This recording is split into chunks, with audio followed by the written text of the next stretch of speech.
Hello, everybody. How's it going? Hope you're all having a lovely Sunday night.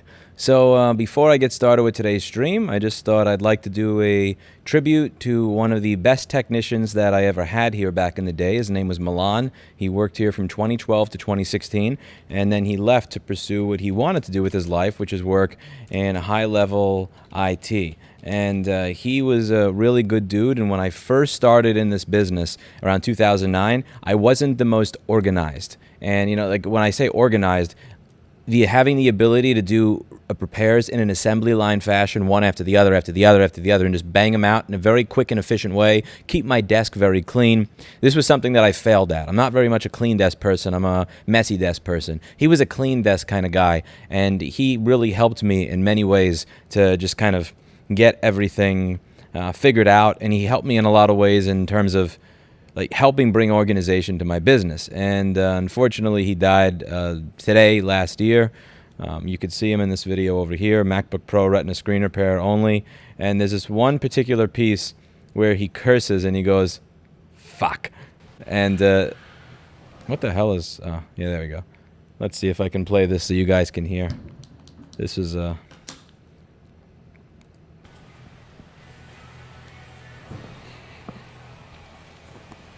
Fuck.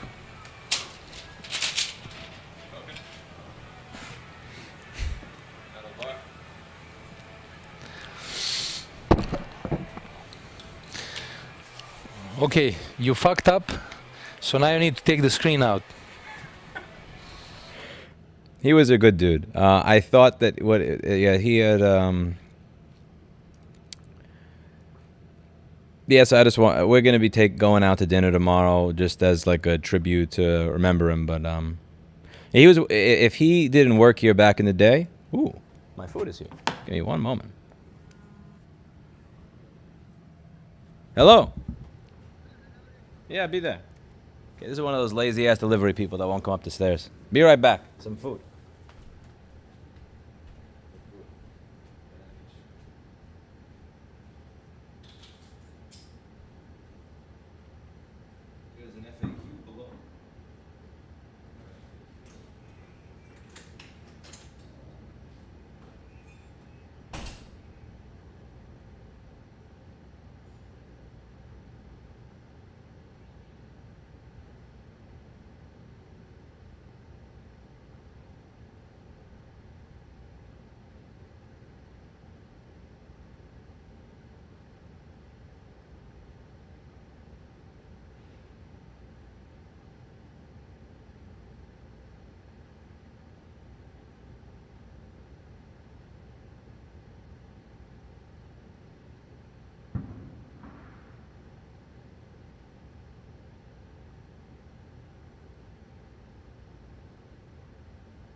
Anyway, yeah, so this guy used to work for a place nearby that sucked.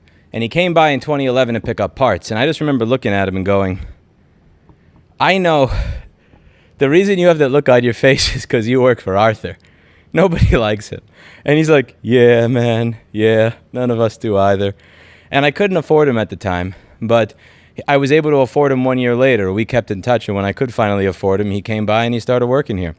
And without him to be able to do all the basic repairs, screens, keyboards, trackpad, battery, basic stuff like that, in and out all day long, I would never have had the ability to sit in my office for 12 hours a day and do board repairs until 3 in the morning. He gave me that privilege. He did the work of 2.5 to 3 people without screwing it up. And I'm very appreciative. And I don't really know what you do. How do you properly tribute somebody when they die? But I just wanted to start the stream out with that since it's been 1 year. And I do miss him. He was a good dude. With that, we'll get on to chat and on to the stream. Lewis, you're late. Bring us the answers. I was late, Jessica, whatever. I was late. I'm so confused. Do you keep an apartment? I have an FAQ down below. What I'm doing now is I'm taking a capitalist approach to this D-Money. For questions that I get more than 10 times a day, they're in the FAQ for free, or donate $5,000 and I'll answer. I missed when you were in Austin for work. Hope you make it to Michigan someday. You know, I'll most likely be in Austin by the end of the week or the weekend, and I may be in Texas for about a week. So I may do another meetup sometime in the next week in Texas. I'm pretty excited about that. I'd like to explore a little bit more of the state. I didn't have a car rented last time, but this time I'm going to drive down there, so I will have my own car, which means I'll be able to travel all around the place and visit everything. It'll be fun. Oh, sweet mercy.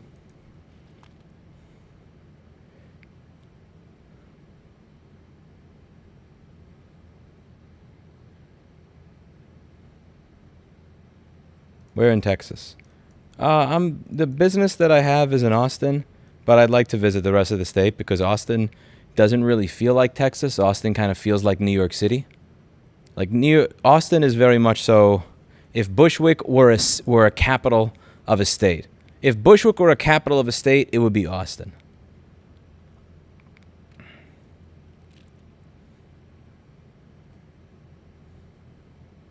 What is for dinner? A steak salad. Any plans for Texas location? No plans, but I'm definitely considering it. Definitely considering it. What would you do with 150 billion? I'm making a list. Need ideas after GME, mother of all heart squeeze. In my opinion, which is not that of a financial investment provider, financial services advice, or anything like that, I think that should happen in the beginning of February of 2021. And you all have gone on a QAnon-induced lunacy. Yeah, best of luck with that. But yeah, I don't think that. Are you going to do another electronics open bench workshop again? I would like to when I'm back in the city. My employees hate doing them, and it's like I just don't want to argue with them over doing them and like have to deal with it. So I'm going to do it myself when I get back. But the big thing that makes it weird is that a lot of people show up with nothing to fix or nothing to work on. They just want to see me and say hi and take a selfie, and it's like that's not really what that's for. Is you break, I fix a good company, get laptops, repair service from it if I'm unable to repair it myself. I mean, it's kind of like a McDonald's, you know, like I would describe it as kind of like a McDonald's. Some are good and some are shit. It's like there's different ones all over the country with different technicians. It's like any really kind of it's kind of like any franchise really. You know, I can't speak for all of them. Some are good, some suck. Really depends. Drive around the place in a week, get real. What? What are you talking about? Dude, that's retarded. Get out of here. Yes, I can drive. Go away. Anyway, I've done road trips around the country before. I'm fully familiar with how driving works. Austin is part Seattle with some NYC thrown in. It seems like Bushwick, honestly. Will you stream your drive to Austin? Please do. Maybe I will. I got a little text-to-speech thing. Not text-to-speech. Text-to-speech thing with a headset so I can hear people in chat. Let's have a vote in the chat. Y for yes to stream the drive, N for no to stream the drive. The reason that I drive instead of take a plane is because with the car shortage and the rental car shortage, every time I've tried to rent a car, what I've gotten has been a complete pile of death trap, and I'm never doing that shit again. I went through 4 cars in 2 fucking weeks. 4 cars. 4 cars. Like one of them just stopped steering on the highway altogether. Like you could just turn the wheel and the wheels of the car would not move. That was lovely. Another one, it just stopped moving and then something started smoking. The other one, the radiator wasn't working properly, but the car would still move. Just the temperature would go up. And the 4th one had a check engine light. The 4th one, I said, fine, fuck it. I think what I did is it was a Nissan Sentra. So I just smashed the gas pedal all the way down and I just left it there. Well, since there was nobody on the highway, so I had the ability to do that. Also, this car is a 0 to 60 in 30 seconds. So you actually can put the gas all the way down without anything bad happening. And the check engine light just kind of went off. And so I used that car, but like, I'm not renting a car in this environment. Fuck that. Yeah, screw that. No, I don't care if it's a long drive. I'll take a long drive, but being able to drive my car when I'm there, over flying there, having United lose my luggage, and then getting into whatever fucking death trap I'm going to spend $1,000 for a week when I get there. Hell no. How much wood would a woodchuck chuck if woodchuck suppliers refuse to sell him wood? How much wood would a woodchuck chuck if woodchuck suppliers refuse to sell him wood? Do you refuse to sell wood? I would sell wood. Sometimes I'd give it away for free. You look extra sexy, not joking. Well, that comment was not directed at you. I honestly like beige. I like this. This seems like my color.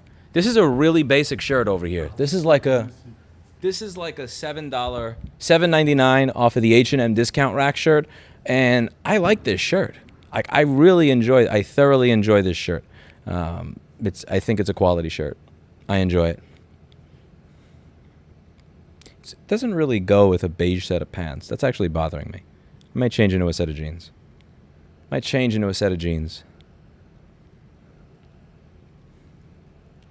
I saw the FAQ. Wow, indeed, FAQ. I love long driving streams. Thank you. I noticed when you read chat, you read it as fast as you can, and that makes it somewhat hard to understand you. Oh, well. Get yourself something nice. Your office green screen already kicks ass. Been with you since 3 a.m. Christmas Eve border pair at least. Holy crap, that is way too much. Thank you very much. Thank you.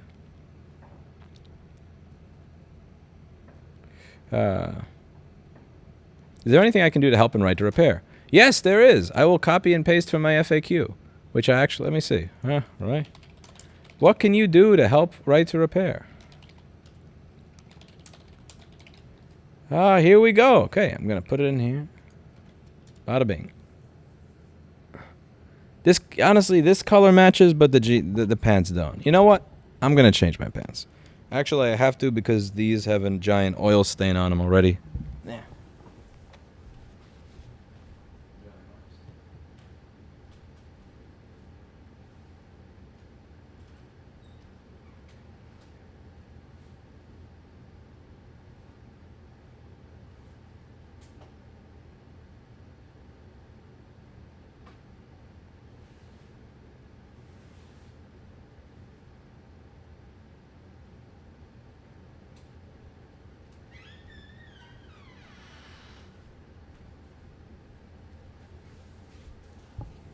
I keep forgetting to take them and clean that oil stain off from my bike. I've actually forgotten with that particular set of pants to put it in a separate pile 3 times now. So if I do it now, I won't forget for later. Is there right to repair for wood, Paul S? Generally, you don't want your pants to be tighter than your shirt. If your pants are not tighter than your shirt, maybe it just means you skip leg day too much. It could mean that you skip leg day too much. That's always a possibility. There's no Christmas tree. I threw away 95% of this apartment. There's virtually nothing left in here. Like, there's literally this chair. Okay, this chair, this microphone, camera, lights, and the couch I got to throw away. That's about it. Please give a shout out to Kane, a beloved cat that passed away last month. I'm so sorry. That is horrible. The thing is... The shittiest thing about owning an animal is that you outlive them as a human. It's the crappiest thing in the world. I really do hope Clinton and BlackBerry outlive me. Chair Link. Oh, okay, cool. I got you. I'm a proper influencer tonight. Watch this. Watch this. You want to know how to buy a chair? Cool. I can link you to it, and I can make money off of it. Watch this. Yeah, I bet you weren't prepared for this. Huh? Look at that. Look at that. Got my Linus game on point.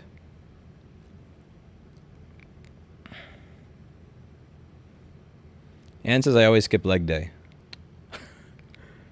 You're in a wheelchair. You have a medical exemption. You know, somebody at work has been trying to skip leg day for the longest time. He has he hurt his ankle. He sprained his ankle like 9 months ago, but he's still trying to use that as a medical exemption from doing squats and deadlifts. I call bullshit. Have any of you seen that Steve Jobs is posthumously going to be awarded the Presidential Medal of Freedom? I don't know how I feel about this. Like, on one hand, Medal of Freedom. You want to think about it. Like, one of the companies that's been at the forefront of trying to take away your freedom when it comes to your ability to fix what you own and own what you own. One of the companies at the forefront of this whole, you're going to rent it, you're going to come back to us anytime you need service, and you're going to like it. And the person that really kind of shaped that company into what it is today is going to be awarded something called a Medal of Freedom.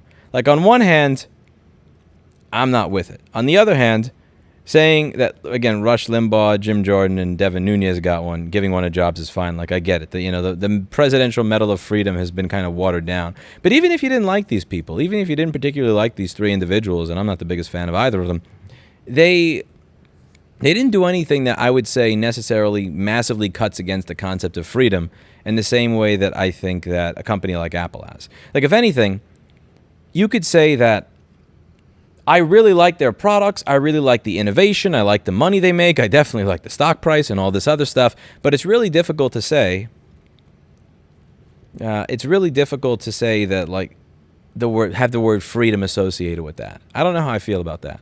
Is the Great New York Audit any closer to an end? It's moving at the speed of New York bureaucracy. Can you do workout tutorials in tight clothing on YouTube? Maybe. There was this chick on Twitch many years ago that started this whole thing where for each push-up I do... No, it was like... That wasn't a... Yeah, I think it was like for each push-up... I mean, for each dollar you give me, I'll do a push-up. I wouldn't be able to have my price at $1. I'd probably have to have it a little bit higher. Maybe. I tell my prospective employers that your video are my qualifications for repairs. Really? I mean, that doesn't necessarily... Watching this stuff doesn't mean you're going to necessarily know how to do this stuff. If that were the case, it would be way easier to vet and find employees. Most of my employees right now are people that watched the live streams and just knew everything. And when I would say, hey, we're hiring, they would email, and one of them would show up, which means my scam was working. Because a big part of my motivation to do a lot of the educational videos is I realized it's virtually impossible to find people that are making less than $250,000 a year that know how to do all this stuff. So if I could come up with a way to kind of dumb it down and get it to a point where everybody else is going to be able to do it, then it would make for an easier hiring pool later. Can't believe I bought a box water yesterday. That is so pretentious. That is so pretentious. Auction off your blue streaming chair. Yeah. At some point.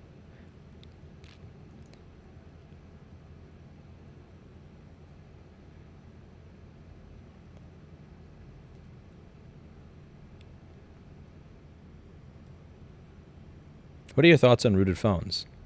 They're rooted. It should be easier to root phones than it is. It's aggravating how much work and effort you have to go through. Like, it's one thing that the manufacturers already will try to find a way to tell if you rooted the phone and then flip some sort of software flag that then destroys your warranty on the phone. So if your charging chip dies inside your phone, but they can see that you rooted it at one point, which in no way, shape, or form affects your ability to charge the device, you just voided your warranty for the hardware because of something you did with the software. I think that's kind of bullshit. But at the same, and one of the things that's even worse is even if you are willing to void your warranty, they go out of their way to make it as difficult as humanly possible to root your phone so that you can actually own what you purchased, which really sucks. I don't understand this. Android's primary selling point, all these primary selling points, so many manufacturers want to get rid of it. You still get a headphone jack. Haha, not anymore. You can root the device and do what you want. Haha, not anymore. It's like all of these selling points that make it better to use an Android device than an iOS device for a certain sect of people. And it's like, nope, we can't have any of that. Let's compete with our competitor by doing the exact same thing that they do, just worse. It drives me effing crazy. Did you text your last date? I did drunk text at 3 in the morning, and as Carrie will say when she gets here, that was not the thing to do. Don't do that. Don't do that. I have never sent a drunk text in 15 years and felt good about it. Never. But that doesn't stop me now. But it really should. It fucking should. Oh my God, don't do that shit. Wait till the next morning. Write down what you were thinking. Wait till the next day. Look at it. Think. And then hit send. You ever see that episode of How I Met Your Mother where he sends a text and he's trying to catch it and it's like flying out the window? He's like, no, don't text, no. And he's like chasing the text around his apartment, and then he goes out on the fire escape and he almost falls out the building because he's trying to grab the text. Yeah.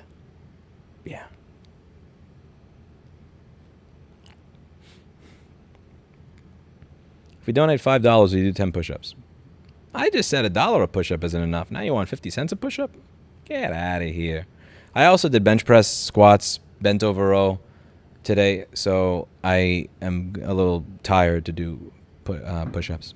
I got 255 pounds for a set of 5 the other day, and I just barely got it. And I tried to do it again today, and I got like 4.5, and then I failed. I'm pissed. I'm going to wind up uploading it to the live channel. I use the live channel for all those fails.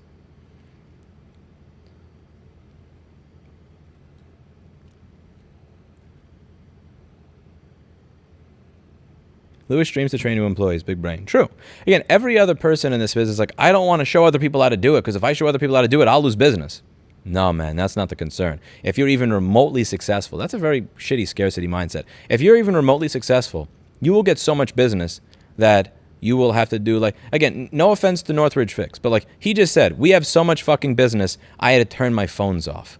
Like, because we were wasting so much time answering the phone. He had to turn his phone system off. And that's success right there. He has so much fucking shit coming in the door. He has to turn his phones off because he can't answer them. And I remember what it was like at that point. I had to choose. Am I going to shrink, or am I going to expand? Because again, I personally think I may have made the wrong decision. I think I expanded a little bit too big, and at exactly the worst possible fucking time to triple my rent right before the world ended.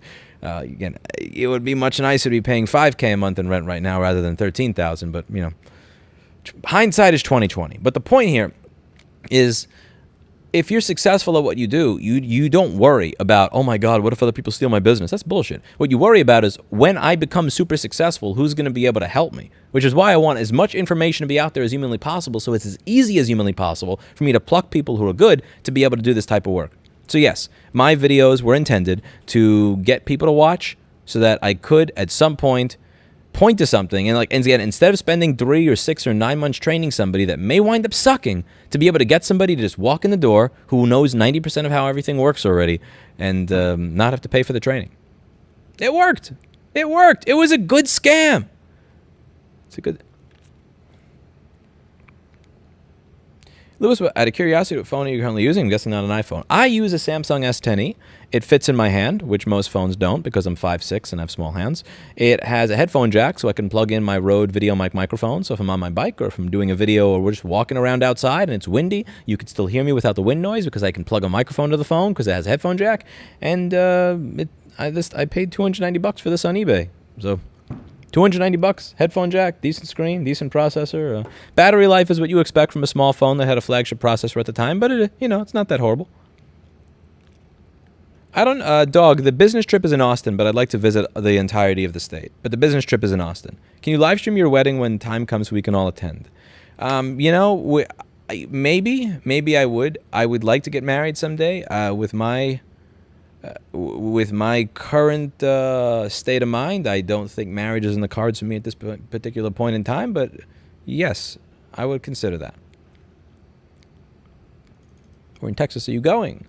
Austin for the business trip, and I'm probably going to follow around for the rest. Red to green, guys, Lewis to say if he's still with his girlfriend. That is now officially a super chat only question. We have an FAQ down below for things I answer more than 10 times a day.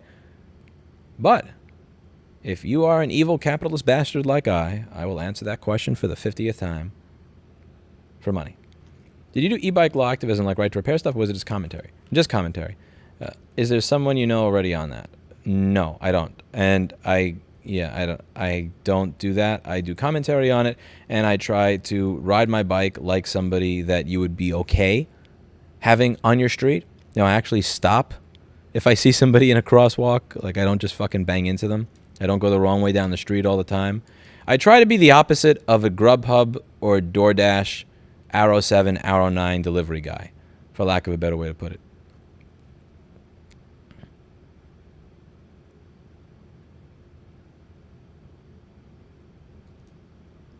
What happened to Erica? That is a super chat only question, Vinny. I will shamelessly take money to answer it, but I'm done answering that shit 20 times a day. What do you think? Oh, that's a dumb question.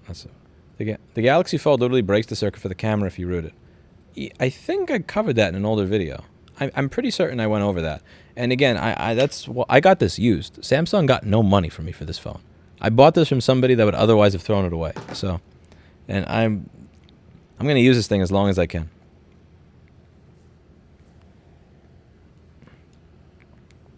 Yeah, don't drunk text. Don't drunk text. Don't drunk text. As a recovering alcoholic, dude, yeah, don't do that. Yeah, don't drunk text. Don't drunk text. Don't drunk text.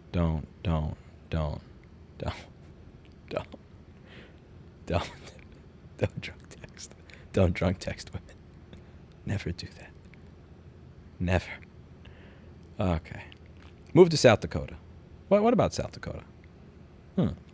Have you ever been to a range and shot a weapon for fun? Did you enjoy it, or was it a waste of time? That's not something I get much out of. It does not smell bad, Harry Heck. No, I haven't had, like, ball joints creak. What I have had is if I go over a bunch of a road with a bunch of salt on it, I'll have to wash out the undercarriage area so that it doesn't, like, make weird noises. But usually, like, just a hose will do, and it's fine.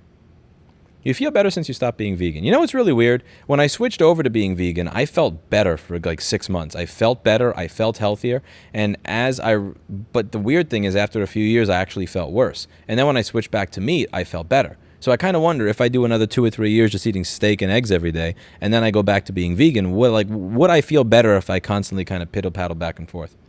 I like that you say F out of here in the FAQ, very New York. That's old New York. You're not going to hear a lot of people in... honestly, I don't think that I feel like I'm a 1970s New Yorker stuck in a 2022 timeline. Like, you didn't... Like, the kind of people that talk like that, that's 70s, 80s, maybe early 90s. Not anymore. Thank you, G6. That's more than I deserve. Try Rudy's Country Store in Austin, Texas. Thank you. I will, Lavaris. There was one bar I went to, I forget where. It was on 6th Street or 4th Street. But they had amazing sandwiches there, like way better than what I would ever expect to get from some shithole New York City bar. The only bar I've ever been to in New York City that had amazing food was Mazzetto. It was a Mediterranean place on Houston and Allen Street, but they closed during the pandemic and they got replaced with a shitty bar. Every time a place that serves good food and liquor is replaced by a place that only serves liquor, a kitty dies. You ever figure out the difference between serif and sans serif fonts? No, I did not. When I ended the stream, instead of look up the difference, I drunk texted, and that was a bad thing to do. But anyway, moving on. I would love to have someone explain to me how a lock phone in your pocket is able to make calls, open 50 apps, and send random messages when it needs a thumb scan, code, or Face ID to unlock. I don't know how to explain that, and I don't know what you're referring to, so there's obviously a bunch of back context there that you haven't mentioned, so I don't know what to tell you. Will you ever move to Brookfield, Wisconsin? Probably not. My dad lives there, so if he got to a point where his health massively deteriorated, I might rent an apartment there so I could spend time with him, but otherwise I don't think so.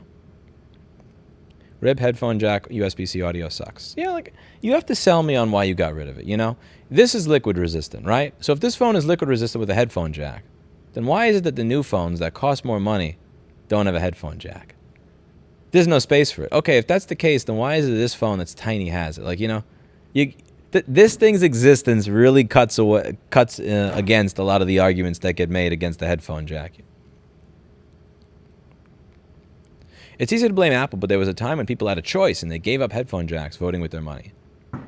I mean, did they? Most of these companies kind of like just stick the tip in and got rid of the headphone jack at the same time. I prefer Bluetooth headphones to normal headphones, but I'm not. But here's the thing.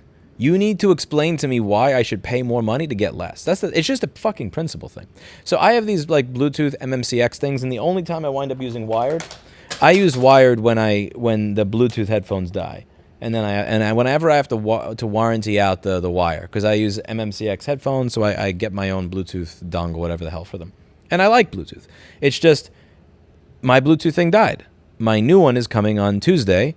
So what do I use between now and Tuesday? I use a cable. I have the option to because my phone is a jack. Now, again, what do I gain from getting rid of the jack? Don't tell me that the phone is smaller because they keep getting bigger. Don't tell me that it makes it more waterproof because they were waterproof before. It's just a fucking principle of the matter. Like, you have to explain to me why you took something away and are charging me more money. And if you're not able to do that, then I'm not going to buy it. Can you auction off those blue pants? There is no amount of money you could give me to take these pants off on the stream on camera. It's not happening. I'm not that type of streamer. You want that shit? Go on a Twitch and go on a IRL. You want that shit? You go to Twitch, IRL, or gaming.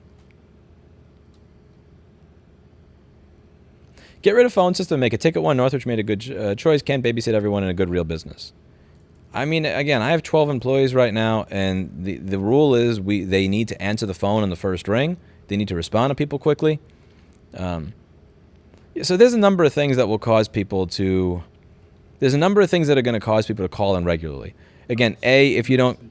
I was in New York City last weekend. Where should I have eaten? I don't know. Every place I like closed. Lucha Lucha, best burrito place, 283 Nostrand Avenue, closed. Mazzetto, house in Allen Street, closed. What else? Oh, Naya on 30th Street and 7th Avenue. Naya's, that's so fucking addictive. I wind up eating there like 2 or 3 times a day. The people at the store got me hooked on that shit because I was going through the QuickBooks receipts and I saw Naya keep showing up and I'm like, why does this restaurant constantly show up? Why is everybody here always buying their fucking lunch there? And then I tried it and now I'm buying my food there 2 or 3 times a day. Naya on 30th Street and 7th Avenue. It's awesome. Oh, yeah, but it's not babysitting. It's answering your customers. I think, it's, again, by all means, everybody should do the business model that works for them, and I should not be lecturing anybody on their business since I'm a fucking idiot that moved 2 months before the world ended and tripled his rent for no goddamn reason. So, again, don't look to me to be a paragon of how to run a profitable business. I'm a fucking moron. But my point, yeah, it's not babysitting to answer people. If I call a business and they don't pick up and the next business picks up, even if the next business may cost a little bit more money, they got my business.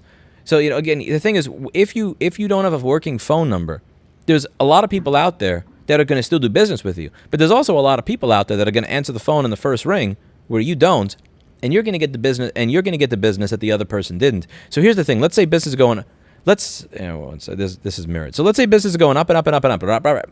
As it goes up and up and up and up and up, you raise your prices, so you kind of affect the slope. So now it only goes up like this. I can send a little more, my own stuff to deal with, but you've been fighting for right to repair and mask for a long time, so you don't owe me shit, G6. Thank you very much. None of you owe me a damn thing, but I highly appreciate it. So let's say business is going up and up and up and up, right like this, right? So you up your prices a little bit. So now it's only going up like this, right? And then you decide, okay, I'm not going to answer the phone anymore. So then it starts going up like this, right?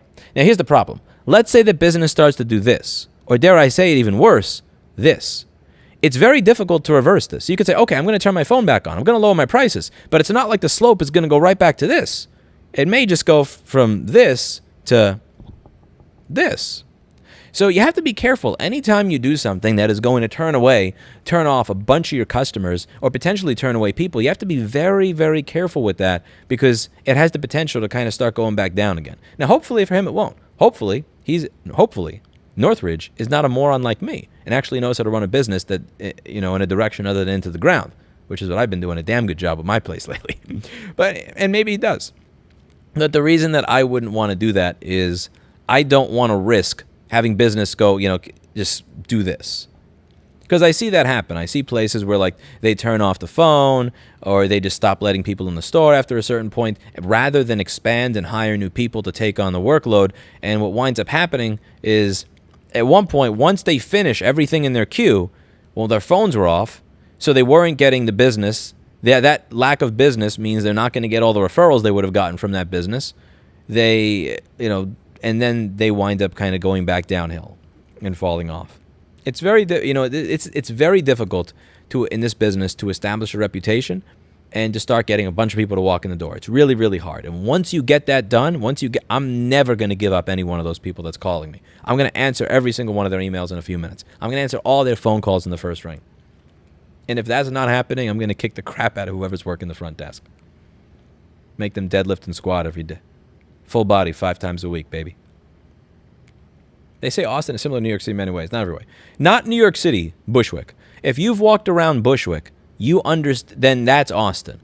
Austin is not like the rest of New York City. It really is kind of like the little hipster area. There's another area called Wynwood in Miami that is nothing like Florida. That Wynwood in Miami is pretty much, again, it's like Bushwick, just copied and pasted into DeSantis land. How is YouTube treating its creators now? Same as always.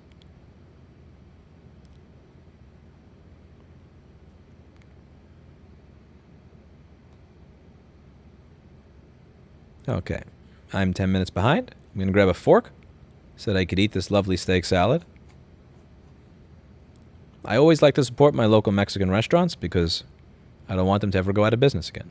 Tell us more about your business plans with the dude from Austin. Think about fixing our dependence on technology. Yes, there was a gentleman that had donated to my nonprofit. He actually donated more than all of you combined in one donation. And I did a video interview that's going to be going up on the channel over the next few days, introducing him. I want to introduce him to all of you, And there's a bunch of stuff that I'd like to work out. There's a bunch of stuff we're going to talk about. And I also want to kind of vet it as a potential place for a store. He was talking about creating a makerspace in the area. I was thinking of opening a store in the area. Let's see what we can all do, But I'd also like to check out the other parts of Texas. Talking about drunk texting. What's the worst decision you've done while wasted? Worst thing I did while wasted.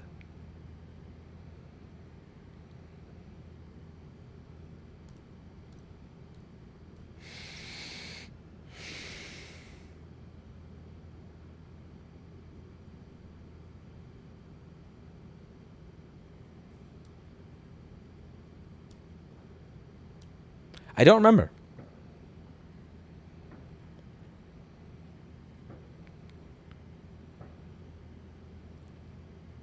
Do you think electronics engineering degree is overqualified for repair?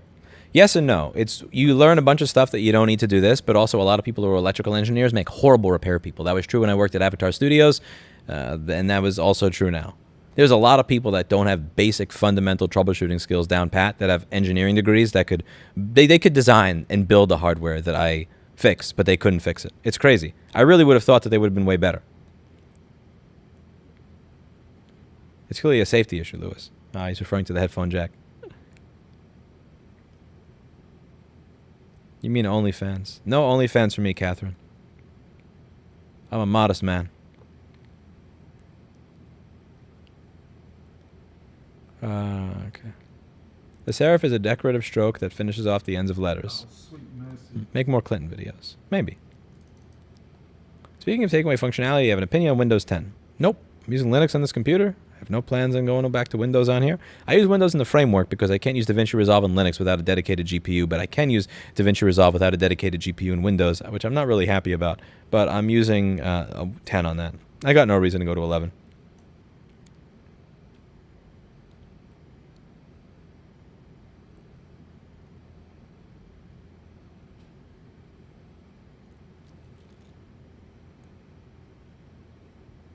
I don't know, red to green. No idea.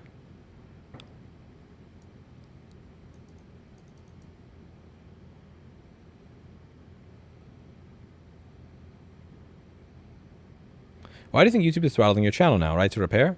No, I've been talking about this thing the whole time. The entire reason this channel went viral numerous times was when I was talking about right to repair. Like videos at the legislature went viral. People will say you have videos that are too long, but I mean, one of the videos that Front Page read it over 5 times was a video of mine that was about 58 minutes long fixing a motherboard. You're dealing with depression well, I was concerned. I'm not really dealing with depression at this point in time. You're dealing with spelling your very badly. You know there's an E and an apostrophe in that, right? Also started seeing a therapist again. Happy to be doing that. I've seen a therapist at 3 different times in my life, and it was very helpful. GPUs are back in stock. I still have the same RTX 380 from 4 years ago, and I don't have any plans on changing it. If the businessman in Austin throws in a free apartment, would that be an offer you can't refuse? Owning it? Maybe. Renting? Nah. Cause what's an apartment? That's like $20,000 a year, $30,000 a year. That's not really. No. I'm not saying I'd be mad at it, but it's not really the type of thing that changes things for me.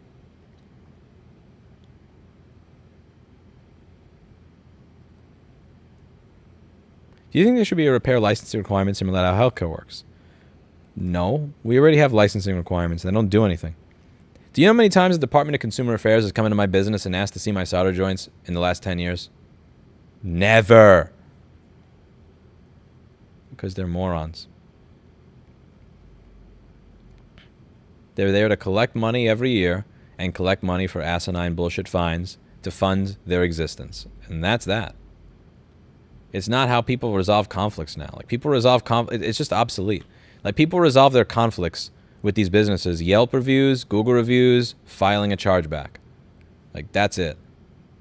I am 10 times more scared of a chargeback or a bad Yelp review or a Google review than ever. I've had one person in 10 years ever go to the Department of Consumer Affairs. USPS fucked them over. They didn't contact us before going to the DCA. I don't check every single package to see that it gets back to a customer. You know, like I send them the tracking number and that's that.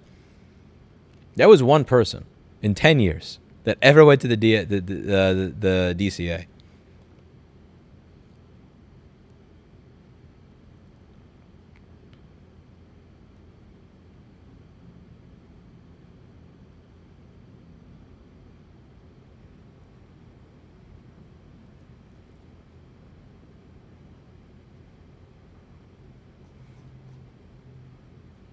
One moment. I'm going to grab a fork and some garlic.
They are pushing Windows 11 hard now. I don't want to convert. Yeah, when I saw that it wasn't compatible with one of my devices, even though it was a massively powerful computer, that's where I just kind of protested it. I don't see a compelling reason to upgrade, but I definitely don't want to replace a computer that I don't have to replace. It's like a computer from 2017 should be totally fine to run Windows 11, especially if I paid over $1,200 for it. I think the best thing he ever said is Linux doesn't work on Linux. I stepped away. Did he address Tampa? I'm afraid of an organization that owns a lot of real estate right near Tampa.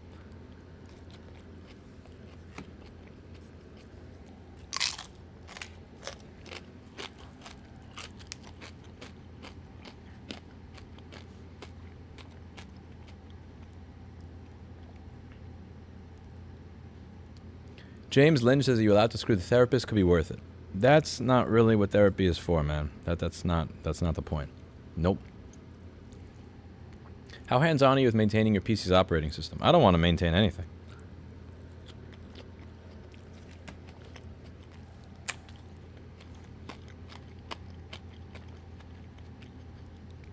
It's 2022. This shit should just work out of the box. If it doesn't, there's a problem. I ain't using no NDIS wrapper to get my Wi-Fi drivers. It would be great if more makerspaces taught SMD practice kits. We used to teach with very simple ones in my old hacker or makerspace. If I wind up putting together a makerspace in Austin, I will definitely keep that in mind. That's something I always wanted to do.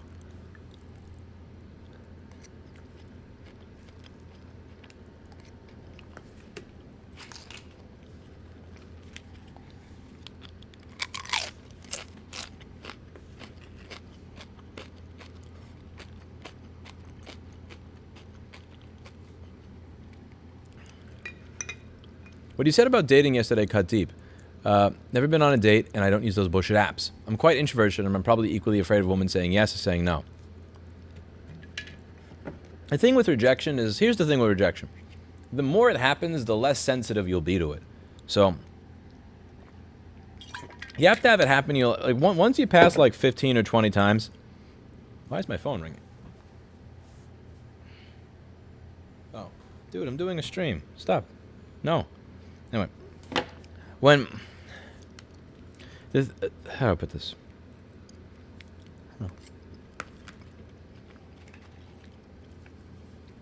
So what I said yesterday, I'm going to paraphrase here because I was drunk yesterday, is that when you use a dating app, you miss out on rejection. That's what everybody loves about Tinder and Bumble. If somebody left swipes on you, they're not going, no, I'm not going out with you. What? That's inappropriate. What? You thought I thought of you like that? You're missing all of that. The weirdness, the awkwardness, the look of fear in a woman's eyes at the idea of sitting across a table with you. Like, you know, that look of disgust, like I would never want to go out with you. You miss that in the dating app. But what you also miss in the dating app is the learning experience. You need to have that fucking experience. One moment. This is going to be a rant that kicks in here, so I need some water. Hold that thought.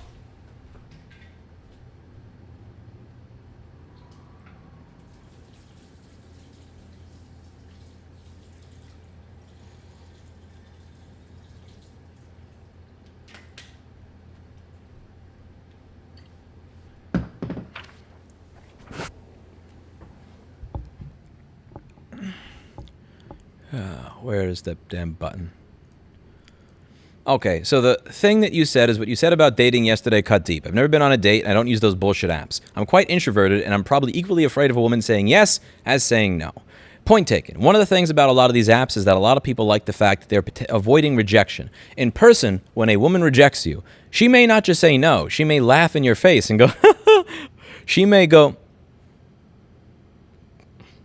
She may do all these things that make you feel like the smallest, most insignificant piece of crap that makes you want to jump off a bridge. So one of the things people love about dating apps is you don't experience rejection.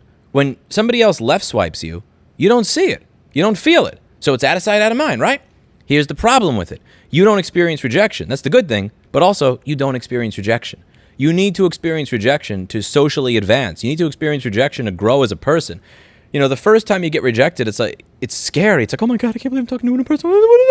And then the second time, it's like, oh, that feels like shit. And then like by the 5th time or 10th time you get rejected, it's like, you don't really care anymore. And you're actually able to engage with people without this incredible social awkwardness that so many people have right now. I'm still a weird dude, but I'm not nearly as socially awkward now as I was the first time I walked up to somebody and I got rejected. And I also don't feel the same way about that happening to me now. And it allows me to have a conversation that flows better. It allows me to approach people a different way. It allows me to deal with my customers a different way, because the same fear of rejection that I had when I would deal with that is the exact same fear that I would have when somebody walked into my store and I'm like, oh shit, how do I socialize with these people? I don't want to do that.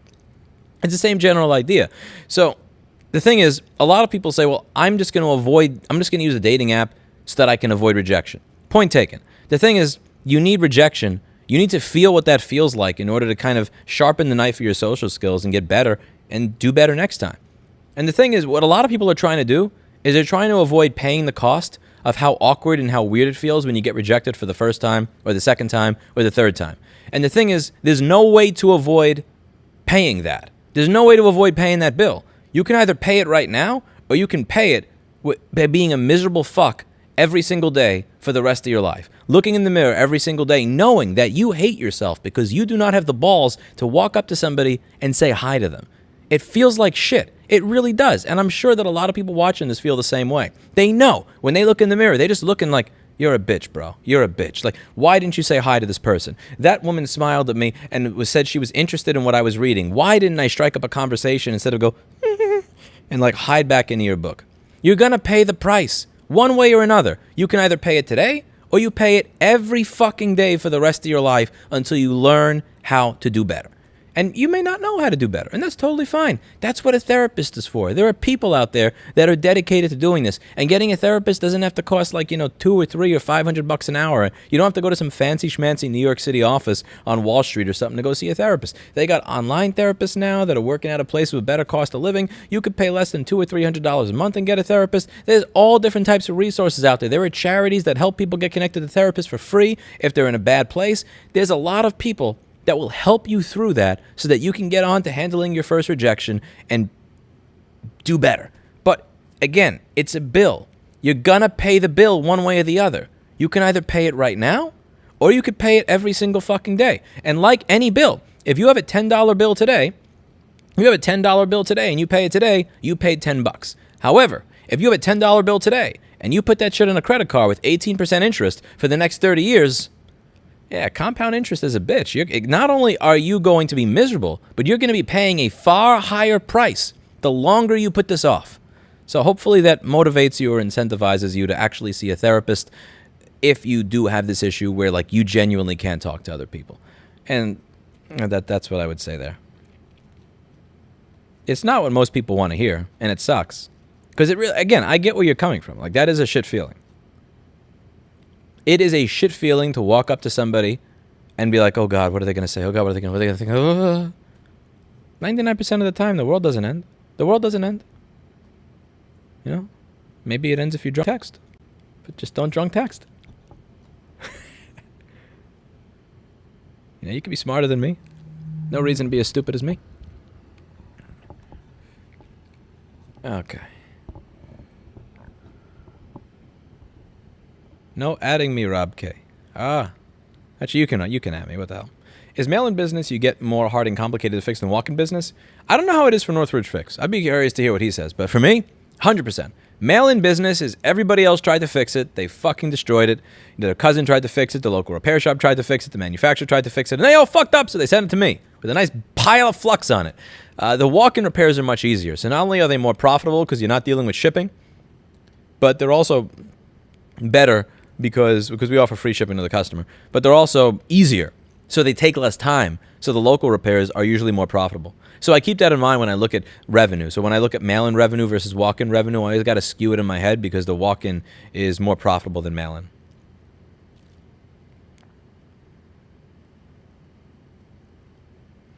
I would hate to do a chargeback on something cheap, then later on need to do something expensive, and they say no because of it. Oh, sweet mercy. That doesn't really happen. It's easier to get a date the traditional way than most people think, even in the age of Tinder. Cold approaches are effective as long as you've had at least a few brief positive interactions prior. Well, the thing is, a lot of people haven't had any interactions prior. And one of the things is, again, if you're just sitting in a bar, and there's somebody sitting next to you, like, let's not even talk about getting a date. There are people out there that if they're sitting next to somebody in a bar just saying, hey, I'm Lewis, nice to meet you. Like, that destroys them. They functionally cannot do that. They will you'll see them start sweating like they're on Space Mountain without a seatbelt or something. Like, they can't do it. But again, that's what therapy is for. And most people are like, I can't pay. I'm not going to do that. I don't want to do that. I'm scared of it. You could pay today or pay every single day for the rest of your miserable life. It's one or the other. How much progress has right to repair made in Texas? We tried to get something done there with the medical right to repair bill, and that failed completely. But I did not put much money or any money into that, actually. Maybe some through grassroots advocacy, but like really, and education, but like no lobbying money. This is good. What really makes me mad is Microsoft allows you to downgrade the requirements to TPM 1.2 and ignore CPU version, but still need the rest to work. But for how long? They won't say.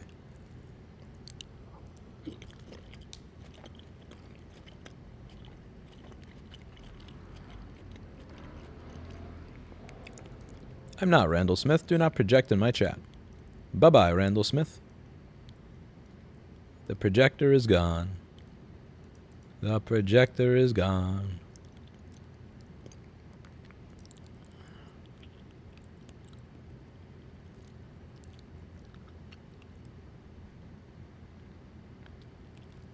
Is YouTube maxing a good strategy to get a girlfriend? What is YouTube maxing? I feel like I've just been slowly getting old. I think that's what happens to everybody. I don't know what a lot of the things that people say in my chat are anymore. Blue Fox, that is a super chat only question at this point. Blue Fox, that question requires a super chat. Variatia, that question also requires a super chat. I have an FAQ down below. Again, if I answer a question 10 times a day, it is now, I'm becoming an evil, greedy capitalist. That shit's down below. I really agree with your first ring policy. It's the same for me. A lot of investments in ads, pics, newsletters, and postcards got the phone to ring. Yeah, and one of the things is that Jamie, I remember that policy from the early days where, here's the thing with the repair business. Lots of people are paranoid. They have a $2,000 thing. They can't afford to replace it. They're afraid that they fuck something up horribly. They think, oh my God, what if I can't get my data? If the first person to appease their anxiety gets their business. Me, with a website that had a green background, and I'm not kidding, I used Composer or eBay's HTML editor, and I had a table with prices, the screen used, the model, and then I had a little bullet point list in the bottom that I made in Microsoft Word or something with why you should use us. And that got business hand over fist. Why? I picked up the phone first. I ran to pick up my phone first. I'm not kidding. There was one time, I'm carrying 14 boxes to the post office that's on, I think it's like on Nostrand and Hermiker or something like that, or Herkimer or something like that. And I'm walking to the post office. I have like 14 boxes. I have a Bluetooth. This is before you could just say answer to answer. This is like, 12 years ago. and there's somebody calling me. I don't want to put down the boxes because it's 95 degrees in the middle of summer. I'm tired, and I know if I put those boxes down, I'm not picking them back up. I couldn't have them come to my apartment because I had to do house calls back then and visit everybody, and you had to pay additional 15 or 30 bucks a day to have people there. I can't click links that show up on my screen. I'm really sorry. I feel bad about that. I have no way to select that. I'd have to Google it, but in order to do that, I have to interrupt this rant. I have no way to click on a super chat. I'm so sorry. I'm a fuck up. But I'll Google that in a moment. Yeah, Midwest Bro slams. I'm trying to remember that. But yeah, I literally I can click on the link in the chat, but I can't click on it if it's in Streamlabs thing without opening some other window. I will take a look at it. Where was I? So what I wound up doing is I'm carrying all the boxes. I wound up smashing my head against the side of this abandoned van that had been on the block for 2 months, so that the button for answering the phone on my Bluetooth would allow me to answer the phone.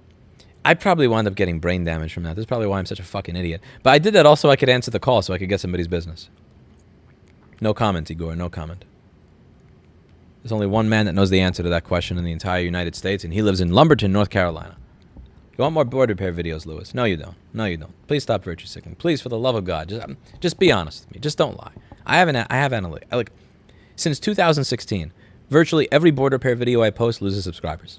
Like, not even recently. This is like 6 years now. Like, no, you don't. You don't want board repair shit. When I do board repair shit, none of you watch it. You unsubscribe. You're not there. Like, just go away. You don't want it. No, you don't. Hello, Nimitz. The look of panic from that waitress. Ah, Nimitz remembers. Nimitz remembers. He remembers. Oh, I have a better story for you when I see you in person, Nimitz. So you want to know? Okay, one of the stupidest thing I did while, you know what? No, I'm not even going to discuss stupidest thing I've done while drunk. Nope. I'm going to save that for when I see Nimitz in person. That'll be a few weeks from now, but would you ever date a female employee? I would date a coworker. I would not date an employee. I'll date a coworker. No problem with that.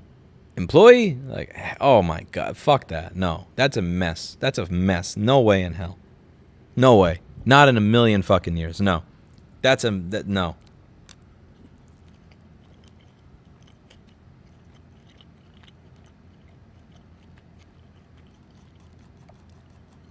Oh, I miss it. We're Clinton and Barry. That is a super chat only question. Yes, I have become an evil capitalist pig. FAQ down below. The FAQ is free. Repeating the same question over and over. Money. Temple OS. No Temple OS.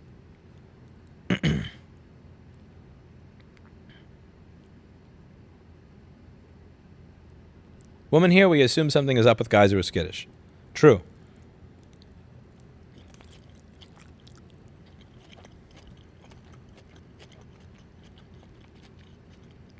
Problem is, a lot of guys are just nervous.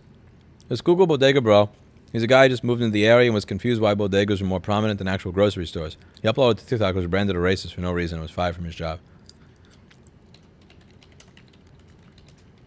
What is Bodega Bro?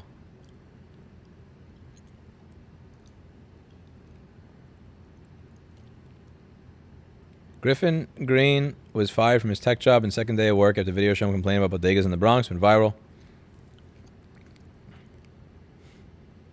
on social media and prompted accusations of racism. Is it racist or is it just culturally insensitive and dumb?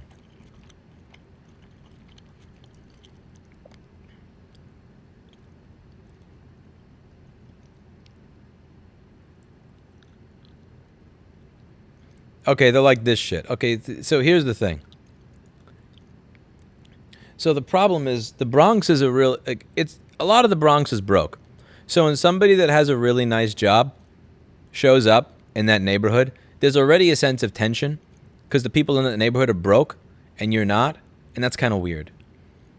And then when that person walks into what your store is, the place that's been there for 70 years, that's been supplying you and your mother and your grandmother with food and everything else, don't get me wrong, most bodegas are shitholes. Like, a lot of them are shitholes. What's this Texas trip about? It is a business trip. I will be in Austin, and then I'm probably going to do a little bit of random driving around the rest of the state. But most of it's going to be in Austin.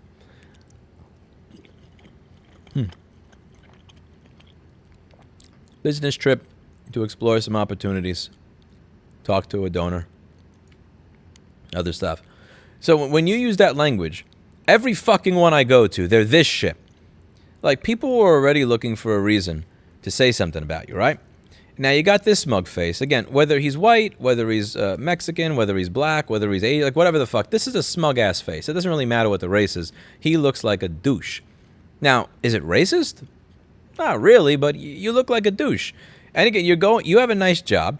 You're going into a poor neighborhood, and you're making fun of where they get their stuff from. Like, yes, everybody in that neighborhood is fully fucking aware that their bodega is not a Whole Foods. They don't need you to tell them that. They know they're poor. They know that bodega. Like, I go to the bodega here all the time. I'm fully aware. Every fucking time I go to the bodega downstairs from me, there's a person that is arguing with the cashier and threatening him with violence or with some sort because something's 5 cents more this week than it was last week, or you motherfuckers. It's part of the neighborhood charm here, right? So it's one of those things where, like, when you are somewhat affluent and you go into a broker neighborhood and you start filming around with this smirk on your face and talking about how much shittier the neighborhood is, I wouldn't call it racist. I really wouldn't. I would just call it being a douche. Now, should you get fired for being a douche on your off time? No? Maybe no. I would say no. I have employees that have been douchebags in their off time, and I'll give them shit for it.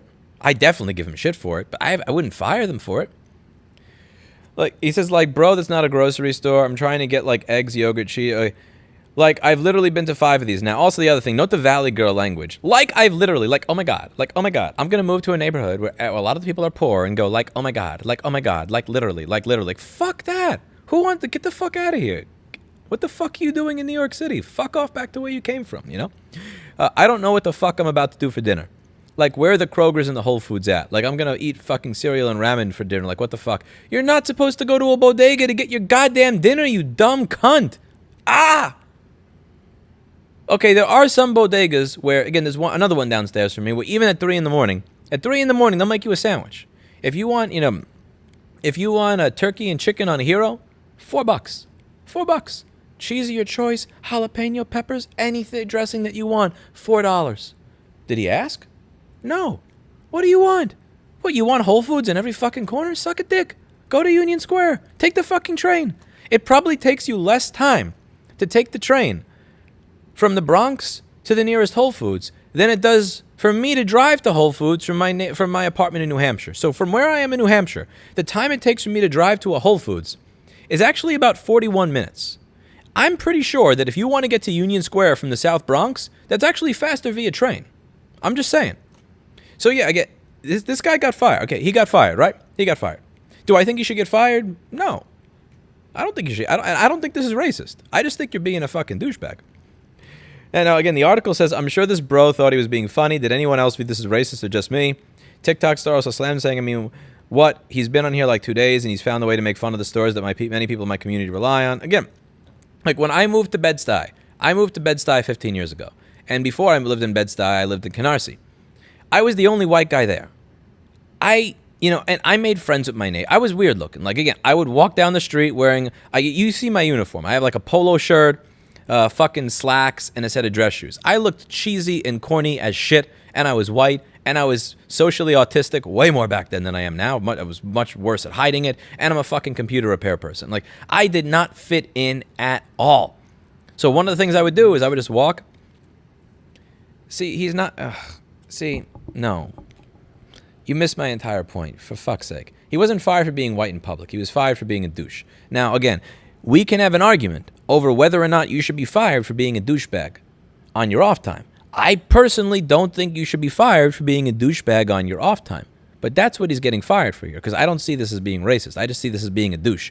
Now, again, when I moved into this neighborhood, I realized, oh, I'm the only one here that looks like me. So maybe I shouldn't walk around and say, fuck all of this, that is a piece of shit, this is garbage, like, what the fuck am I going to do? Even if I said something's nasty, I'm like, oh yeah, this place is kind of a dump. But I'm not going to, like, literally go on a rant and compare it to Whole Foods. Like, that's the part that's kind of weird. Again, people that live in certain neighborhoods, like, they know that Whole Foods is never opening up over there. People that live on Blake Avenue or Pitkin Avenue, they know that Jeff Bezos is not opening a Whole Foods on their corner. They don't need somebody that makes 3 to 5 times their salary to come to their neighborhood and like rub it in. Again, like they know that already. They are intrinsically aware that Jeff Bezos will never open a fucking Whole Foods on Blake Avenue. Like they don't need you to rub it in. It feels like rubbing it in, and it feels shitty, and it opens up all the tensions that people have in that community, and it just makes shit worse and worse and worse. Like, I don't see this as racist. I genuinely don't. I'm not going to expand the definition of racism as far as many progressives have to include this. I just think it's being a douche. I just think it's being a douche. Am I allowed to just say that? No, that was a great point about the value of rejection. Thank you.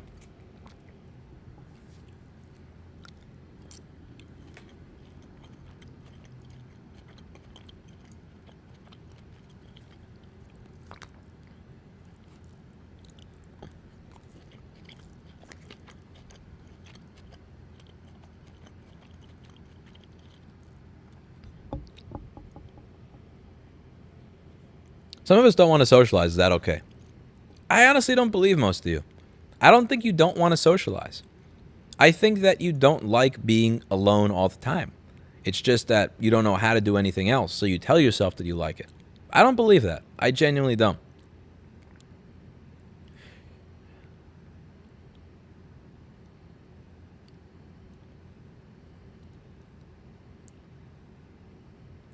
I am eating a steak salad. It's got some guacamole, some rice, some pico de gallo, some lettuce.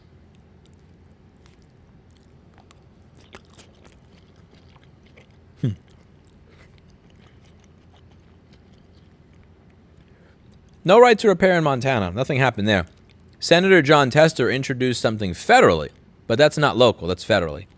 And obviously, you know, very much in support of what Senator John Tester did there. You get my offer for dinner at Burns as long as you don't order 1,000 worth of wine. You need to keep it sub 500. What's Burns? I didn't see that, Rob K. Also, sorry I'm only reading this now. Rob, I'm 14 minutes behind in chat. What happened to your body when you went from vegan to meat again? I lost 30 pounds. Not kidding. I lost 30 pounds. Far less carbs. I can still lift weight as a vegan. I didn't lose muscle. I didn't lose any muscle as a vegan. I actually gained. It's just I lost, I mean, I gained everything else too. I gained a lot of normal weight. Oh, sweet mercy. You think unification and diversification of states would have a better long-term impact on the U.S.? We don't seem to be very unified as a country. My uninformed opinion would be letting Texas do Texas, letting New York do New York, letting California do California, letting Florida do Florida would work. But, and again, does that even really work? Like in Florida, do the people that live in Miami agree with the people that live in Pensacola? In Texas, do the people that live in Austin agree with the people that live in Fort Worth or Dallas? In San Diego, do the people that live in California, do people that live in San Diego or San Francisco agree with the people that live in Guatay Mountain? You know? Even if you have states that can do their own thing, the more rural versus the more city areas, there's always going to be the back and forth. If a black man walked into a Whole Foods in Manhattan and started shit talking it and then posting social media, he be a bunnies. I don't know what that means, bro. I appreciate the dollar. Thank you. But he be a bunnies. Yeah, no clue. Not even close. Not a...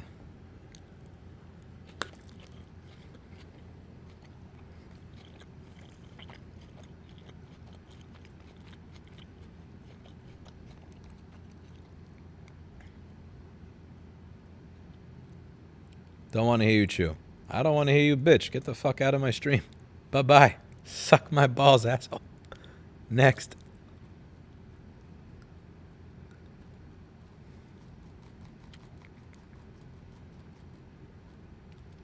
Dating an employee is a big nope.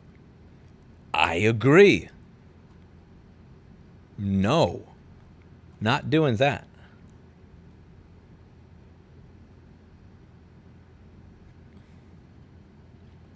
Dating an employee is like asking to be separated from all of your wealth. Oh, sweet You know, I got a funny story about the start of this YouTube channel, actually. True. I agree, Bill Ballinger. So I hired this woman to do customer service. This is probably going to come back to bite me in the ass so bad, but I don't care. I hired this woman to do customer service, right? Now, my first YouTube video, the difference between grade A and grade A minus screens. She was actually really good at presenting herself. If you watch my first video, I had no concept of how to talk to a camera. In fact, I barely had a concept of how to talk to anybody at all. Oh, sweet mercy. Thank you, Blue Fox. Watching your videos have encouraged me to start my own mail and repair for circuit boards in the hot tub industry. Hot tubs? There's a business in fixing hot tub circuit boards? I guess that's where all the liquid damage would be. That's actually smart. Why didn't I ever think of that? That is where all the liquid damage is going to be now, isn't it? Okay, but back to my story. I want to go back to my story. So, this woman was very, very good at dealing with people, and, dealing with customers and all that stuff. So I needed to do a video for my YouTube channel to promote my business. The SEO person I had at the time said just instead of just doing a blog, maybe you do a video as well. So I'm like, okay, let's do a video. Thank you, James Lynch. I go to do a video. So I ask her if she'll do the video. She's acting beyond weird. Beyond weird. Like really, really strange. And then she keeps interrupting the script to say, do you know I had a dream last night? I'm like, oh, God, I don't want to hear about the fucking dream. And she's like giving me these weird googly eyes. And she's like, you want to know what kind of dream it was? I'm like, can you just say the difference between the grade A and the grade A minus screens, please? And she's like, it was a sex dream. And I'm like, oh, God. And she's like, you want to know who it's about? I'm like, no, I really don't. Anyway, at the end of this entire thing, so I wind up letting her go. It's like, no, and she's like, why? And I go, this is going to end with your name being on the store instead of mine. And they say, no, not like that. I'm like, listen. I know, no. Again, this woman was like model level hot. I would say 9 out of 10, if not 10 out of 10 hot. Like, very gorgeous. And no offense, I know who I was at the time. I was broke. I was dressed in a t-shirt. I looked weird. Like, just no. Like, I did something fucking fishy was going on here. Turns out, she went to the dentist, and she's allergic to whatever normal painkiller they give you, so they had to give her something else.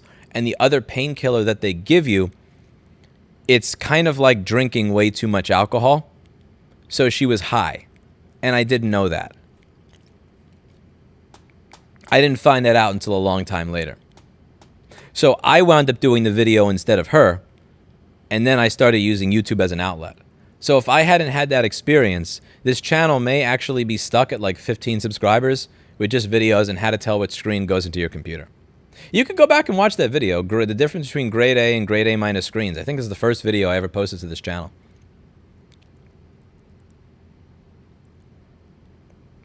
Another way to develop social skills is to get a part-time job in customer service for 6 months or whatever, so you can remove some of that shyness from you before you begin cold approaching. True, but I don't know if that's really it. Like, I worked at Modell's Sporting Goods where I had to walk up to random people every single day, and I was still like scared as hell to cold approach women.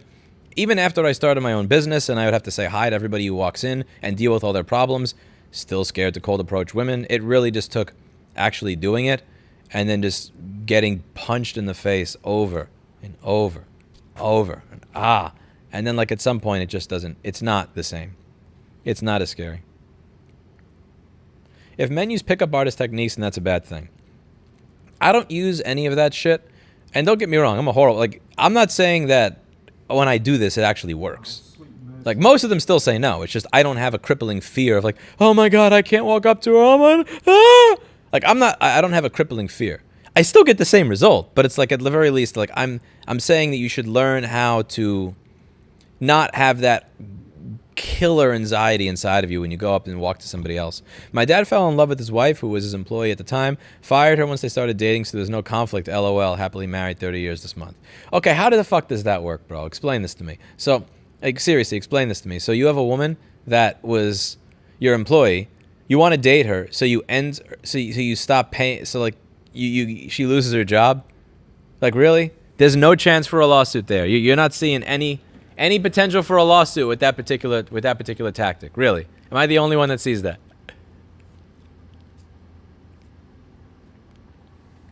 Okay, 1 second. Let me get my... Do you know where is Ecuador? Yeah, South Dakota, right? Somebody will probably clip that and take it seriously.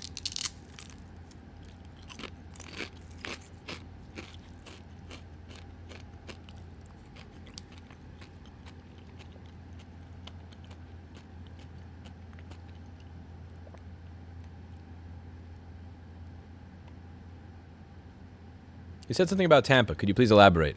I can't. I'm sorry. That's what I said about Tampa is literally all I'm willing to say about Tampa. There are some scary people near there, and I want nothing to do with that. Any advice on packing or moving that you've learned over the years? Moving for the second time in my life, and the last was a disaster. I prefer to avoid packing and moving, and I prefer to kind of get rid of or use as much of my old stuff up or sell it, and then get new in the other place rather than packing.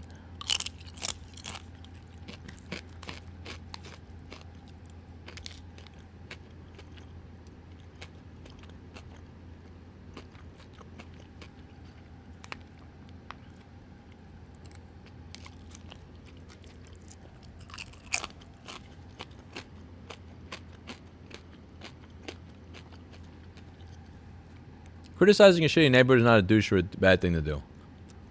I mean, you do you. Listen, I'm not saying that you shouldn't. I'm not saying being a douche should be illegal. I'm not saying being a douche in your private time should be a fireable offense. I'm saying that if you are a massively wealthy person and you go to a crappy neighborhood and you start comparing it to an expensive one and saying, why is this bodega in a poor place, not a Whole Foods, you're kind of being a cunt. Yeah, you're being a cunt. And if you don't see that, you're probably a miserable piece of shit. Again, there's a difference between being a douchebag and not even admitting you're being a douchebag. Like, if you're a douchebag, but you own it, I can deal with it. I can fuck with you. If you're a douchebag and you're like, no, that's not douchey at all, you're probably a horrible person to get along with, Igor. Like, I can't imagine anybody would want to talk to you in real life. Truthfully. Again, if you are wealthy in some way, and you walk into a place where everybody's broke, and you tell them, you're like, why is this not like Whole Foods? I want to know why this is not. You obviously know why. You know why there's no Whole Foods there, because they're fucking broke.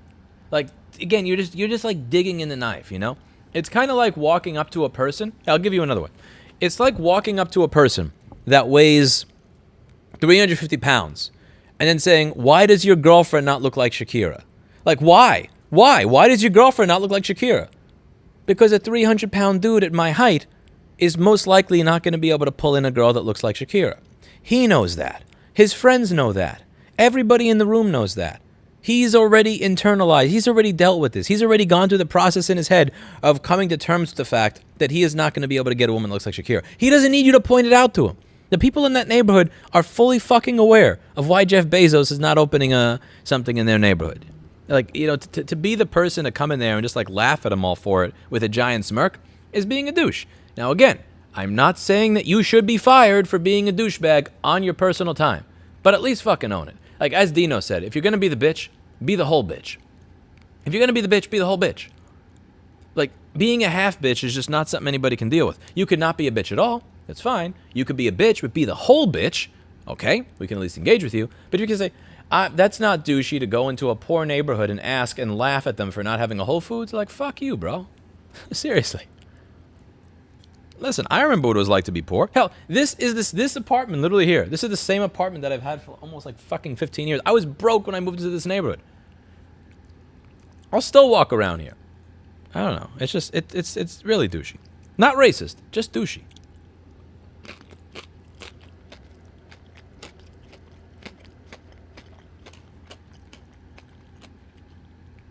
I wouldn't support you being fired for that.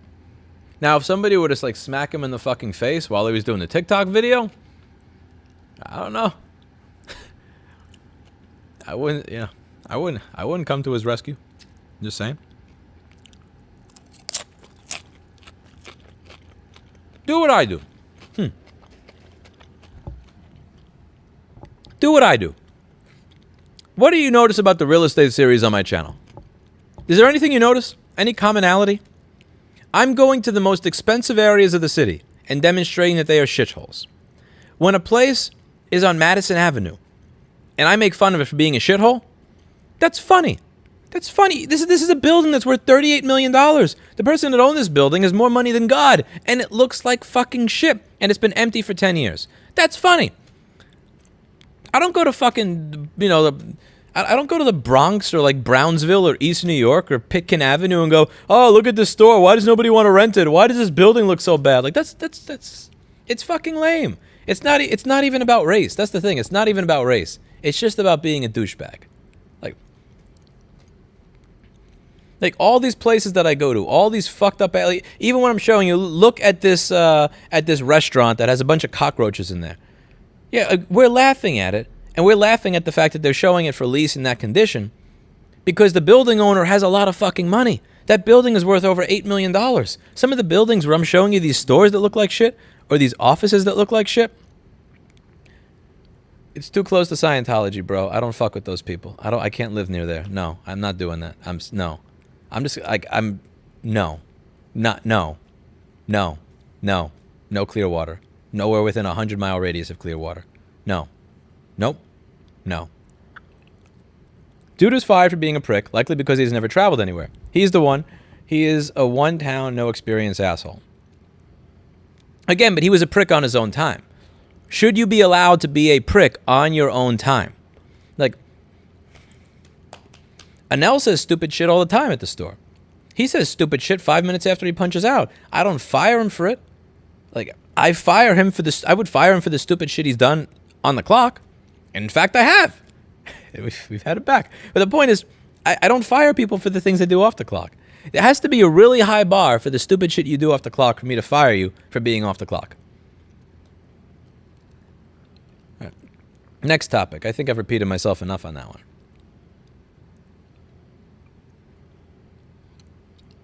I don't care about tattoos.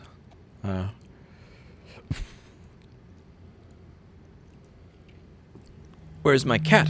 That is a super chat only question. Or you can get a free answer by clicking the FAQ down below.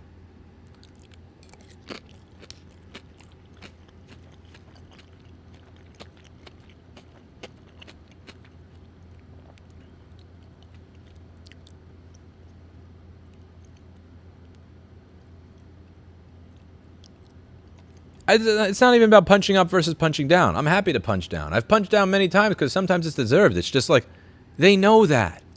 You don't need to inform people of that. You're not telling them anything new.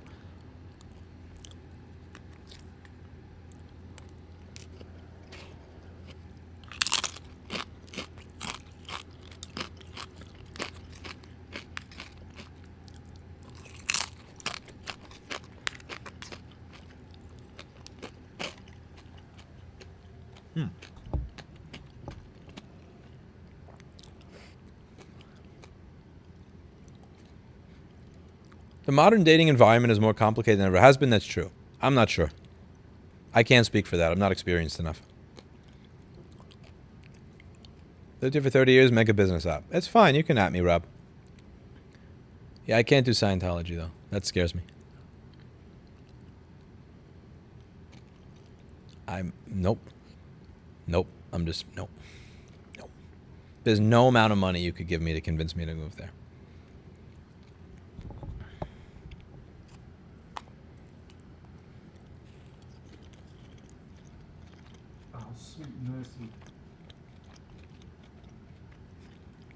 What do you think about Manosphere and the red or black pill?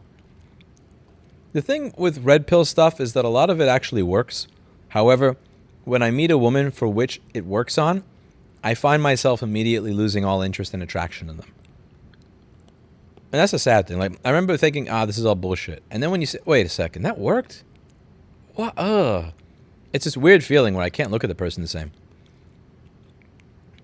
Like when a woman that I'm dating starts treating me massively differently because I do something that is suggested, and I'm not going to give specific examples because out of respect to the individuals involved, but it just makes me wonder, like, why couldn't things be like this without, before I did this stuff?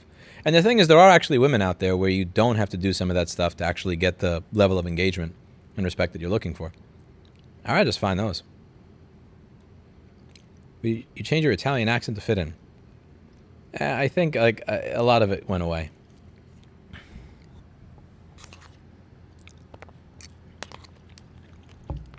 I would say there's only like maybe 5 or 10% of any content in the manosphere I found that I thought wasn't toxic bullshit.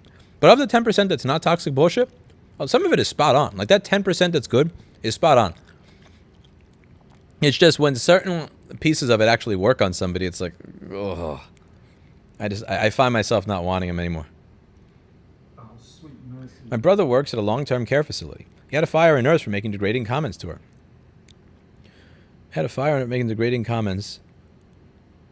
to her coworkers in front of the residents. The nurse said, "Who cares? The residents are not cognitive."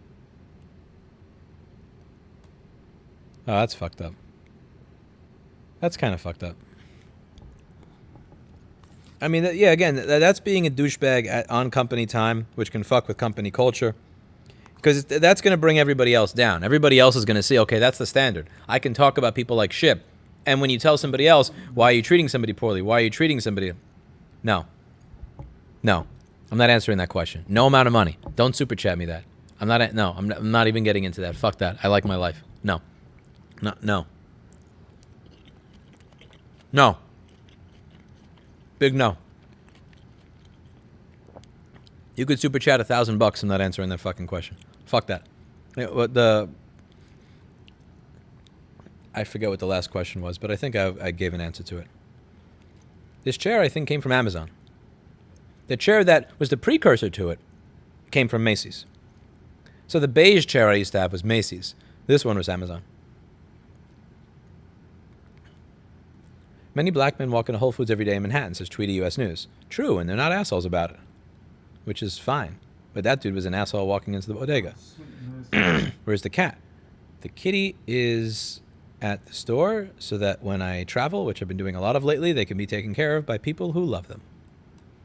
Also, admittedly, at this point, Paul and Dan are kind of, they're the true cat dads at this point. Paul spends more time with BlackBerry than I think I did when I owned her.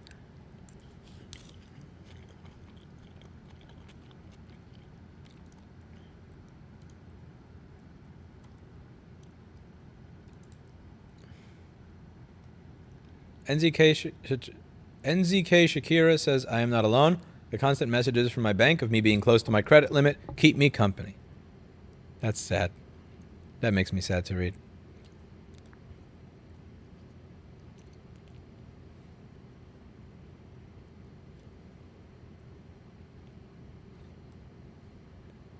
I know several men who lost everything by dating an employee. Yeah, it's a pretty dumb thing to do.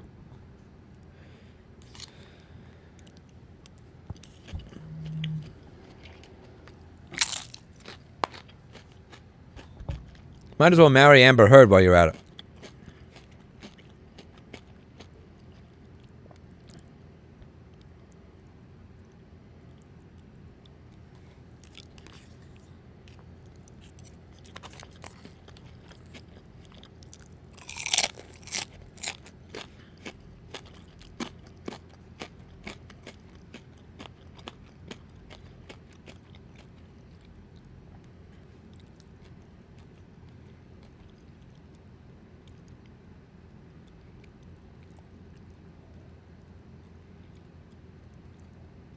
Hello to the Montreal person.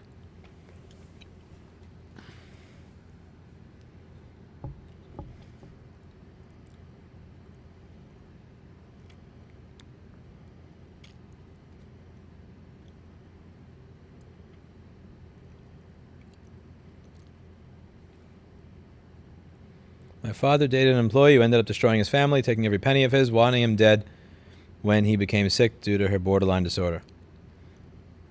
Don't date your employees. Date a coworker, not an employee. If you have time to drive to Houston after you visit Austin, you should at least stop by and teach me some. You're most likely a dude, so no. You know what a girl is? A girl is an acronym for guy in real life. That's what you are. You're probably a girl. No thank you.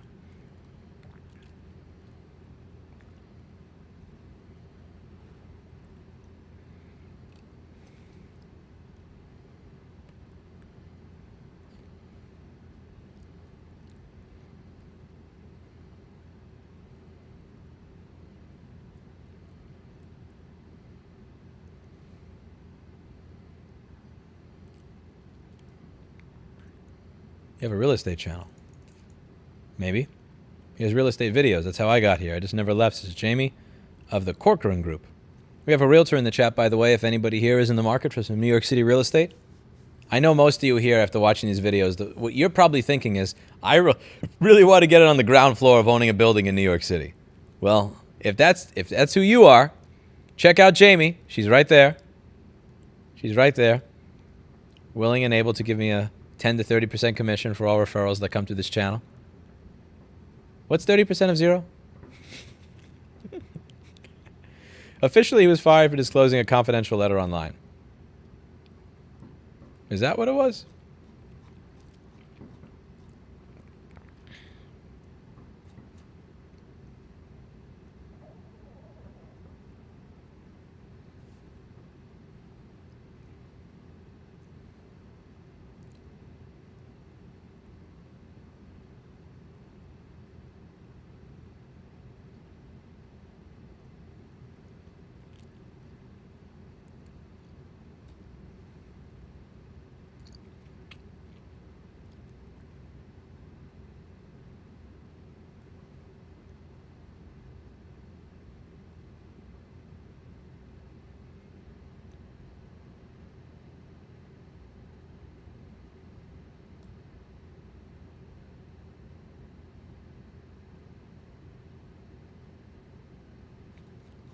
No persona, you just gave me a riddle. I can't answer a riddle, I'm afraid. This is a steak salad with a little bit of rice, some lettuce, pico de gallo, onions, guacamole.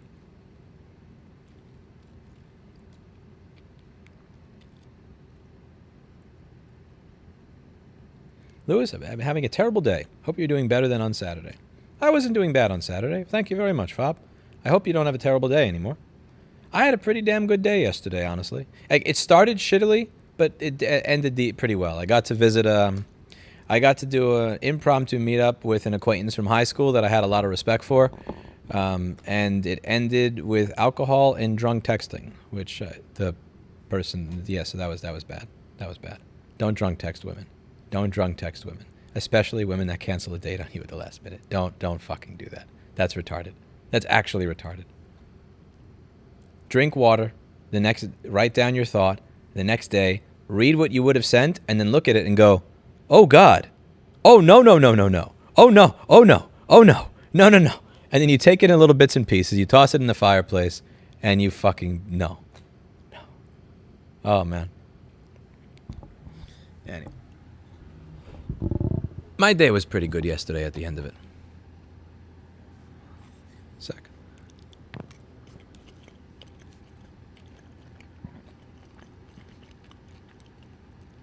You're pretending to be someone you dislike attract someone. How attractive are those receptors to that treatment going to be to the real you? True. You know, there was this one woman that I met a while back that said, I said, like, there's a personality that gets put on for YouTube.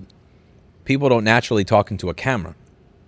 Most normal, average, ordinary people, if you put a camera on them and ask them to talk, they get really awkward.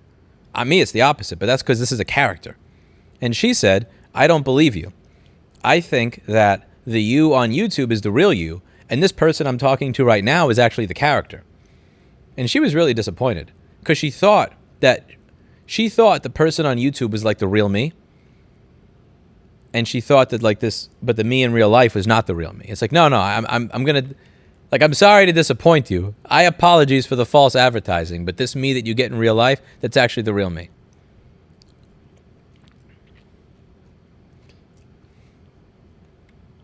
Unfortunately. Hi, Lewis. I've been having a terrible day, but I hope you're doing better than so. Yeah, I read that one already. It's a switch. I don't know how it works. It's a switch. Like, autism turns off when I turn on the camera, and it turns on when I turn off the camera. My friend Mark wants to meet you. Yo, he's calling me while I'm fucking streaming, Sonny. I can't answer while I'm streaming. You know that. I'll see him tomorrow, probably. I have to get dinner with Steven Vanier to go over Milan's 1-year anniversary of his passing. And then after that, I'm actually going to be picking up my shit to drive to Texas, but I'll make it sure to see you guys before I make my way to Texas. But you can't call while I'm streaming, Sonny. You can't call while I'm streaming. Wives generally get kind of upset when their husbands leave them for the secretary. True. I'm a monogamous guy. I'm not for cheating. I'm not with it. But I'm also not for banging your staff to begin with. I've had like 4 or 5 female employees over the years. Never in a million years have I ever thought of them that way. Just no. Ugh. No. That's a mess. Never do that shit. Never. Not even remotely. Don't even walk up to the line. I'm not even saying don't cross the line. Don't walk up to the line. Don't look at the line. Just no. That's bad shit. That'll fuck your life up. And even if you don't wind up getting sued, that'll fuck your brain up. It'll fuck your company up. It'll fuck it. Just don't do that. Don't have sex with your employees. It's very bad. Bad idea. Why is my phone vibrating? Is that you, Sonny? Oh, it's Steve. Why? Why does everybody do this? Why? You, come on. No.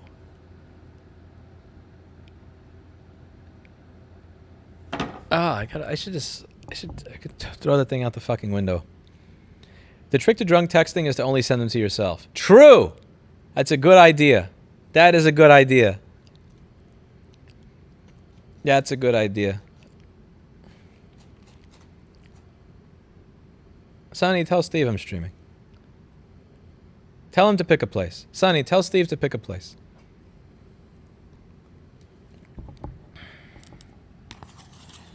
Oh, sweet mercy.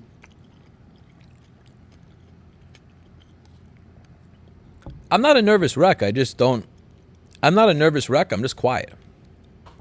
I don't really talk much. Like, I just sit there. And when people bring things up, like, people will meet me from YouTube and expect that I'm going to be all excited and animated about stuff, and then they just talk, and I'm like, yep. Mm-hmm. And then I just go back to what I'm doing, and I ignore them. I'm like, what? Yeah.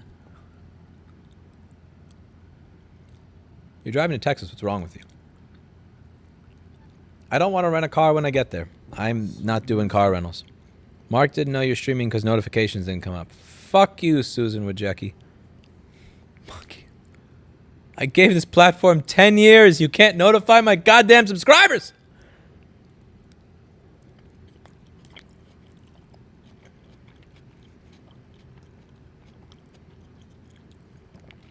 We will have reached full equality in the world when female CEOs can get fired the same way male CEOs can when they fucking destroy a business. I can't wait to see Susan Wojcicki get fired. That's never going to happen, though, because she's related in some way to one of the people that started Google.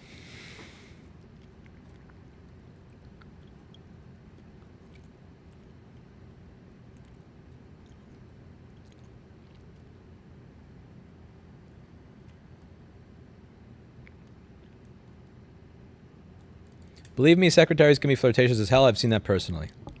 Luckily, I haven't had that experience with Kevin.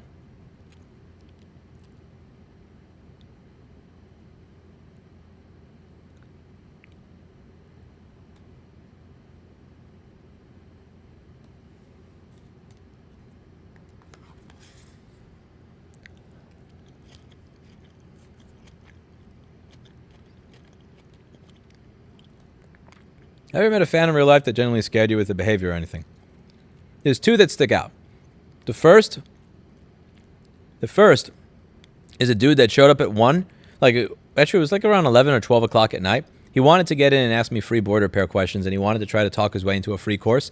So he thought the best way to talk me into tutoring him personally for free was to wait until my stream was done, stand outside my store at 1 in the morning, block the door, and then make a sales pitch. I'm not going to say what happened. That did not end well for him. He did not have a good experience that evening. There was another person that showed up, and it was one of these people that just doesn't understand how to fucking end a conversation. As autistic as I am, I know when it's time to end a goddamn in-person conversation. I can pick up on that basic social cue that you want to be left the fuck alone. And there are people that show up all the time, and they just ask question after question after question. The worst, by far, is when people just start, coming up with random questions just because they want to be around me, so they don't want to leave the store. They just want to come up with random shit to say so they could stay there. And there was this customer that was really flirtatious, very flirtatious. And I was going to ask her out. When she walks in, he interrupts me as I'm talking to her to ask if I've ever been accused of being part of an anti-Semitic Jewish conspiracy theory. Then he starts spouting some crazy 4chan shit. And it's like, dude, get the fuck out of here, bro. The shot that I made was very, very diminished from the fact that I knew that this fuckface was still standing there. And then Kevin walks up and he says something along the line of, yo, it's getting really crowded in here. And the guy's like, yeah, but I'm the only one here. And he's like, yeah, it's really crowded in here. I think you should go. And I've never respected Kevin more to this day than that. But yeah, I had this fucking feeling because he wouldn't leave. And no matter, I answered all of his questions and I was kind and I was polite and I was courteous, but he just couldn't fucking get that this is a goddamn business, and I don't want to have you here talking to me all day for no fucking reason. And he just goes and he asks that. I had a feeling that that woman was going to walk in the moment that he was still here, spouting some crazy shit. And that's exactly what happened. I still remember it to this day. Oh my God, I'm so pissed at that. But again, I shouldn't hold that against him personally. There's been tons of times that should happen. It's just, this is the reason I hold it against him that as much as I do is because it happened to him. No, he did it while there was a woman in the store that I was trying to get a date with. Oh, fuck that. Fuck that. That was bullshit. That was bullshit. Absolute bullshit. Piece of shit rental cars. True. I've been watching you for years and don't use Apple. Still great to watch. You help many people start business. I found your wisdom useful. I concur in the drunk texting. True. The topic of tonight's stream.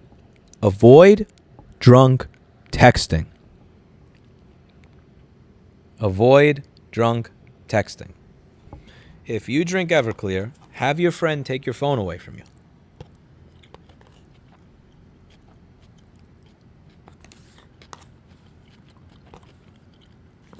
Just don't do it. The designated drivers, the designated texter.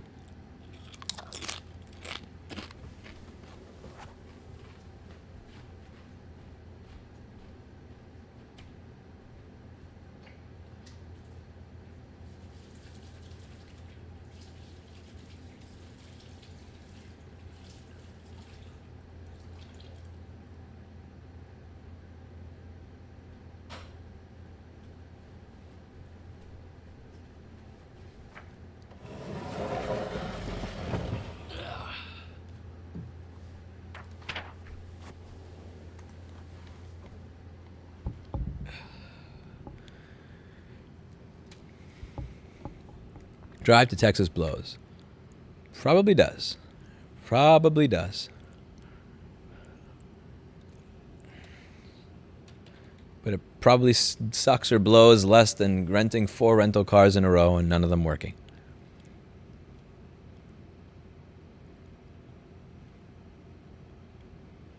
It's getting hectic. What is it?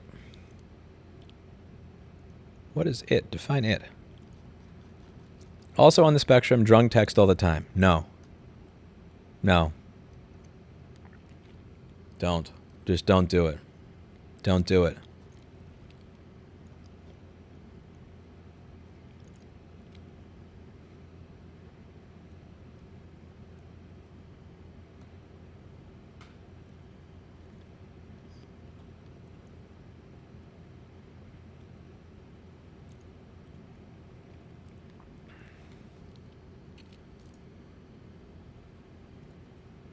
Cock blocked. True.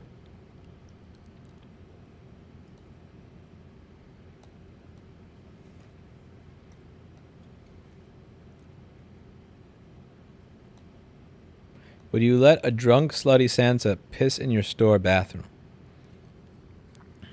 I try to allow people to piss in my store bathroom unless they look like a complete bum, because I don't like the fact that the city smells of piss.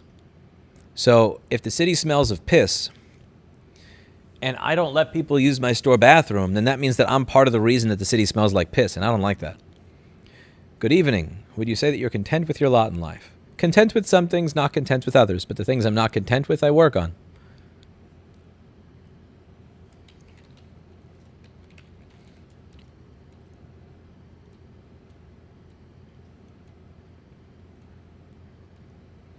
What is your opinion of alcohol and consent? Are 2 drunk people criminals by default if they have sex?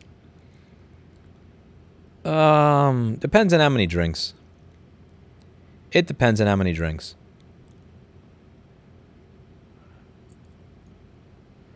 I am not of the opinion that it's like a thing that I would consider prison for until you get to the point where they're literally knocked out.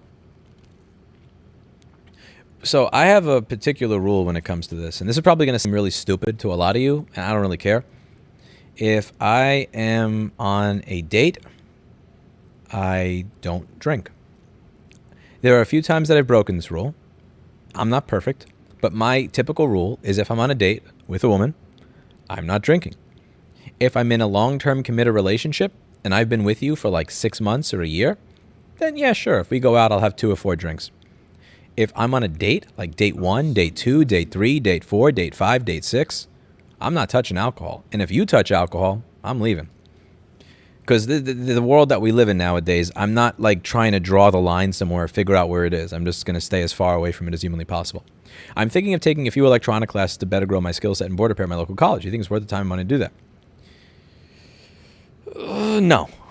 There's too much free information on YouTube. Not just for, I'm not an engineering person. You're not going to learn that from me. There's enough Dave Jones and Afro Tech Mods and Steel Wheels Down. There's enough people on YouTube teaching this shit that I honestly don't think that you would get your money back. If we're talking about 20 years ago and college cost the same amount of money, sure. But now college is an insane amount of money. A, engineering courses are not going to teach you how to do repair. I talked about that earlier. But B, more importantly, you can learn all that same shit on YouTube. I unashamedly drunk text girls when I'm drunk. Haven't regretted it yet. David Chang, you're here watching this video at midnight instead of doing something else. And part of that is probably because you have drunk texted. The best thing about this recliner is that it exists, it's comfortable, and it's famous on the internet. Do you own Everclear stock? No. What was the content of this drunk text, and will you make it a story on your channel? Not until enough time has passed that I can laugh at it. 10 years from now. And if I do, I will radically change the names of everybody involved because I don't believe that the people that involve themselves with me in any way, shape, or form in that way should be discussed publicly here unless they have already been a part of it. Like Erica jumped in front of the camera when I was doing video. She was a natural part of it, so she kind of asked for it. But if a woman has not asked to be a part of my public life in that way, they're not going to be a part of my public life in that way. You know, fair is fair. Any day when you're opening a Miami location. That is now officially a super chat only question because I get asked it over 10 times a stream. Read the FAQ down below. There's an FAQ in the links description. Check out the FAQ. There's an FAQ. You see the FAQ? Also, I wouldn't if I were to do Florida, I'd probably do like Fort Lauderdale or Jacksonville. I wouldn't do Miami. Miami's too fucking expensive.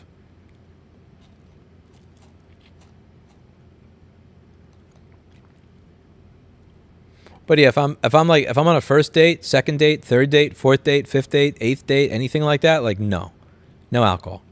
I see. Okay, maybe if you take like, nah, you know what? No. Like if I'm there and you like have 2 or 3 drinks, it's like, all right, check. Here's my card. I'm out of here. Nope. I nope out of that shit. I don't know you. I don't know what kind of person you are. I don't know what kind of shit you're gonna say. I don't know what kind of shit you're gonna regret. Because here's the thing. There are enough women that regret their experience with me that, like, literally hours after. There are women that regret agreeing to be with me a day after. There are women that may cancel a date because they're like, oh my God, I agreed to that yesterday. Oh no, why'd I do that? That just happened yesterday. And she was sober. No way in fuck I'm going to be with a woman that I'm not damn near close to marriage with and have her drink or me drink. Just no. My boss is putting up a good amount of money to send me to online soldering school. What should I expect or do to prepare myself? Fuck around with as many donor boards at the store and get a list of things that you suck at. So if you're good at soldering a through hole, but you suck at QFN, then you'll know, okay, I need to practice my QFN. They're like, hey man, why is it that this one always has a joint that looks like that, like a little rounded thing, and mine always looks like a right angle? I really don't know what I'm doing wrong. You want to, excuse me. You want to mess up as much as humanly possible so that when you go to the class, you know what questions to ask. Or like, hey man, why is it that when he solders the connector, the joint is nice, but when I solder it, I always get a blob between the pad and the pin. And then the instructor will go, see, you're not soldering it flat on the board. Here's how you solder flat on the board. But what you need to have is a list of what you suck at. Because here's the thing. Sucking at something actually isn't that bad if you know the list of questions that you need to ask to stop sucking. So what I would do is if your boss is paying a lot of money to take you to an advanced soldering course, fuck around with as many donor boards at the store as you can. Figure out what you can do and what you can't do. Like, watch some of my videos and just try to recreate what I do. Now, you're going to fail at a lot of it the first time, but that's okay. What you want to do is you want to be able to go there and go, okay, when I try to solder a connector, I get a blob between the pad and the pin. Can you tell me what I'm doing wrong? You don't want to just go there and go, teach me soldering. That's because an instructor is going to be able to help you with specific problems a lot easier than they're going to be able to teach you a brand new thing from scratch. But yeah, back to the dating thing. Like, yeah, alcohol, I am not. I'm not gonna. It doesn't matter how much of a filthy alcoholic I am not drinking. I'm not drinking on a date with somebody new. And conversely, yeah, if they're drinking, I'm out. I have dealt with enough sober women in my lifetime that agree to a date and then take it back 2 hours later. I've been with enough women that are like, oh, you know, I thought I was having fun, but I thought I liked you, but now I actually don't. Who were sober. I am not dealing with that shit while you're drunk. I'm not dealing with any regret. I'm not dealing with, I wasn't really into this, or this, that, and the other. The best way to deal with it, unless I'm damn near close to putting a ring on your finger, I'm not going to be around you while you're drunk. You're not going to be around me when I'm drunk. Maybe it seems kind of strict. Maybe it seems kind of weird, but it is what it is. I'll get drunk on my own. I'll get drunk with male friends. I may even get drunk with female friends. I'm not getting drunk with a woman that I'm on a date with. Hell no. No. No. That kind of goes in the pile of like, again, having sex with employees. Like, you just don't do that. Don't even. It's not even like, where is the line? Well, what if what if they're my employee but I'm not the CEO of the company? No. Don't even look at the line. Run away from the line. I run away from the line. I'm not doing that. Tim Schulman says, I just wanted to thank you for coming out here and lobbying with Tara Wheeler for Right to Repair in Washington. That was a cool ass woman. Tara Wheeler is a cool woman. Very confident, very kind, very cordial, very polite, very, very knowledgeable. Like, she's a powerful woman and an amazing speaker. Thank you very much to Tim Schulman. My apologies that I gave up on the Washington State Legislature. I did a video a few days ago where I was talking about what... Sweet mercy. Lewis, can using a 2013-14 display in 2015 cause any issues with the no backlight or early boot process? I thought it would be no backlight at all, but if it's only an early boot process, then... Yeah, for some reason I thought it was no backlight at all, but since I haven't seen one of those models in a while because they're older, I don't really know. See, I explained what was fucked up with Washington in this video over here. I'll link it in the chat, and I'll at you. I'm going to give you an at. Washington State... whoops, wrong. That was the wrong link. My bad. Washington State politicians are insufferable when it comes to this. I tried. Lobbyists said that, I'm not here to fix stuff. I'm not here to make 325 fixing boards. I'm here to steal your homework and share it with people. That's what I do. That's how I make money. When you read Macbeth, Romeo and Juliet, you have to write a paper for English Lit. I'm here to steal it. I don't make money fixing things. I make money selling your book reports for SparkNotes. They actually convince politicians of this. I shit you not. They actually convince politicians of this. You never want one of your drunk texts shown to you in court. True. And again, that was a risk that I made. That was something I did, and I got to live with that. But I don't want to live it worse. No. What if you were risking COVID spread by letting people use your... Oh, fuck off with this COVID shit. It's 2022, man. Come on. We've all had COVID like 2 or 3 times already. Vaccines have been out for everybody who wants one. Like,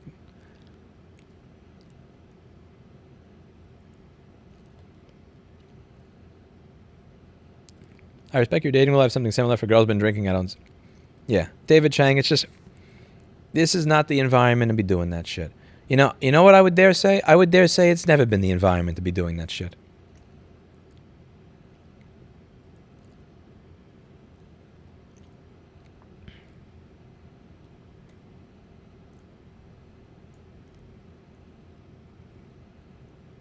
It's called moderation. 1 or 2 with your meal and leave it at that. If they don't have the self-control to not get smashed, just leave. That's the thing. If you have 1, then you're going to have 2. If you have 2, you're going to have 3. If you have 3, then why not 4? If you have 4, then why not 5? If you have 5, then why not 6? If you have 6, then why not 7? If you have 7, then why not 8? If you have 8, then why not 9? I know. Trust me. I had an $800 bill to fix my door after I had 7 full glasses of whiskey. Oh, trust me. I know. 1 turns into 2 really... 2 turns to 3, 3 turns into 4, 4 turns into 5, 5 turns into 6, 6 turns into 7, 7 turns into a claim and you being in court. No. No, I'm out of there. No. Don't even look at the line, run away from the line. That's my new motto. Listen, it's a good motto.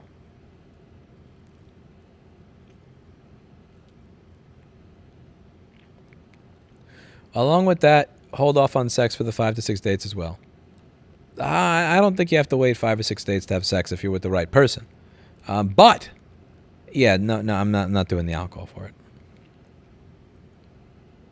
Oh, sweet Lewis, you have no idea the people you've influenced over the last 5-ish years. I'm one of them. No, adding you in this.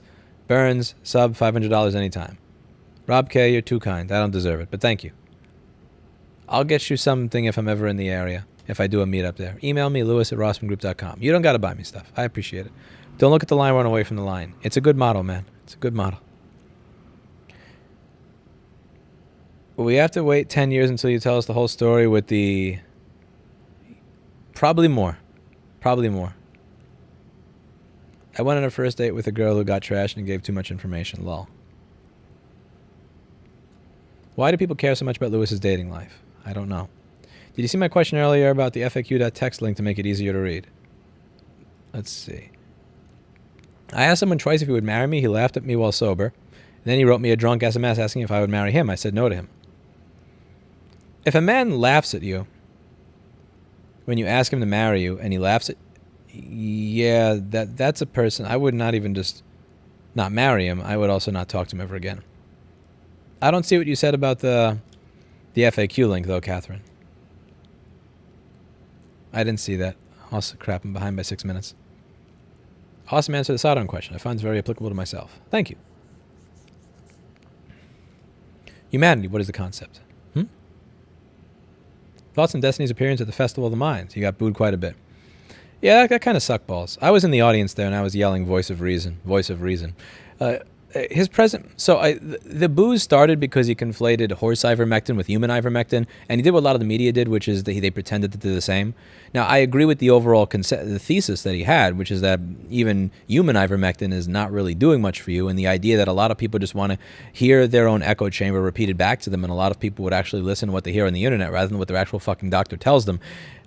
That I agree with, but yeah, the way the booze started because he conflated human ivermectin with horse ivermectin, and he did it, which was the condescending line that the media did, which immediately got people booing. The problem is, anytime he actually tried to make a real, legitimate, honest-to-God point, they were booing him. Not just small boos that were so loud that he would not be able to speak. And the reason it's particularly ironic is because A, what he was saying was factually correct, and B, this was a fucking freedom of speech promoting festival, and the audience was not allowing him to speak because they were too butthurt, which is really, really lame. You never know how a date really went until days later, then it becomes 100% obvious. True. It's Lewis's dating advice channel time again. No, it's not. Don't take dating advice from me. You'll be single for the rest of your fucking life. Don't do it, bro. Don't do it. Dr. Evil says he doesn't even drink and have relations with his spouses. A bit extreme for me, but each their own. Yeah, that's a bit too far for me. He has his reasons. I will let him discuss his reasons on his stream. I don't want to take private conversations and extrapolate those to the public without speaking to them first. But that for me, that's extreme. Again, if I've been with somebody for a year or 2 years or 3 years and I trust them, I would have no problem drinking around them, and I would have no problem with them drinking around me. If you're a date, no, never, no, none of that shit.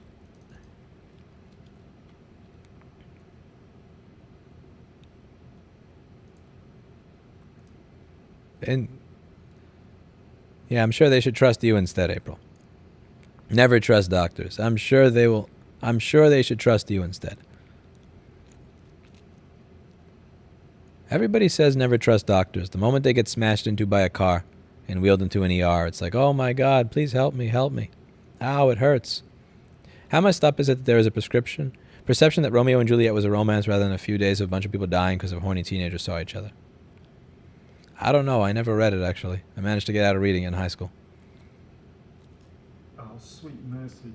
What did union protesters harassing independent Mercedes repairmen? I don't know. I don't have a way to click that. Fuck. Yeah, I can't click that. Fuck. It's weird. If you have a link, it's actually better to post it in normal chat because I have no way to click that. Let me see. Okay. I can type it.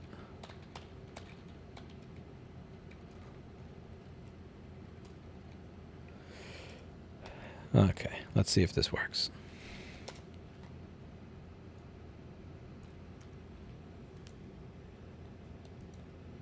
How does this TikTok work?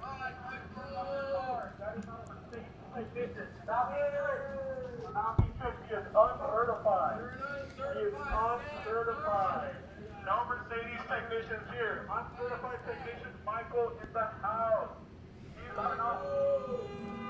What is this shit? Okay, so he's mad that they're using uncertified text? Do not be tricked. He is uncertified. You're an He is uncertified staff, uncertified. Who cares No if they're Mercedes uncertified? technicians here. Uncertified technician Michael. Why? Okay, so he's saying no Mercedes technicians here. He's not saying no certified technicians here. He said no Mercedes technicians here, which means that you are not a Mercedes technician unless you are certified by Mercedes or certified by somebody else. Why do I have to be certified to consider myself a technician of something? I'm not certified by Apple. I have no certifications in anything, and I would consider myself a superior Apple tech to 99.9% of the people that actually work at the Apple store, if not 100% of them when it comes to servicing anything on their products. I don't know. This kind of seems like bullshit. Go in the house. These are not auto. These do not know what they are. Michael, you're not qualified, sir. I hope you know their new warranty body. Now, wait, would he say warranty is void? No way. You didn't just say that, bro. No, you didn't just say the warranty is void. No way. I hope you know their new warranty body. There is Michael. We break forward eardrum. I couldn't hear that. So what's the backstory to this? Why are they mad? Is this a case? Is this a case of a Mercedes dealership saying, I don't want to pay, people that actually are in the union. I want to pay some dude that doesn't know how to fix cars, that doesn't know jack shit because it saves money. Like, I can understand that. I can understand if they're saying, like, a Mercedes dealership of some sort, instead of paying, I don't know, 30 or 50 an hour, is paying like 10 or 20 an hour to get somebody who knows less. I could get that. But yeah, I really don't like the idea of just screaming at people and having a bullhorn because they're not certified. I'm not certified, and I'm proud and happy and honored to not be certified. If anything, having an Apple authorization or an Apple certification, it means that I'm a member of a group of people that don't do board repair, that are told, don't do this. You're not allowed to learn how to do any of this. They're people that just randomly swap stuff and don't really know what they're doing in the same way that we do. I'm proud to not be authorized by the manufacturer. It's not something I feel bad about.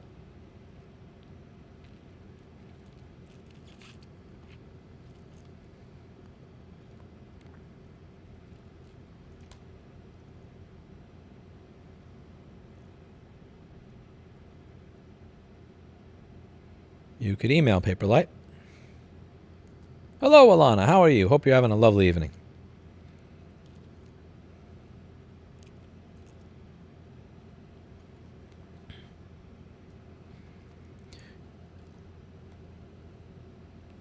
I probably would want to make the FAQ easier to read, Catherine, at some point. Yeah, I put that together pretty quickly. Oh, sweaty stained shirt. There's no sweat on this shirt. That's a shadow from the microphone. See? See? No sweat. That's just... Yeah, there's no sweat over here either. That's, no sweat. No sweat. That's, shadows. That's all shadows. It's convincing, though, isn't it?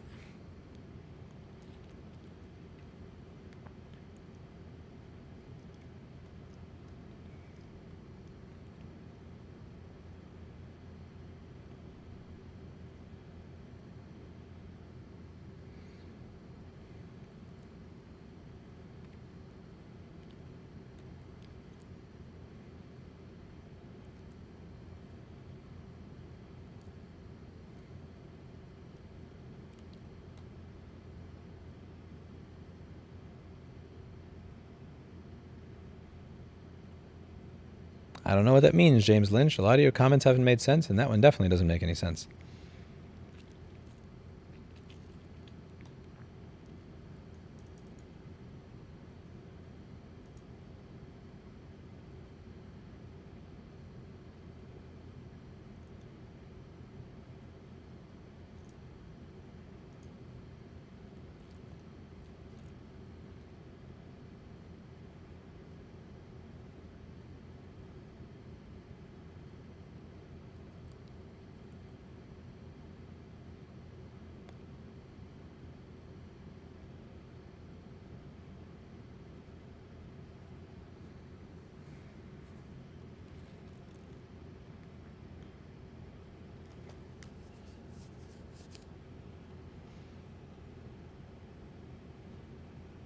I need to get drunk on a date.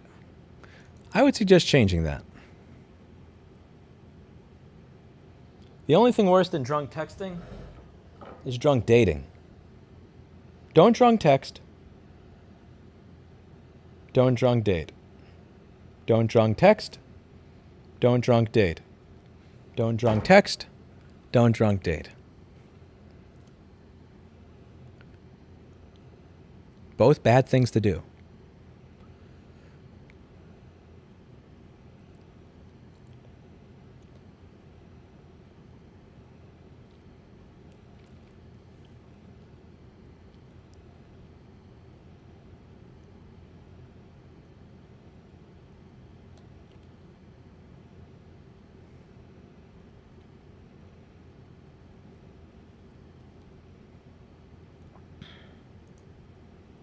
Thank you, Blue Freaker.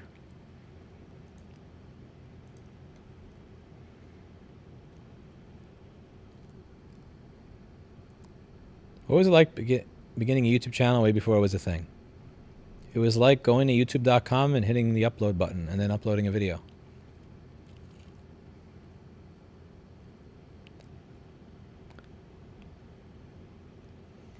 Felony convictions don't really mean jack when it comes to if someone could do a job or not, and really shouldn't be a factor in employment.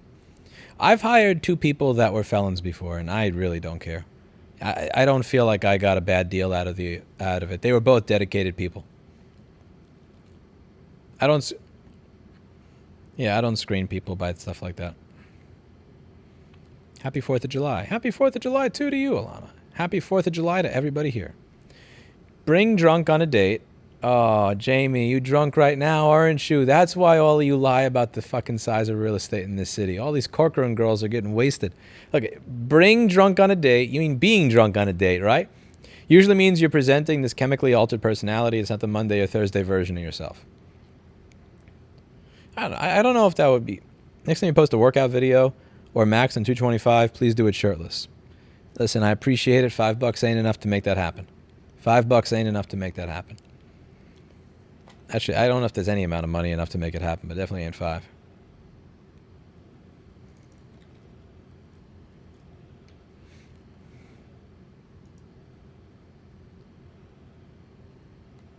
Thank you, Pile of George. I appreciate that. Sweet mercy. I don't have the problem with drunk texting. I go the wizard route. 2 more years of staying a virgin and I'm good to go. What? What does that say?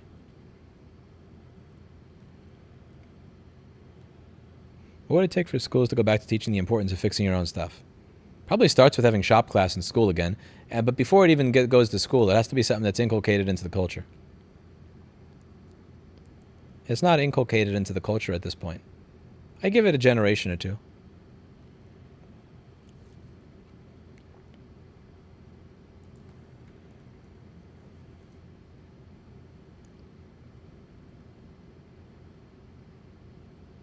When are you going to run for public office? Never. I don't hate myself. Have you considered hair transplant? No, I like the hair that I have right now. It's, it's a little bit more white than it used to be, but I guess that just means I'm old. Oh, well.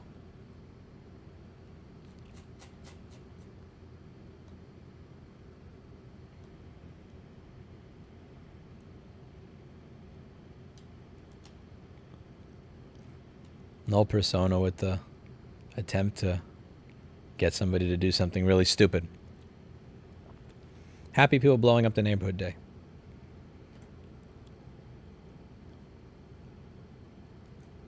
Husband knows if I get drunk, he's out of luck, I just go to sleep. Don't know, Zethia, don't know. I don't have a likelihood. I don't have a percentage. I don't have a way of describing that.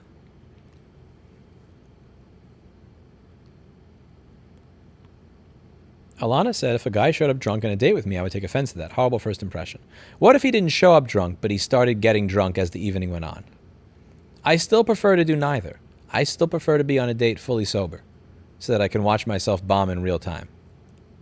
I want to be there for me bombing, you know? I want to experience every single awkward silence. Every single autistic awkward silence. I want to be able to savor the moment, you know? Naked board repair is dangerous. Possibly. Thank you, Zethia.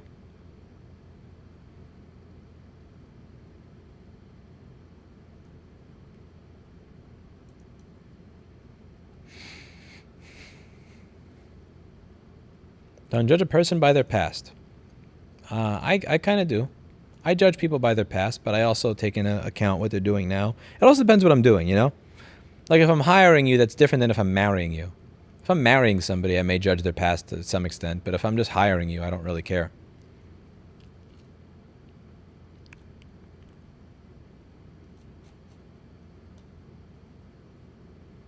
That's fine. Just showing up drunk before me makes me think that he's not stable. True. I said I was going, but I'm still here. Can you even still put your mind back into 3 a.m. board repair? You were right in front of the front window. Your backing wall looked like shit. I remember that. And I remember that. That was back. You know, I missed that little shop. I do. That shop is $5,000. The new one is $13,000. I miss that little shithole. I really do miss that shithole. I really do. Is it an issue if I feel that the silence isn't ever awkward? It's not an issue if you don't feel like the silence is awkward. It is an issue if the person in front of you looks like they would rather be virtually anywhere other than in a room with you. Let's see. Yeah, like if you're enjoying a moment of silence, like you're sitting next to your date, you're enjoying it, you're holding hands, you're looking at the sunset, and you're like, and you have a smile, that's silence. If you're looking at somebody and they're like,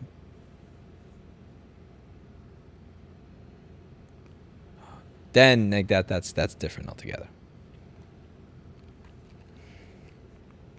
Silence isn't a bad thing. It really isn't a bad thing. And it's something, and it says something if you're able to enjoy silence with a person.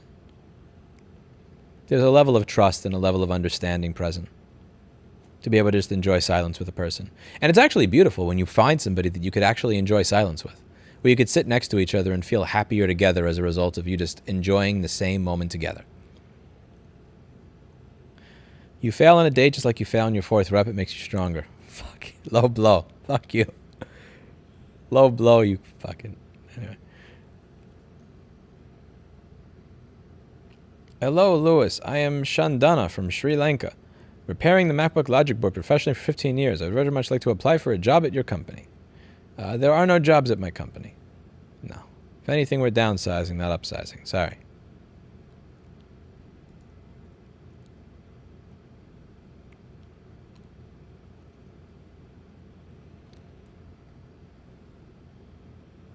If the guy is getting housed, it's a no from me. I'm out. You mean hosed, don't you? Because I know that you wouldn't be drunk in my chat, Jamie. There's no way that you'd be drunk in my chat. That's true. If you can share an awkward silence without it being awkward, then you know you're close. Very true. I thought you were married. I thought you were smart. Ah, well. This channel has become underground dating tips from Lewis. Please don't take dating advice from me. You're going to be alone for the rest of your life. Please don't do it. Please don't do it. For the future, incentivizing live streams. Thank you. What compels you to stream and answer the same questions over and over again? Sometimes there's interesting questions, and sometimes I get stuff that I can use for other videos. On a scale of 1 to 10, how much do you love or hate your chat? It really depends on the person. Some people 0, some people 10. Oh, sweet mercy. Don't care about DMT. Yeah, Jamie's freaking... Jamie, what did you drink? Yo, did you steal my bottle of Everclear? I gotta check and see if I still got Everclear here. Best dating advice I ever got was from folks who've been married a long time. If you're an introvert, having somebody who is content to be with you during silence is priceless. I agree. I just look back at my chats, not gay, married 29 years. Why do we say this stuff? Huh? I don't think anybody said that you were gay, Rob. What are you talking about? I'm confused. Listening to you talk about not drinking on a date makes me want to drink. I just poured some since got it in my head.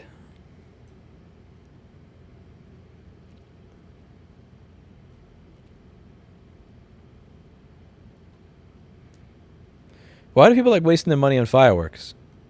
I don't know. Why do people lease vehicles they can't afford that they don't need? Why do people buy clothes they can't afford that they don't need? I don't know. People like... If you're going to light your money on fire, you might as well at least get some sparks.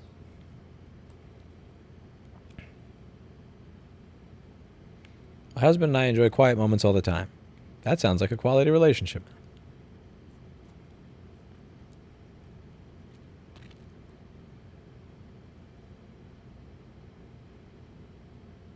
I'm streaming until I'm done, Lavaris.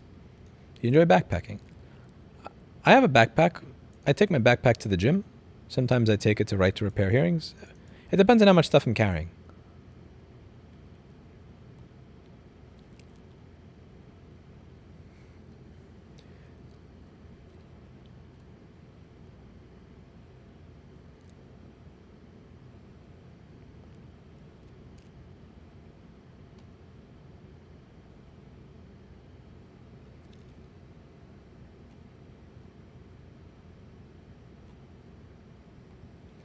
What do you think of Georgia? I've only been there once. I was only in a really small town. Kings Road, Kingsland, something like that.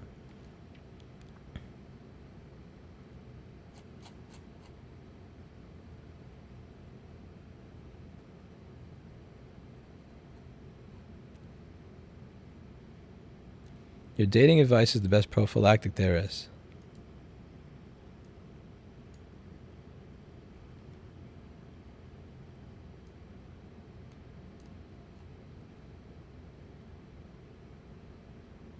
I don't know. I wouldn't call it that. Don't listen to my dating advice. It's absolute shit.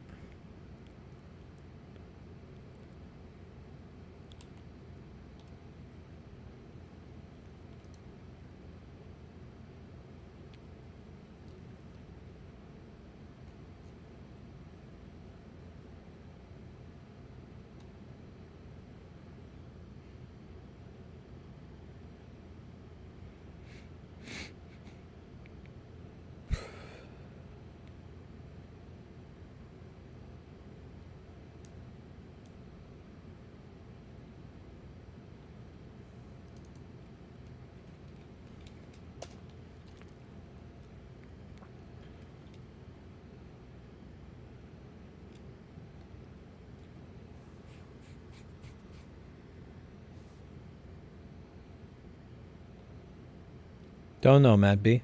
A little bit Texas. What'd you have for dinner tonight? I had a steak salad with lettuce, pico de gallo, guacamole, rice, and onions. And a little bit of garlic powder on top. It's amazing. Wait till they hear you tooting while you're asleep. No stopping that. Yeah, especially with how much you drank tonight, Jamie. You should do a 6th Street drunk live stream while you're in Austin. Tempting. Tempting. Maybe. Somewhat tempting.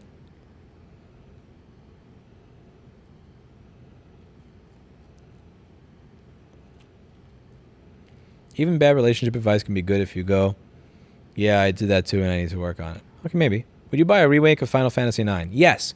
There are a group of people that have been doing a lot of work to try and fix the rendering and make it look better.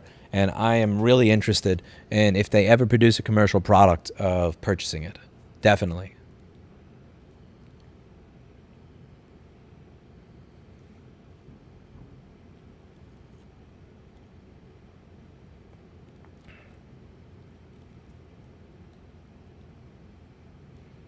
I think it's not about wiggling out of it. I think it's their Zethia.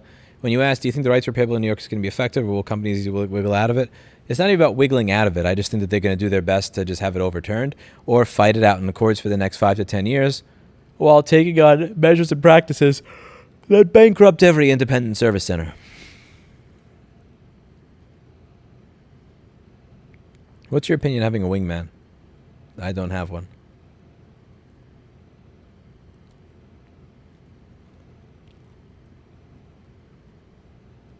Some people say that the learning curve includes the Valley of Despair.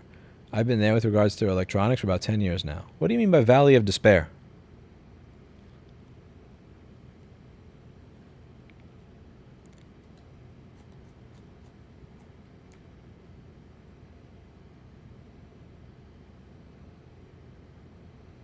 I can't, Seth Rain.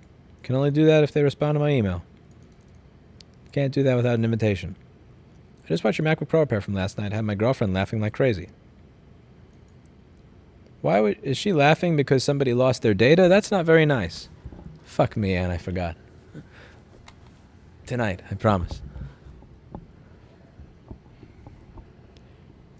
My PB port is busted.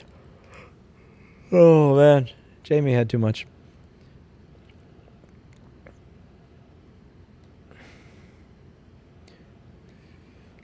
No, wingman, no matter how awkward you might feel or think you seem, if she really likes you, she's going to enjoy spending time with you no matter what.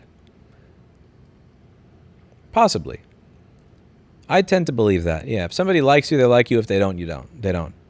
If you're able to present yourself in a less awkward way, it does increase the possibility of you being able to show who you are. And if you show who you are, there's a better possibility of them liking you. It's kind of hard to show somebody who you are when you're nervous or awkward.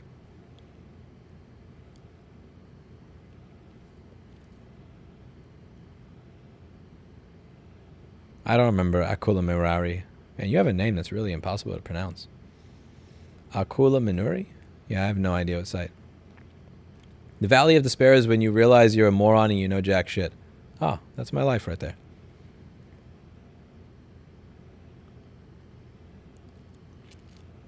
The other thing, when he says no matter how awkward you might feel, it might seem she realizes she's going to just spend time with you no matter what. Like, chemistry is one of those things that you really just got to work at. Like, I don't buy this Disney Days of Our Lives fantasy world bullshit of, like, you just meet somebody and sparks instantly fly. Does that happen? Like, yeah, like, you know, a small percentage of the time. The people that I've been with that I wound up having the most chemistry with are the people that I had the least with in the beginning. It's work, and, like, both people have to decide, I'm going to work at this. I'm going to try to put myself in a situation where I can actually feel this way about this. You know, like, I'm going to put myself in a situation, I'm going to take this particular action so that we have this type of moment together, rather than just relying on it randomly occurring at some point. I think, like, most of these things are things that can be negotiated, and most of these things are things that can be worked at in person. It's just you have to agree that you actually want to do that.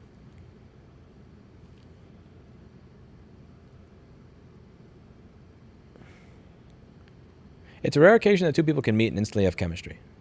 Yeah. I mean, like, the times that that's happened for me, it's like, okay, I ask somebody out, or like I meet somebody and I give him my number. And, you know, we can't meet for 2 or 4 weeks. So we start talking on the phone, and we talk for like 10 minutes, then 20 minutes, then an hour, then 2 hours, then 4 hours. And then when we finally see each other, there's this deep connection so that there is actual immediate chemistry. But, like, you know, if I just meet somebody in a bar and I'm like, hey, you know, whatever, here's my number, and then we go out, there's no chemistry on date one. It's like, that never happens for me. That never happens. It just, like, this, it's not, I don't know, that doesn't work. I was a really awkward person to meet up in Austin, but aside from working on conversation skills, how should I improve not looking deadpan or not interested in conversations? Go to other meetups. Go to other random meetups and just start talking to random people.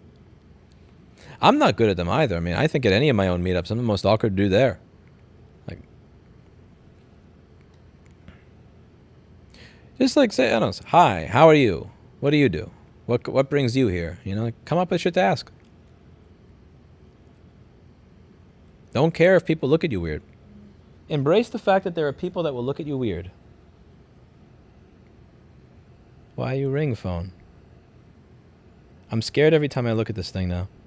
I usually don't even look at it on stream, but now I'm like afraid I'm gonna get I'm afraid of getting this like very long response to a drunk texting session, and I'm like, I don't know.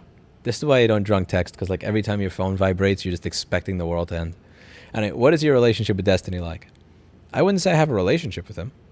I would say he's an acquaintance. I would call him an acquaintance. If he's in town, I'll ask him out to dinner. If I'm in town, you know, he'll ask me out to dinner from time to time.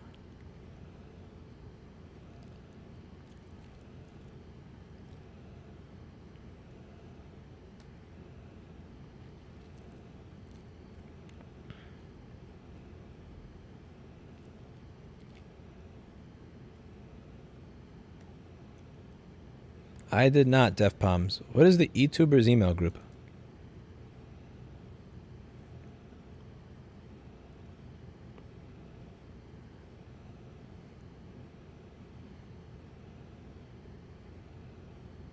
Thank you, Alana. That's very kind of you. It's very kind of you to have that concern and to be thinking about it.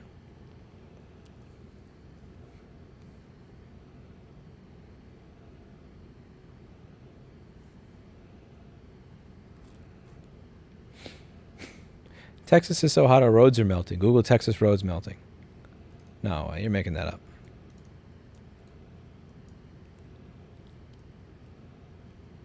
The heat was so bad in one East Texas city that the infrastructure was melting, literally under the pressure. Well, fuck me. Record-breaking temperatures have soared past 100 degrees across Texas, where much of the state is trapped under a blistering heat wave. Jesus Christ. That's insane. You should abort your trip to Texas. Why would I abort my trip to Texas? Why? Why? If a fan invites you to dinner, would you accept? What does she look like, and is she crazy? How do you get out of stagnation in business? Find new customers or find something else to do. If you don't have the desire to find new things to do, to find new customers or try something new, speak to a therapist. Maybe you're a little depressed.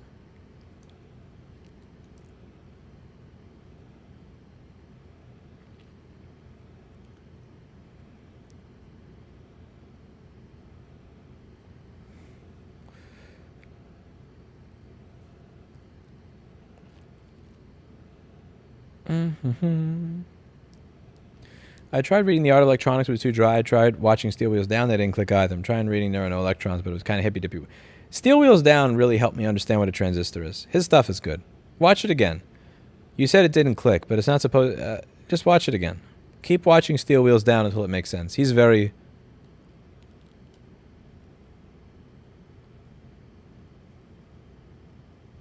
Is drunk late night streaming better or worse than drunk late night texting? By a long shot, 100%. Drunk late night streaming is better than drunk texting, 100%. Yes, yes. There's nothing worse than drunk texting. Don't drunk text. Never. I'll forcibly unsubscribe you from this YouTube channel if you do that. It'd be cool to do group dinner thing in the future. Well, how far is New Mexico from... Let's see. New Mexico. From where I am in Texas. Let's see. Map. Okay, let's see. Where's this shit? So let's see. I'm here. Huh? Can I just see the map without this shit? Okay. I'm here. I'm gonna drive here. And New Mexico's there. Okay, that's pretty far, actually. Maybe. Maybe meet halfway. Let's see. Everybody tells me to check out Fort Worth. Where's Fort Worth? You got San Antonio, Houston, Austin. Fort Worth. Okay. Yeah, that's still kind of far, actually. That's kind of far. Maybe. Maybe. It'll be worth it. Maybe I'll do a meetup there.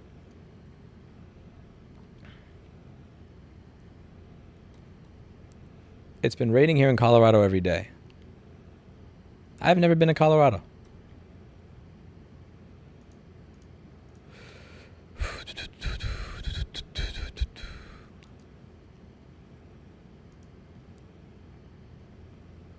Armchair entities living there? What's that mean, Rob K? I don't get it. Also, don't time Rob K out. He didn't say anything wrong. Why are you guys timing him out for? Oh, sweet mercy. No drunk texting, but can I drunk super chat? Oh, you can always drunk super chat. 100%. Yeah, I'll encourage you to give your money away to while drunk. I'll take your money while drunk. No, you probably shouldn't drunk super chat either. But drunk super chatting will still be better than drunk texting. Thank you for all you do for right to repair in the world. Thank you very much. I appreciate that.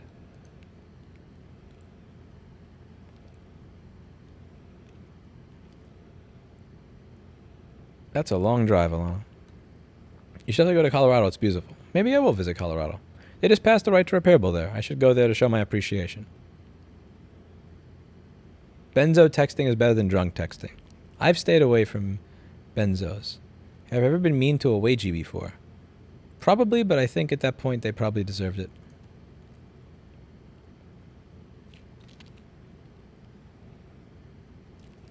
Advice for a software engineer early in his career. I don't know. I can't code for shit. I have no advice for you.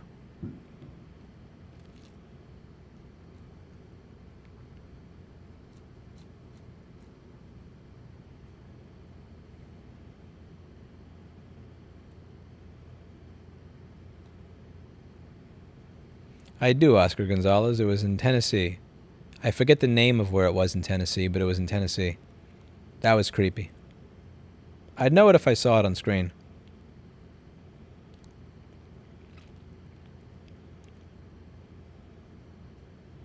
Why are you going to Texas? For a business trip.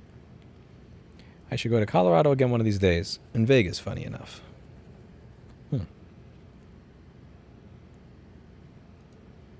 It's a business trip. See what the prospects are for a business location there.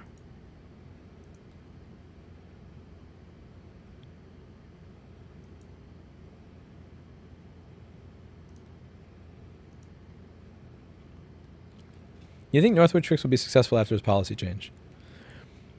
I think it depends on whether the YouTube algorithm continues to promote his videos to people and the quality of his services. If the YouTube algorithm continues to promote his videos to people, he doesn't gain new employees, and he doesn't make the mistakes I did in expanding too quickly. Yeah, he doesn't make the mistake. T12 soldering. I have no idea. I've never heard of it. I've never seen it in my life. I'm really sorry because he gave me $5, but I have no experience with it and I've never tried it. I'd be bullshitting you if I tried to give you any sort of advice on it or tell you if it's good because I don't trust soldering equipment until I actually use it on my desk. Sorry. Do you think Northridge Fix will be successful after his business policy change? Again, if the YouTube algorithm continues to promote him, if he does quality work, and if he does not expand his business radically and take on a bunch more people and a bunch more space, yes. If he expands, takes on more people, takes on more space, YouTube algorithm fucks him, and he moves into a place that's way bigger, then I think it could fuck him. But if he does the first set of things, then no, I don't think it would screw him. I'm just saying, you have the risk of when you stop taking phone calls of business going down. Because there are people that are going to call a bunch of places, and the place that picks up first is the one that gets the business.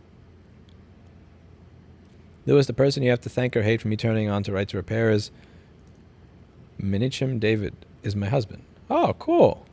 Hello. It's rare that two people can meet and instantly have chemistry. Oh, that's you. Here, have a wrench, sir. How are you? I've heard nothing but good things about you. I have heard nothing but good things about you.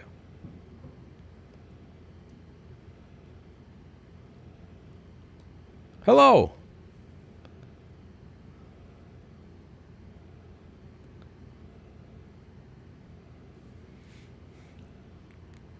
The first thing Ann showed me when I met her is she goes under her shirt and she's like, yeah, I guess you can't have this in New York. I'm like, yeah, I can't. I'm jealous.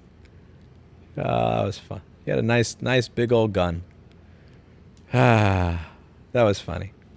That was funny. And knew how to rub it in. Rub it in.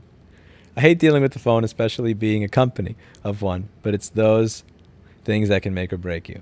Yeah. I wish I could hear Minichim David, but I'd be a criminal if I did that. Only criminals here are allowed to do that. Law-abiding people can't do that. Yeah, it's bigger than my Nerf gun, Ann. Mod Bammy for asking about cats. Yeah, that's kind of... I don't like that, Rob. I did make a comment. I asked why they did that. The thing... Let's see. How do I scroll? But that's kind of mean. That's kind of insensitive. Oh, Wes. Wes, what the hell? I'm taking your wrench away. Get it. Where are you, Wes? Okay. Remove moderator. All right. Bye-bye, Wes. You're demoted. You're demoted. You're demoted. You got your... I'm going to take that wrench and shove it up your ass. Why would you even... I don't know.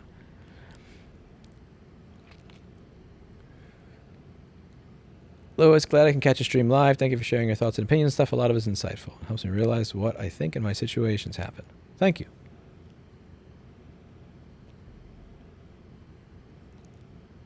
I bought the Quick 95070W recently. It's been decent. I don't think I've ever tried this thing.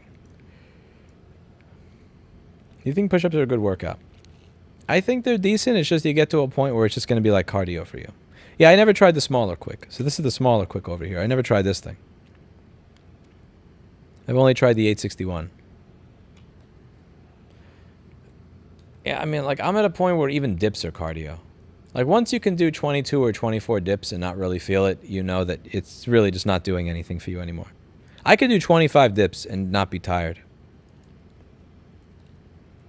But it depends on where you are in your fitness journey. That's a question for a trainer. Have you ever watched MXC? I've never heard of that. What is that? MXC is an ERC utility 20 token used for device transactions. This sounds like some crypto scam. MXC may refer to Mexico City, the capital of Mexico. I don't know. That's an acronym. To use your S10e for home streams. No, this is a real camera. This microphone is not plugged into my S10e.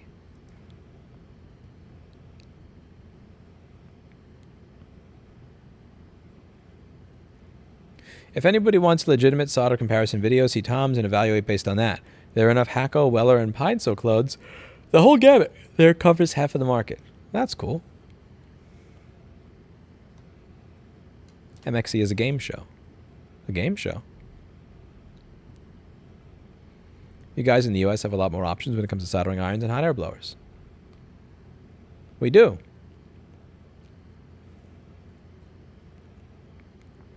I have a 3 dip tolerance. My body quits tolerating at 3. How many pull-ups do you do, Jamie?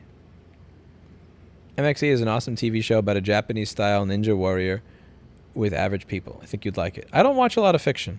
I watched one thing recently that was fiction. It was a show called Invincible, and I was very disappointed because the plot line is very predictable and it works out exactly as you expect it would be.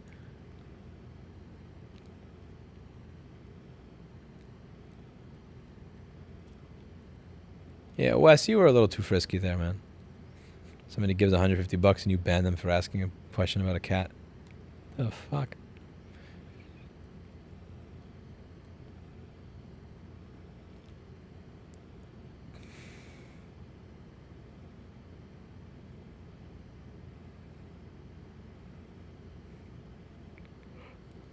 Do I refill my water? Yes, I do. Actually, wait. I don't have to refill it. It's right here.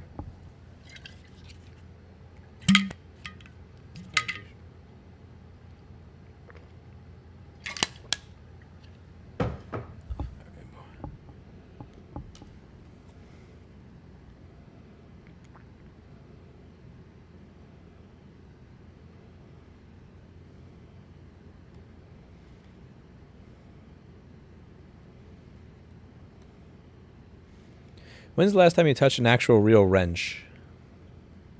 The last time that I had to take the pedal off of my bike because I needed to adjust there's some nut that holds the motor on that loosens. A month ago. Yeah, I touched a real wrench a month ago.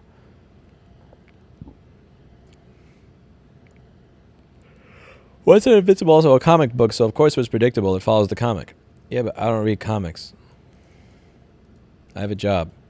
No, that's kind of mean. I shouldn't say that. Okay, Rob, you get Wes's job. Here you go, Rob. You get Wes's job.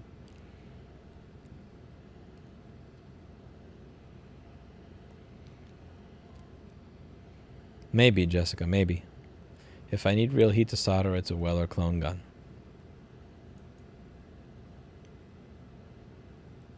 I don't like pizza. I'm not really a fan of bread and carbs require pan. A little bit of rice once a day is all I get.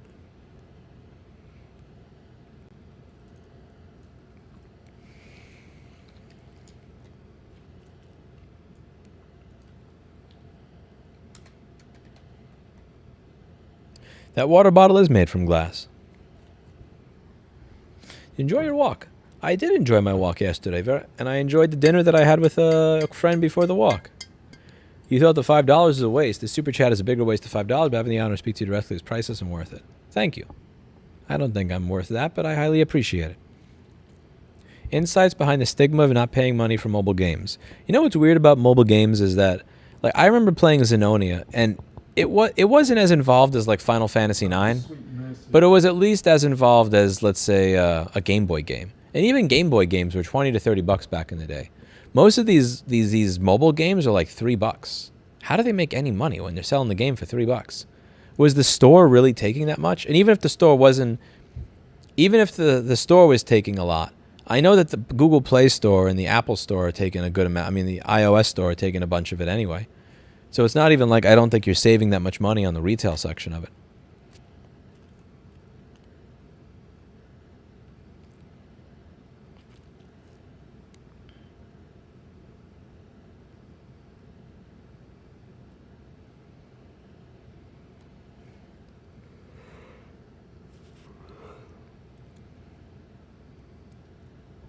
I have the best of both worlds, Lewis livestream and hubby on Hangouts.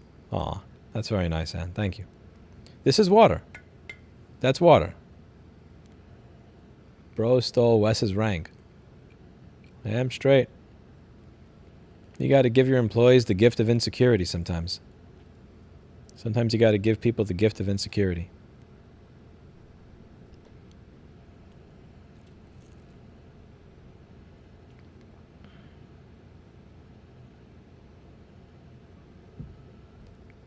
Ad revenue is how they made their money. That's why there's an ad on a mobile game every time you complete a level up. Interesting. The only two mobile games I've ever played were Zenonia and Modern Combat. That's it. I'm probably missing out big time, really. Most mobile games that I've gotten I just thought were trash or not interesting or not fun. I played Modern Combat. I got some fun out of that before I started. I sucked. I'm horrible at it, so I stopped finding it fun. And there was also, what was the other one? Zenonia. But that got really boring after a while. In the beginning, I thought it was fun. And then I started trying to play it again in 2014, 15, and 16. And I noticed, holy crap, this is boring. How did I ever find this game fun? And I can't remember that require pen.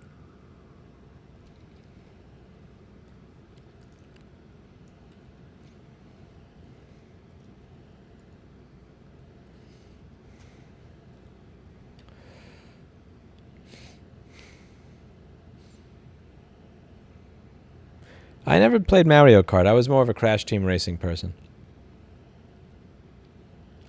What's a blue spanner, Wong?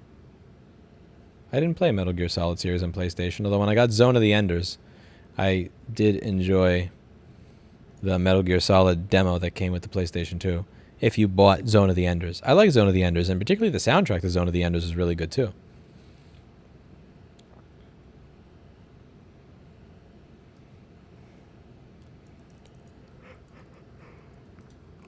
I do, Matthew Porter. I like Dream Theater when James LaBrie is not singing. I like Yes from time to time as well. Sometimes Boxbeard, sometimes not. You have the same bottle I do, John? I don't play Call of Duty. I don't play any first-person shooters. Yes, I am. Chris Sinclair, yes, I am. Yes, another Texas business trip, Sabine. Probably going to have a few more of them in the summer. Crash Team Racing was amazing. I enjoyed that. Zone of the Enders was a good game. I agree. Very underrated game.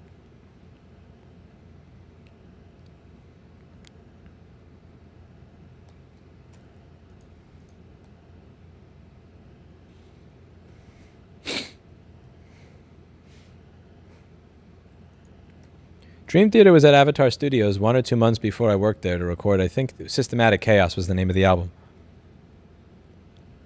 Probably, Nathan. That's probably true. I don't know, Tyler King. I don't know what the next thing is for me. I think the next thing for me is going to be therapy. Therapy. I don't have a favorite Pokemon, Seth. Do you feel less safe in liberal states? No, not really. I was in a really red area of North Carolina in Lumberton, and I had people chasing me around a gas station. I shit you not. I introduced myself to the...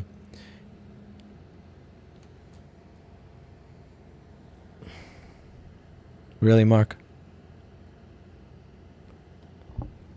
You want to see how Mark shows up in my phone? Let me show you.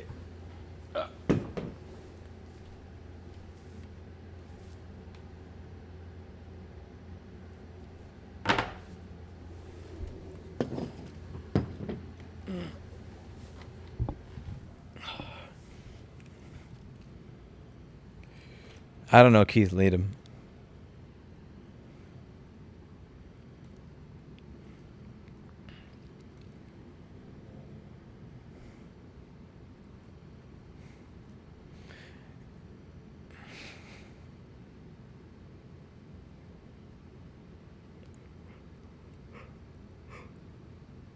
How do I convince my girlfriend to take therapy? You got to give me more information than that, Red Smith. Why do you think that... how do you believe she would benefit from therapy? What makes you think that therapy is something that your girlfriend needs? What is bothering you about her? What do you think is bothering her about herself? Give me something to work with, Red Smith. Eating spicy foods is not a form of self-harm. Unless it's that bullshit $100 spicy pepper.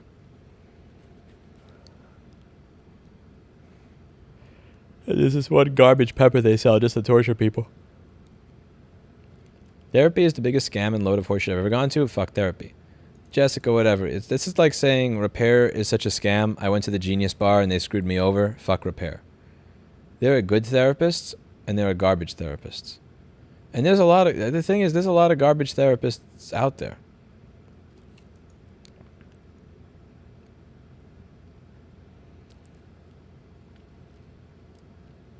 There's a lot of garbage therapists out there. but you can't conflate with all of them. Like if somebody goes to a iFix and Repair, an L2 computer, a laptop MD, or the Genius Bar, and they have a bad experience, I would hope they walk away from that saying, I don't like the Genius Bar, I don't like laptop MD, I don't like L2 computer, rather than fuck the repair industry. I don't like when people do shit on therapy like that. There's a lot of people that need therapy. A lot of them are in this chat right here. Hell, one of them's me. There's an experience that I had in April that I really didn't realize I needed to process in therapy. So I actually I actually signed up with my therapist. And I'm going to process it. And return back to the person I was before. I've gone to therapy at 3 separate times in my life. And it was helpful.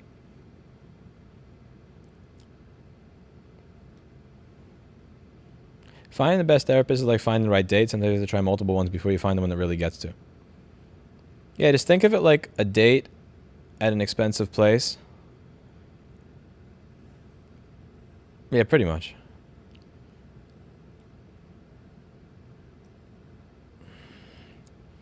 With all ish people opposing what you believe in, how do you handle it? What would therapy do specifically?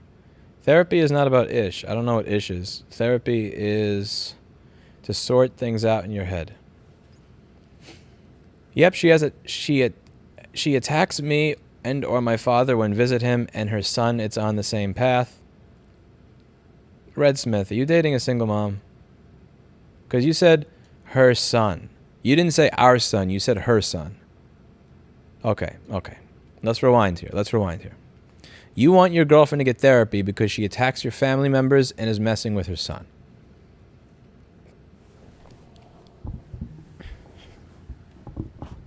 Bro.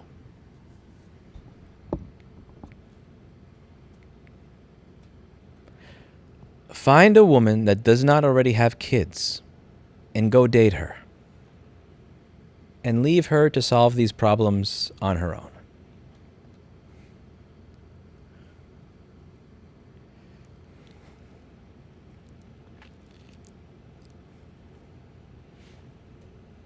Thank me later. Good therapists are rare but worth it. The ones that give a damn and not phoning it in. True, and it's very hard to find them. But it's worth finding them for what they do for you. Yeah, some are okay. I'm just sick of being told I have this or that wrong with me. I've been told I have schizophrenia, which Verge do not. Like, I'm not crazy, just pissed off. You're not crazy. You just live in Nashua by choice. Would you like to say that again? Hey, I almost bought a house there, so you can't really... Okay. No, but in all seriousness, if a woman needs therapy, here's the thing. If a woman's beating your family members, potentially doing the same to her son, here's what I would suggest. If you did not produce that child, that you distance yourself. I'm going to dinner with Stephen Viniera to commemorate the 1-year anniversary of one of my best employees dying because a hospital fucked up and did something stupid. Where is the hike? Where? I got to figure out also what time. They also fucking called me while I'm streaming too. Can you believe this shit? Actually, Mark, can you do this? Can you arrange this shit with Stephen Viniera? Because I've gotten 3 calls while I was streaming from all of you people. Can you guys just come up with it together and just tell me? I'll meet you wherever you want to meet. I'll get you guys dinner. Just don't interrupt my stream. That's all I ask. Just don't interrupt and I'll give you your $5 back. Yeah, Steve messaged me while I was streaming. Mark messaged me while I was streaming. Somebody else called me while I was streaming. I'm pretty sure it's all the people that are going to meet tomorrow. Just come up with the times. I'll go see Stephen Viniera at their time. I'll go meet you at your time. And then after that, I'll be leaving for a drive to Texas. But yeah, I got to see you before you leave because I missed you while I was driving down. I think I messaged you while I was in Kings Road or Kingsland, Georgia, close to Jacksonville. But Google Hangouts sucked, so I didn't hear from you.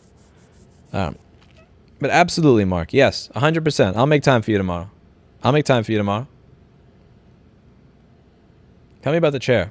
It's a chair. I bought it on the internet. You sit in it.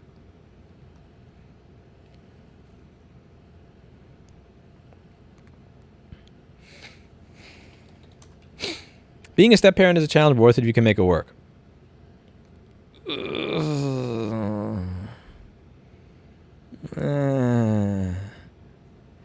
I've had some very messed up therapists that loved to feed my mother's Munchausen syndrome, even to the point that I had unnecessary medical tests that caused me a lot of pain. Okay, I get where you're coming from. Yeah, you have a fuck background and you met some fuck people, but all therapists are not bad. Just the fucked up ones in that area.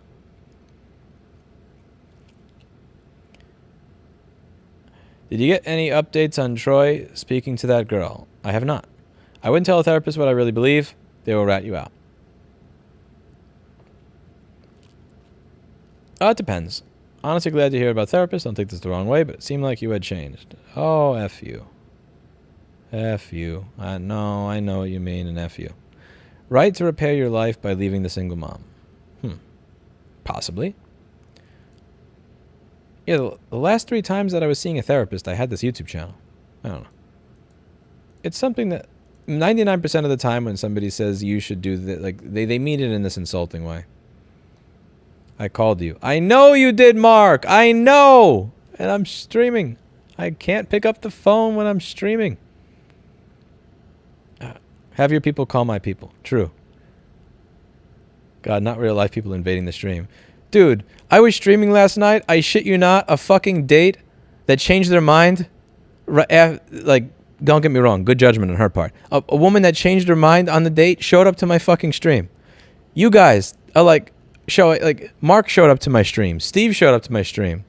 Sonny in person showed up. Like he showed up and he surprised me. I almost fucking beat him into the railing. I don't know if you could catch that at the end of yesterday's stream. It's very interesting when this is getting more and more interesting.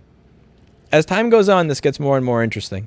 It's kind of like real life invades its way in. I stream until it's time to get out of here. I don't know when it's going to be time to get out. I would do it by the time I get to the end of the chat. Mark asked me to ask you where you want to meet and when. Oh, fuck. Yeah, I almost... You added me. RB! I'm putting you in timeout for that. You caught me. But I'm salty, so I'm putting you in timeout. You need a personal assistant, Lewis, with starry eyes. Are you applying for the job? You have my email. Make your real life plans in front of us. Hell no. You guys are going to show up.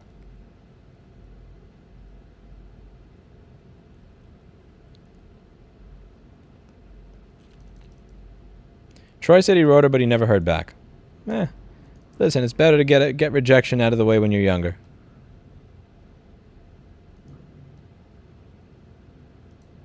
Bye-bye, Matt P. Bye-bye. Who's your favorite employee?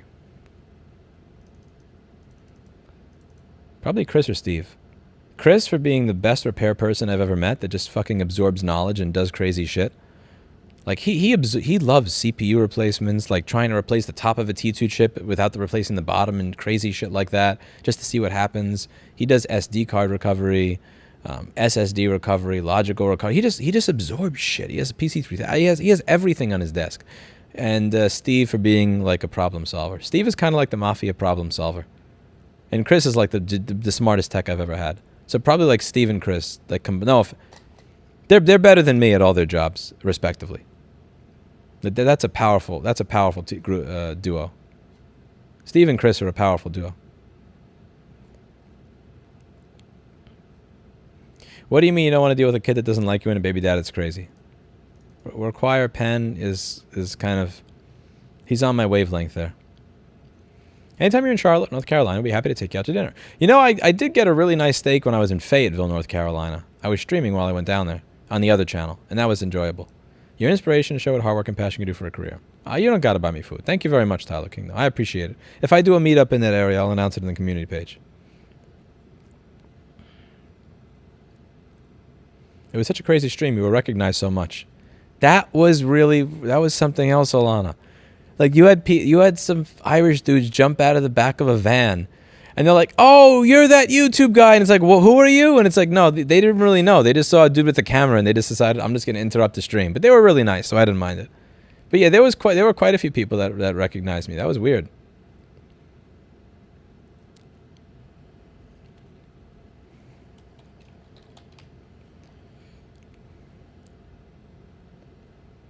Steve is your loyal sidekick. True.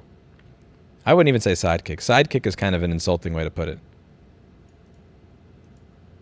Lewis, would you rather get soft rejected or hard rejected from a woman? Hard rejection every time, because the soft rejection is kind of like, well, maybe if I do this, well, maybe if I come back and try that, oh, maybe I should have been a little bit more assertive. Oh, maybe I should have been a less assertive and giving you time. No, I want the hard rejection. I want the, yo, you're less than 5'8". I don't consider you a real man. Fuck out of here. Like, I want the reality. I want the truth. I want honesty. Like, that allows me to move on. That allows me to process and move on in my life. Soft rejection, no, I don't want that. I don't want the, I'm just kind of too busy at work right now, but I really do like you, and it really is a shame. And it's like, oh, maybe when she's not, like, no. I want the truth. It's like, I don't see you as a man. You're ugly to me. You're a weirdo. Your political views disgust me. You seem vindictive. Why do you have these fucking panels on your wall? You must be a schizo. Like, I want hard rejection. Include a laugh. Include a ew. Like, make it guttural. Make it visceral. Make it feel like I'm getting stabbed in the stomach. I prefer hard rejection. Hard rejection is better by far, because it leaves no room for, well, maybe if I did X, maybe if I did Y.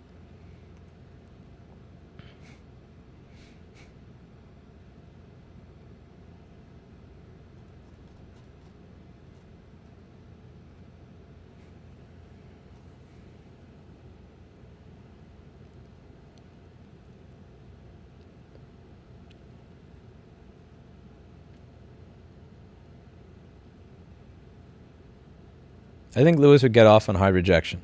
No comment. No comment. You think that you'll find similar talent as you choose to expand in new markets? No, but I wouldn't be expanding. I'd be contracting by moving to a smaller location and cutting expenses. What's led you to want to expand? I do not want to expand. I never want to expand. Fuck that. I expanded 2 years ago. Worst thing I ever fucking did. I expanded 3 years ago. Worst shit I ever did in my life. Dumbest business decision I ever made. Screw that. Contracting. And that's that. Does an Elster look like a cheap John Lennon clone? Okay, that made me laugh. That's fucked up. You don't make me laugh at my employees. Do you find YouTube notoriety helpful or hurtful? Personally, right to repair business. Right to repair, helpful. Business, semi-helpful. Personally, harmful. So when it comes to personal, like right to repair, obviously, being massively internet famous helps with being able to get thousands of people to call a politician's office to change the course of a bill. Business, we get a lot of time wasters. We get like massive time waste. However, there's also a lot of business that comes because of it. That's good. It depends on the day. Personally, YouTube is shit. YouTube is absolutely, it's horrific. Because there's no increase in the number of women that are available in the dating pool as a result of having 1.7 million subscribers on YouTube. However, it gives women an opportunity to Google you and then go, oh shit, I'm not going out with this asshole. Like, I can't tell you the amount of times that I've had a yes to a date and then like they figured out who I was and they're like, is this you? And I'm like, oh God. They're like, yeah. So I actually lead with it now. I shit you not. Because I know I'm going to get Googled anyway. So I used to like give out a card with my number. Now I give out a card with my number and the channel's like, just look like, here, I know you're going to find it anyway. I know you're going to fucking Google me. So you might as well know that this is the prick that I am from the very beginning. Because I don't want none of this shit where it's like, oh, we're talking on the phone and we're having a decent time and we're anticipating a date and then like you Google me and you figure out I'm an asshole and then like, You used to have to figure out if I was an asshole through me. Before a YouTube channel, the only way that a woman had to figure out that I was an asshole was if I was willing to be upfront with that. Now you can just Google and figure out that I'm an asshole. So yeah, YouTube for business, good. Right to repair, oh, that's a fire starter right there. That's a strike of lightning. Right to repair for YouTube has been amazing. Personal life, oh, it's fucking awful. It fucks it up. It fucks it up.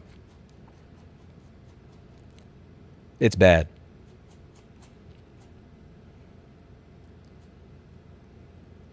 Oh, sweet mercy. Could you share some of the worst time wasters?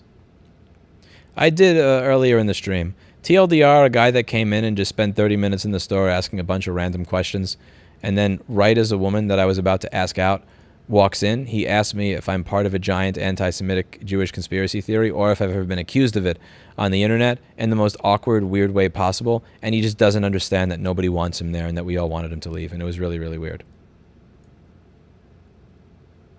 Until Kevin walks along and says, "It's getting crowded in here, man."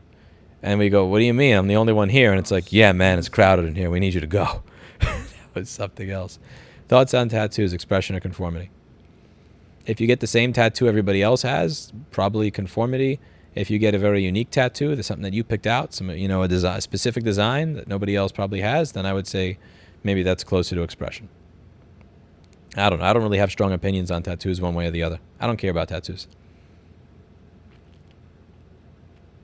Who are the Irish dude? I'm surprised you didn't run. You normally hate that stuff. True. I was very, very drunk yesterday, Wong Wei. Very drunk. So, are you learning how to garner your fame for Right to Repair? I think I did. I mean, I raised over $900,000 inside of a month or so for lobbying. I'll be Austin, Texas for 4 days on business. Want to meet for lunch if you're near Austin. If I do a meetup, yes. A one-on-one, probably not. So when I'm in different states or different cities, I'll do meetup groups, like where anybody can come by, but I don't do like one-on-one with people that I don't know. Would you consider going back to Twitch? If they unban Destiny. If they don't, then what's the benefit? I actually didn't realize that I gave up like $1,500 a month when I left Twitch. But I didn't realize that. Like, I didn't actually check until after I deleted the channel, but what are you going to do? What is your advice to being motivated? Find something worth being motivated. I did a video recently on this. It was a video on hate. Hate can often be a good motivator. Let's see if I can find it. It has a very douchey thumbnail. Sherlock outdid himself on this. Yeah, I honestly find self-hate to be an amazing motivator. When I look in the mirror and I think to myself, what the fuck did you do, asshole? And like when I look in the mirror and I'm just consumed with hate for the person I see because of the stupid shit that I did, it's very easy for me to then turn that into some sort of positive change. Lewis will be relocating to Jacksonville, Florida. Mark is posting that cope right there. He wants to get out from working under Nurse Ratched.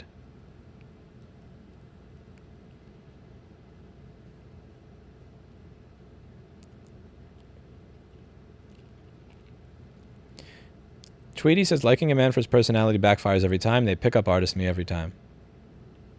I don't understand. That doesn't make sense.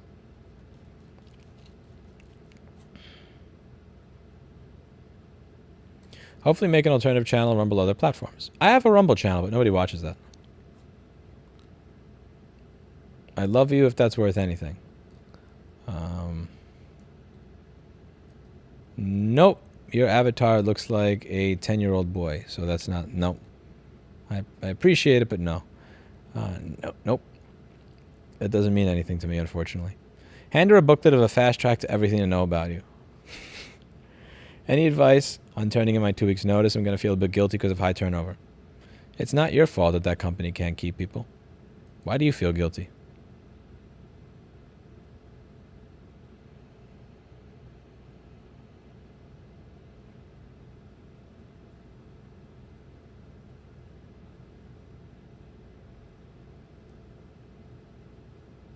Lewis, you're doing better than many K-pop stars that don't even get a choice in having a relationship. Why is that? I don't follow K-pop. At least you receive the opportunity of rejection rather than ever being given a chance. Why can't K-pop stars have a relationship? I don't understand. I saw the chance to troll and I took it. Thanks for only putting me in timeout. I would never ban you. You have good posts, but you pissed me off there, so I time you out. It was a quality troll, though. I'll give it that. I try to explain rights repair all the time to my friends when they've thrown a $10 fan bolt and they tell me they need a new engine for $2,500. That was in my list of 3 things that you should do to try to get people involved. Again, when somebody saves $2,000 as a result of knowing something about repair that you were able to share with them, you've now got them to be personally invested in a way that you're never going to get people to be personally invested if you do the whole Greta Thunberg, how dare you, how dare you. Never do the how dare you shit. Get people personally invested. Make it matter to them. You know you make it matter to people? Money. You are the best asshole in the way that we enjoy watching. Thank you. Very kind of you.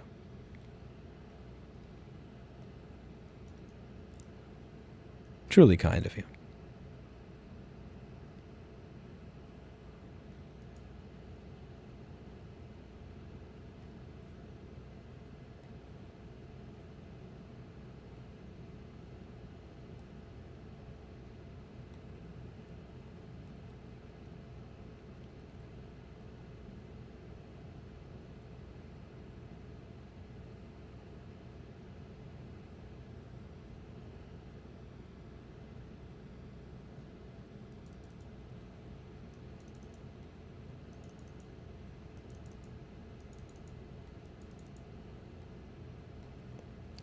The last time a man said I took his breath away, all I could do was mutter sorry about that. Jamie, was that one of those moments where you realized the perfect thing to do, but 12 hours later? I've had that feeling on dates before where I immediately recognize what I should have done and should have said 12 hours later. Ah, that sucks.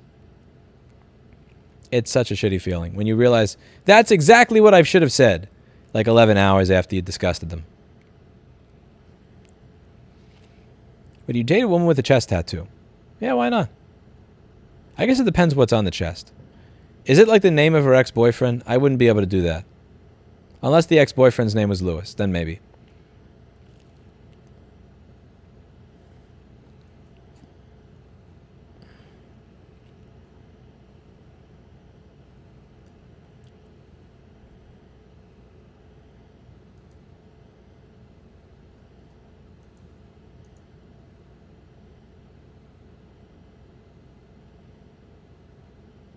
I like your greater voice.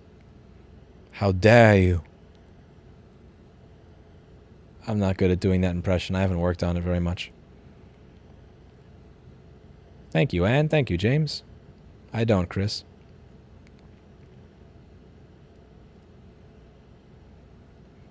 Good question, Paperlight. I guess I'd assume that she's calling his.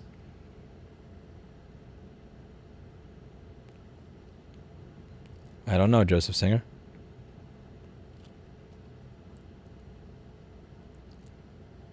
See you later, Mark Schaefer. What minds your avatar? The shep? Huh? Oh, you mean the sheep. That's a sheep. Yeah, it's a sheep. Anyone else find board repairs therapeutic? I feel like I have no sense of purpose from doing. You know, there's a difference between the board repair video I did yesterday, even though that was unfixable. There was a difference between that video and a lot of the other videos that I did. And I was able to channel something that I wasn't able to channel in many of my other repair videos. Like, it wasn't just a repair video. There was a little bit of Bob Ross. There was a little bit of hatred of Apple. There was a little bit of frustration with my life after. I'm not going to discuss that, but like there was just the right mixture to make that a perfect board repair video, even though the board wound up not being fixable.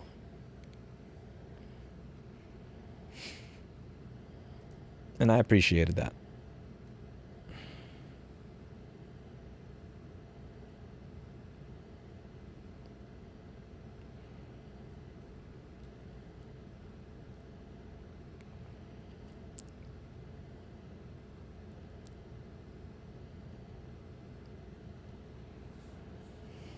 Boba Fett, are you planning to sell or move your company?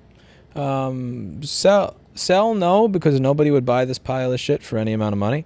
Move, yes, when my audit is over, if I still have money left at the end of it. Yeah, so that's the answer to that. Yeah, I've been getting audited for 7. Yeah, I'm about into month 10 of my audit at this point. So if I still have a company on the other side, if I still have money on the other side of it, I would like to move the company out of the state. If I don't have money on the other side of it, I will sell the carcass of it for 20 or 40,000 bucks or something like that. So I was dumb enough to buy the domain name, and then I will get a job and spend the next 40 years paying off my debt at a job. I know why you keep coming back to these low-value streams, because there's nothing else to do in all of Australia, is there, Paul Daniels? Except to watch brush fire and koalas try to climb up trees. Yeah, when your only form of entertainment is watching a koala climb up a tree, and then climb down and not even realize the eucalyptus leaf on the ground is edible, then the stream kind of might actually be entertaining. Hey, Sherlock, I forgot to answer your Discord message. I forget what our agreement even was, I'll be honest with you. There's so much scrolling to do. What was our original agreement? Whatever the hell the agreement was per month, I was just going to apply it to this. But I don't even know where it is. I started scrolling and then I forgot. Okay, scroll. Do you eat your own dog food? What the fuck kind of question is that? Keep scrolling. Keep scrolling. Pickup artists will calm me into liking them. I'll end up liking what is their true personality only to end up needing to get away from their manipulation. So strange. Pickup artists will calm me into liking them. Yeah, I've never been good at conning people into liking them. Liking me. I'm honestly not even good at convincing people into liking me, much less conning them into it. That takes a skill. That's a skill. I don't have that skill. I could use that skill. It would most certainly be a useful skill, but it's not a skill that I have. It's a skill that I have when I'm dealing with customers who walk in the store. I have this exceptional superficial charm that I have for the right people, and it really works well. Like, everybody else at the store could be bombing dealing with some customer who's just a massive douchebag, and I'll be able to, make them feel welcome and at home, and like they're getting a 5-star level of service, and I don't even have to call because I know everything's being taken care of. I'm very good at that superficial bullshit charm. If only I knew how to take that character that sits at the front of the store desk and take that to like a bar or a nightclub or like a speed dating session, oh man, I'd clean up. But unfortunately, that personality only exists at work. It's a fake me. It's not the real me. So it's difficult to take that elsewhere. I wouldn't want to be with a woman that... I almost wouldn't want to be with a woman long term that personality worked on, because I know it's fake. I know it's a bullshit contraption that I contrived for the purpose of doing customer service, which I'm not naturally good at. And the weird thing is that personality has got there are a good number of women that have asked that personality out. But it's not real. What are some examples you would say to customers when repair was not successful like yesterday? You have no data, come pick up your shit. Your machine's dead, bro. Sorry, can't fix it. Bye-bye. This is weird. Everybody says, what do you tell the customer when you can't fix it? Like, the truth? Why is that even a question? Like, this is the truth. Sorry, no data for you. Apple soldered on the SSD. You're fucked, bro. And they lied to you about liquid damage, by the way, too. You know, that's really a more charming version of your fuck, bro. Would you start a new business with upcoming country issues? Would you recommend if some else does if they give more info? That is a really, really strange sentence. And I would be interested in trying to decode that sentence, but you misspelled my name, so I've lost all interest in you as a human being. You're literally dead to me now. You spelled my name with an EW. You are dead to me.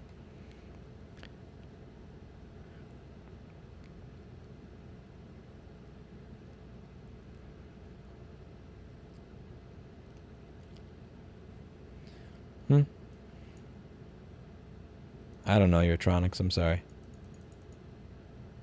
Would you keep doing YouTube if you stop running your store? Honestly, if that audit didn't go well, I'd probably be too depressed to do YouTube at all.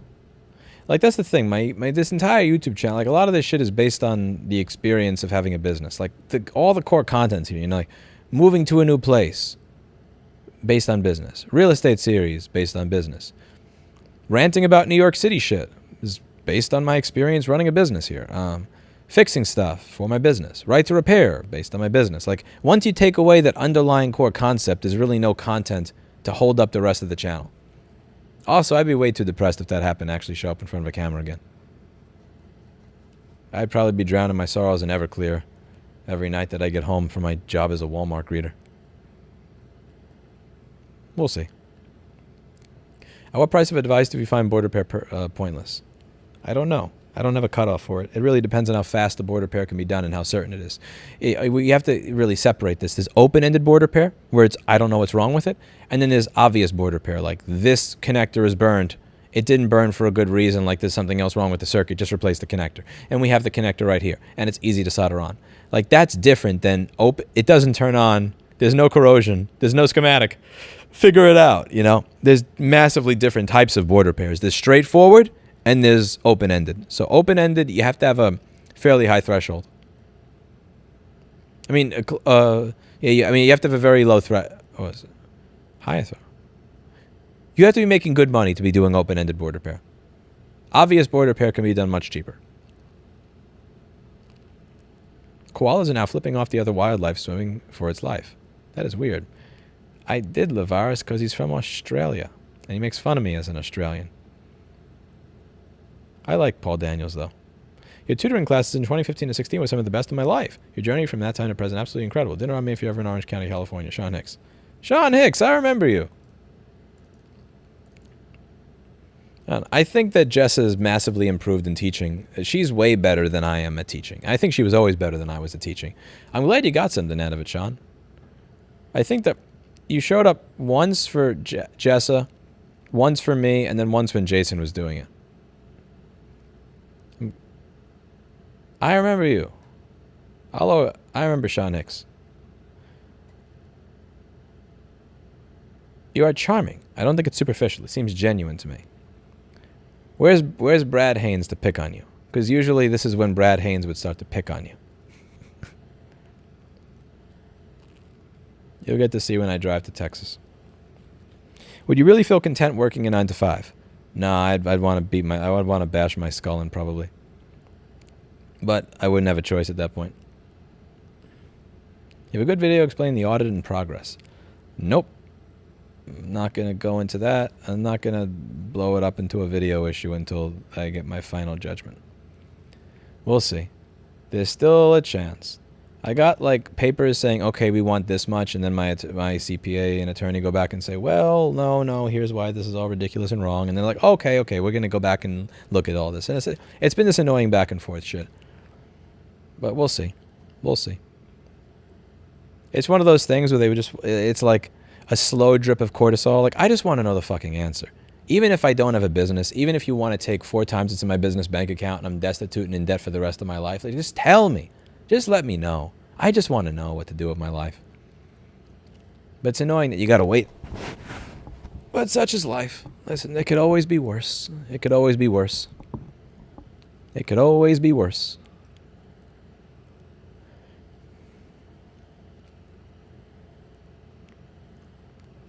Okay. People pay a diagnostic fee on hard to repair things. We don't have diagnostic fees on anything. We do have fees if you fucked with it yourself and destroyed it. No fix, no fee is based on us saying, okay, we think there's this chance that you'll pay and this chance that'll be fixable. If you fucked with it, this chance of it being fixable, then that kind of takes away from no fix, no fee. Also, for hard drive stuff, it can be very, very... The hard drive stuff is really like, you could have some seriously expensive donors. So if I have to pay $400 for a single donor drive, you have to pay for that.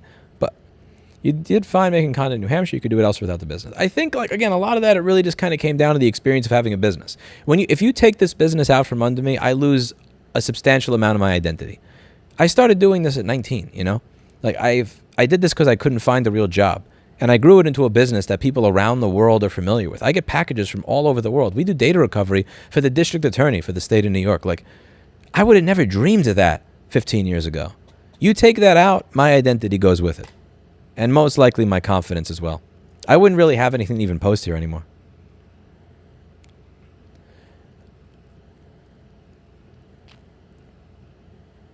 Linus had a highly profitable OnlyFans for a while. That's because he's skinnier than me. I guess people don't like people who are thick. I got to lose some weight. I packed on too much here. I got to lose some weight. You know, if I lose some weight, maybe then I prefer you 100%. Thank you, Sean. That means a lot to me. Well, sorry about the Atten that or the Quick. I think it was an Atten or a Quick that you bought with the display that was fucked up. Sorry about that. You spoke about ovens that last. Our oven is 30 years old and has temperature control, never had to be repaired once. Functionality that matters, and it just works. That's awesome. Yeah, I can't remember the last time I had the oven or the refrigerator in any of my apartments fixed. But this shit is all old. Like, you could tell it's from the 80s and the 90s. And it really just works.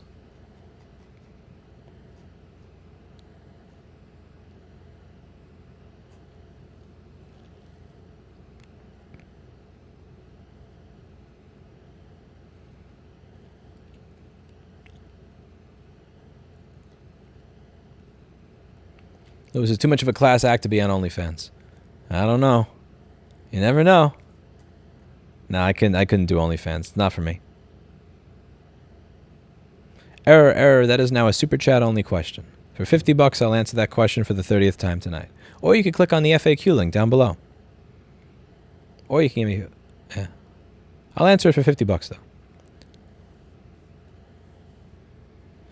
When you realize you really want to move out of New York City is a particular moment. I think the audit thing did it for me. Like, that was like that existential crisis. Like, oh wow, it's not about like a $500 or a $1,000 or a $5,000 fine anymore. It's you really do have the potential to destroy me over bureaucratic incompetence. Have you ever suspected the audit was pinned by people who are anti-right to repair and that these auditors are doing favors to get them to go? No, the world is not about conspiracies like that. I don't believe that I'm even close to that important. I genuinely don't believe I'm that important. And it also doesn't even make any fucking sense. A bill already got passed in New York State. Like, it doesn't even make sense. A bill got passed in New York State. Like, if that was the case, they'd be doing this with everybody, you know? So there's a, like, right to repair is not just me. You got to get that. Like, Nathan Proctor is managing lobbyists I'm paying in many different states. You have so many people that are involved at this point. Like, it wouldn't even make sense. The amount of risk that would be involved in creating a conspiracy. Because keep in mind, anytime you create a conspiracy, what you have to understand is that there is a dollar value to take that conspiracy over to Anderson Cooper, Tucker Carlson, World Star Hip Hop, and get a $250,000 payout just for talking about it, and then getting a $500,000 book deal. Like, there's $1 million deal to be able to reveal a conspiracy like that. And there's like that, you can't contain something like that.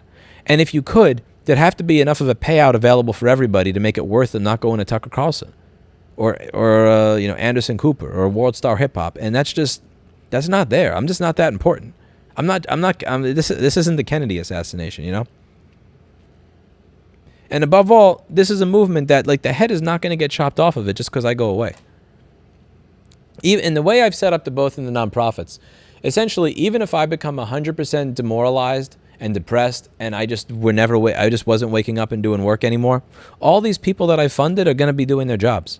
I don't have to do anything anymore. That's the beautiful thing. I don't think my name even got mentioned in the New York State Legislature. I didn't have to do anything. I funded a bunch of groups. You know, we would look through their applications. We'd go through, what we wanted people to learn. We'd fund groups that educated people on why this mattered. And it worked. Some of these groups don't even know who I am. They were vetted through an agent. They're not an agent. They were vetted through another nonprofit that I fund. I would look through the stuff, say yes, this, no, that, and I don't really got to do much. But it shouldn't be set up where I need to do stuff. So there wouldn't even be an incentive structure to knock me out in that way. It's really just the city doing what it does to everybody. And the normal misery of trying to run a business in this state. The reality is both Lewis and myself know we're boring as hell, so instead of accepting the void of value content, we lob insults and jabs, fills the void with Fox love.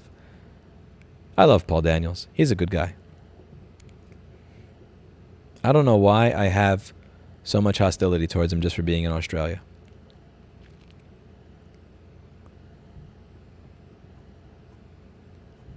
What's your workout routine? I actually posted that recently. Let me see if I can find it.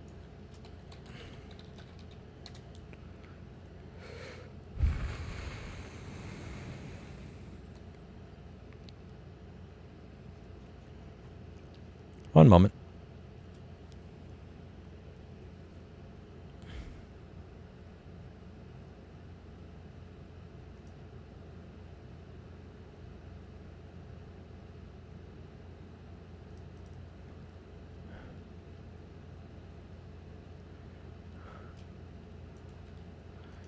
Oh, I can only use 200 characters. That's bullshit. Yeah, I'll post it on bpaste. And then I'll put it here.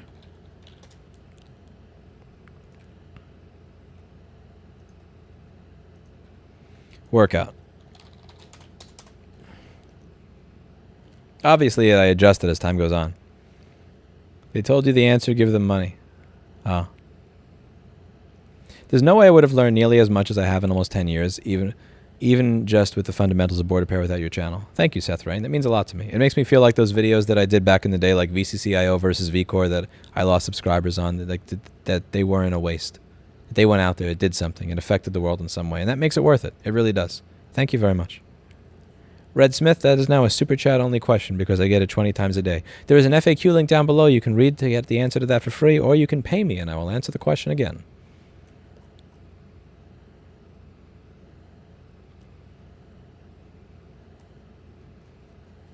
Oh, sweet mercy. It was a pleasure chatting.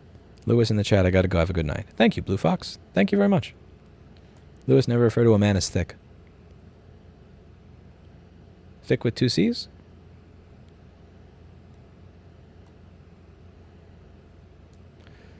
Thick with 2 C's.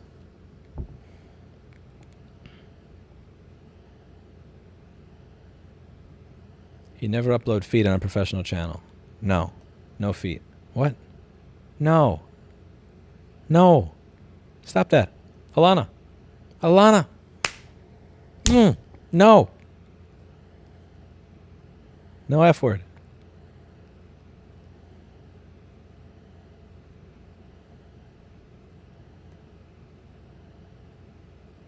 It exists, Elias. That's my opinion.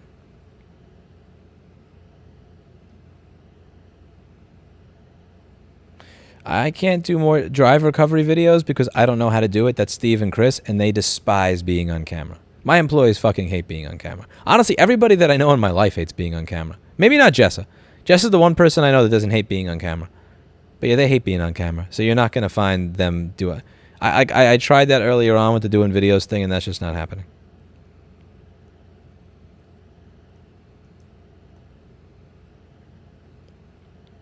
Maybe. Maybe I'll twist their arm into it.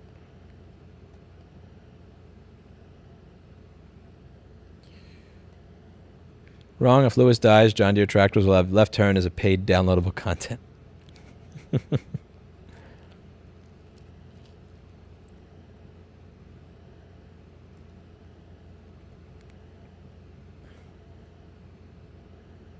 Lewis did not have a hangover. Are you ever going to make an international effort for right to repair? Nope. Nope. I live in America.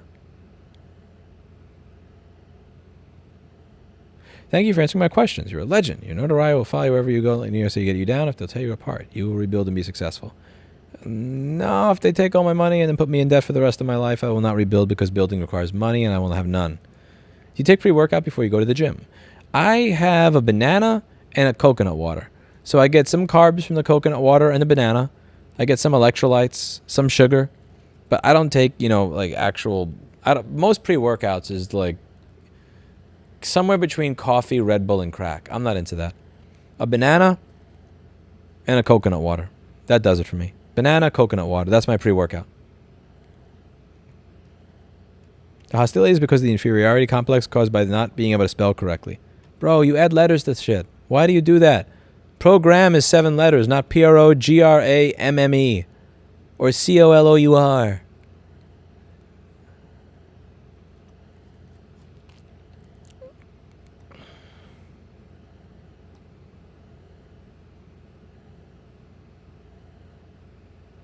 Alana, I saw what you said.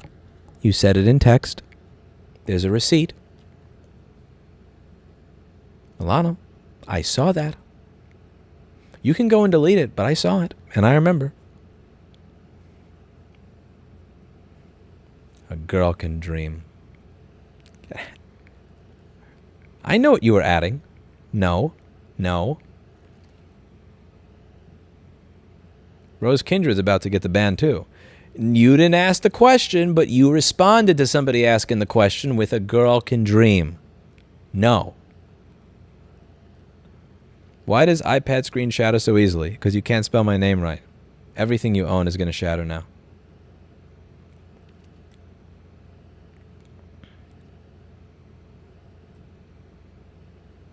I think American right to repair would trickle to the rest of the world, right? Probably.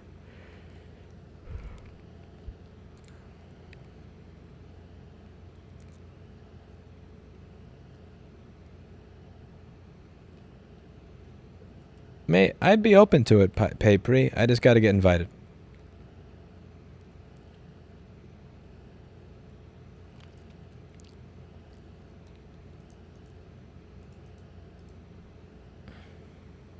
They really are require Pan, especially since firing Wes.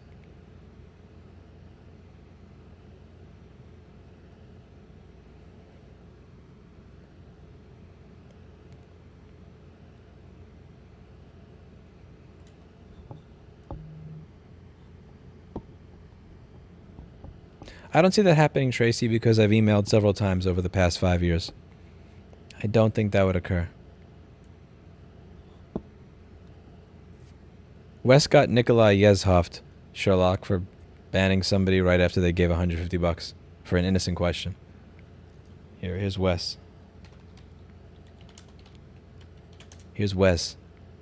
You know what Wes is right now?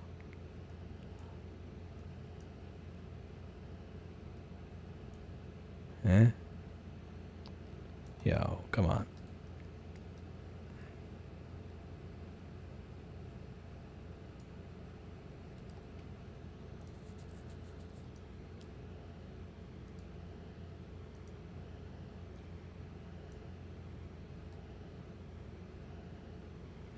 Now you see him? Now you don't. It's Nikolai Yezhov right there.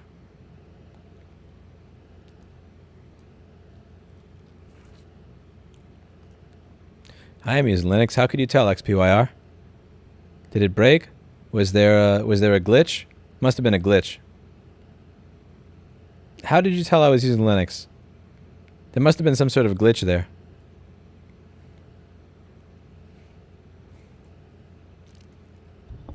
Hey, Lewis, I've been struggling with always being tired and demotivated. I was wondering how you stay motivated and disciplined even when you're tired in order to work towards your goals. Honestly, the biggest motivator to myself has been when I look in the mirror and I can't stand the person in it. Like, the best change for me has occurred when I hit rock bottom. There are many different rock bottoms. One form of rock bottom is when a company gets $150,000 in outside investment, and within 3 months, it's worth negative $17,000. That's a form of rock bottom. Another form of rock bottom is when you work nonstop for 3 or 4 months, and you get so sick at the end of it that you have a 104 fever, a 103, 104 fever back and forth for a week and a half. Another form of rock bottom is when you wake up and you look at your phone and you realize that you sent 20 drunk text messages to a person that changed their mind on a date with you after drinking a lot of Everclear. There are many different forms of rock bottom, but here's the thing with rock bottom. It'll always get you to change. It's an excellent motivator. Or looking in the mirror and realizing, over the past 2 years, I gained 30 pounds, or I gained 20 pounds.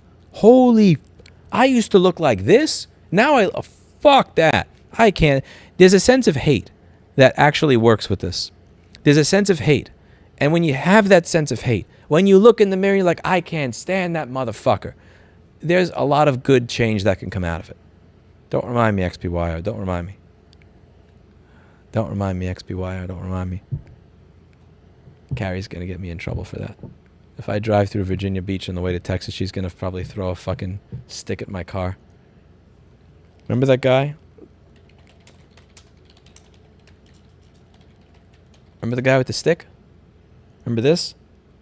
When we caught a criminal? Remember when Steve caught a criminal and stole his stick? Remember this shit? Yeah, I remember this. Yeah, Steve caught a criminal. By the way, do we not have the best employees in the world, or what?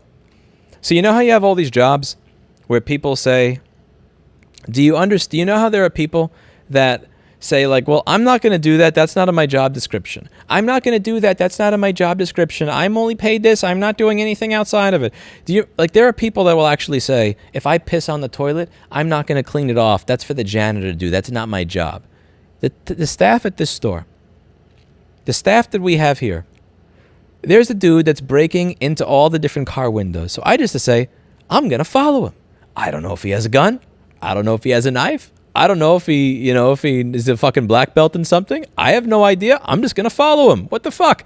Everybody from my store walks out, follows me, and then while we're walking,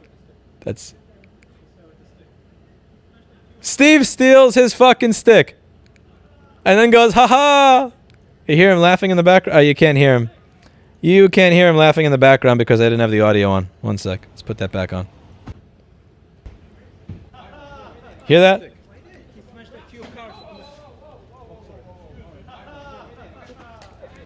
That's a bro right there. That's a bro. I'm telling you, when I read about the work ethic that some of the people in my YouTube comments have, it's like, that's like this much outside of my job description, so I'm not doing it even if it would make the world massively better for people. Like, yo. They saw that people were fucking with their neighborhood, and they're like, fuck that, that's not happening here. Those are good dudes. I didn't ask them to follow me. They just all followed me. They're good people. I haven't earned, nor do I think I deserve those people, but they're good people. How do you get that oomph, that sense of what you should actually do, that extra kick to change? Again, that extra kick to change, it really happens when you look in the mirror and you're like, fuck, I can't stand that dude. I've never found myself so far down, but where do you all go to fix it or raise it up? 99% of you know what to do. You just don't want to do it. 99% of you know exactly what you need to do. You know what you need to do. When you look in the mirror, you realize, like, you know. Okay, you know what? Yeah, I really should go back to school. I only had 3 months left. I went for 3.5 years. This job that I have sucks, and this, like, you know.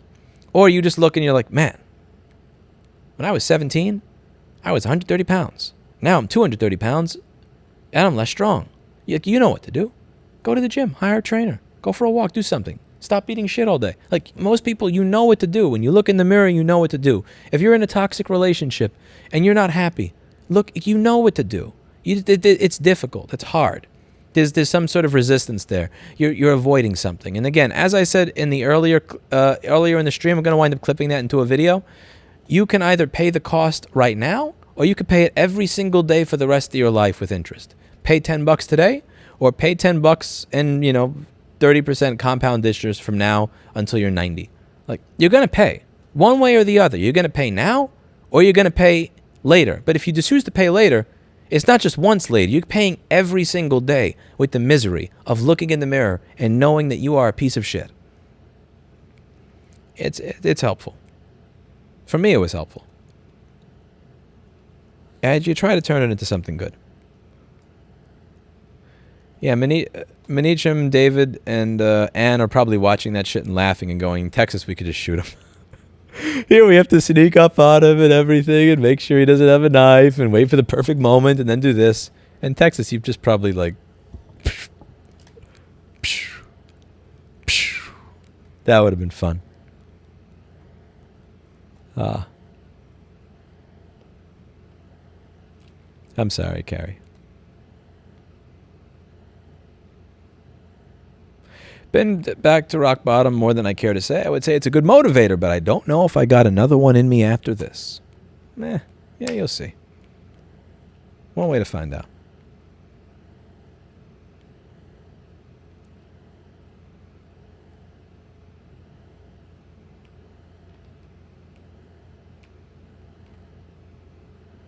I remember that video, Rob K Music.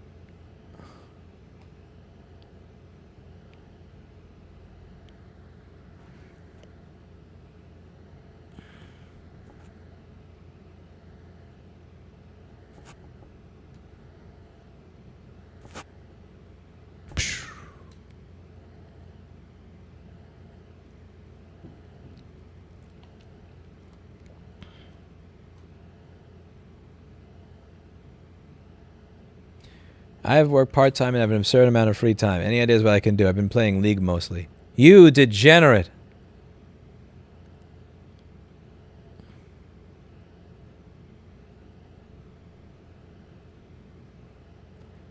People who say something is not their job usually make a higher salary. This they feel superior.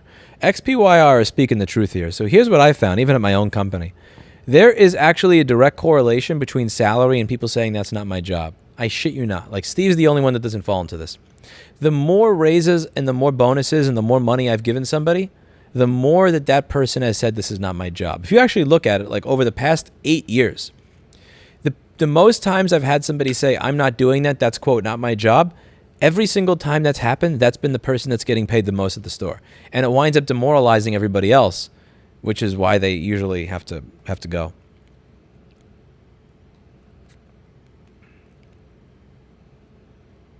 Lewis's employees are secretly the Italian stick-grabbing mob. Steve's not Italian, but I get it.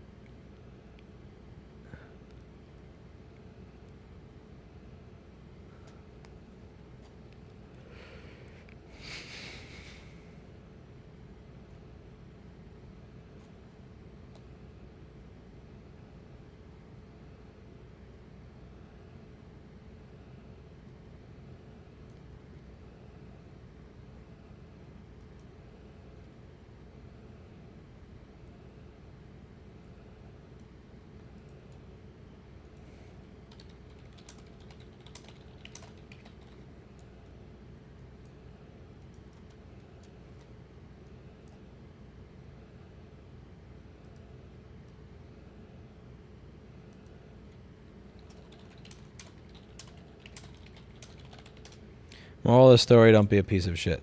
True.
Manny, are you pissed off enough with what you see in the mirror yet?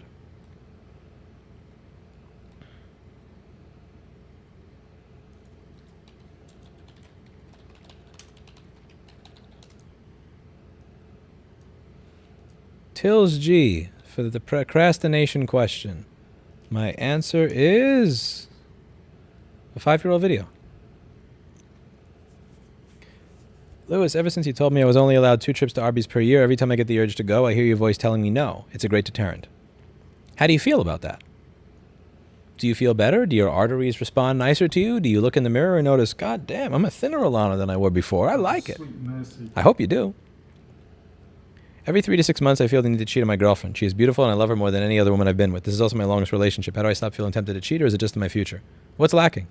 You can post it in the normal chat. You don't have to super chat it. This way we can talk back and forth faster. What's lacking? What is missing in there that causes you to want to go elsewhere? She's beautiful. I love her more than any other woman. Okay, what's missing? What are the women that you want to cheat with have that she doesn't? And be fully honest. Nobody's judging you here, and even if we are, I'm judging a letter. I don't know who the fuck you are in real life.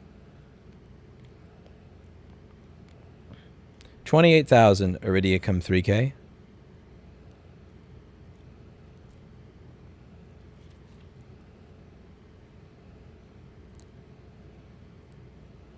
Thank you, Catherine. If you email it to me, I will change it over. I'll change the file over when I'm done with the stream. Thank you very much. That's too kind of you. Alana, I hope that you don't associate it with, damn, that was something that I really enjoyed having and now I don't get it. I hope you associate that voice in your head with, oh, I look better now. I feel better now too. Ooh, that's nice. Are you on Tinder or Bumble? Nope. Those apps don't work if you're ugly. But more importantly, they are a garbage experience for the user. And it's, in my opinion, socially unhealthy. If you want to ask people out, do it in real life. Don't do it on Tinder and Bumble. It doesn't work. It's not this, like, when you get rejected on these apps, you don't get to experience it. And since you don't get to experience it the way it's supposed to be experienced, you don't learn from it. She is obese, and the women I cheat on her with are petite. She has a great heart, it's just boring sex. Okay, so there's one of these things. Okay, so here's the thing. The boring sex thing, you can actually work on that. You could find different things that you could do together. And again, I'm not going to bring up, God knows I'm not going to bring up details. What I could tell you is one of the most boring women I've ever had sex with became one of the most exciting and interesting women I ever have sex with. Unfortunately, the thing that was partially a motivator was that I walked out the door. Like, it's not even like I said I'm leaving. I walked out. I don't know how you fix that there. But the thing is, I didn't cheat. So it's better for you if you get, it's actually better to walk out the door than it is to cheat, because A, you're being honest, but B, they at least know, okay, I pissed him off enough that he left. Shit, maybe I should change.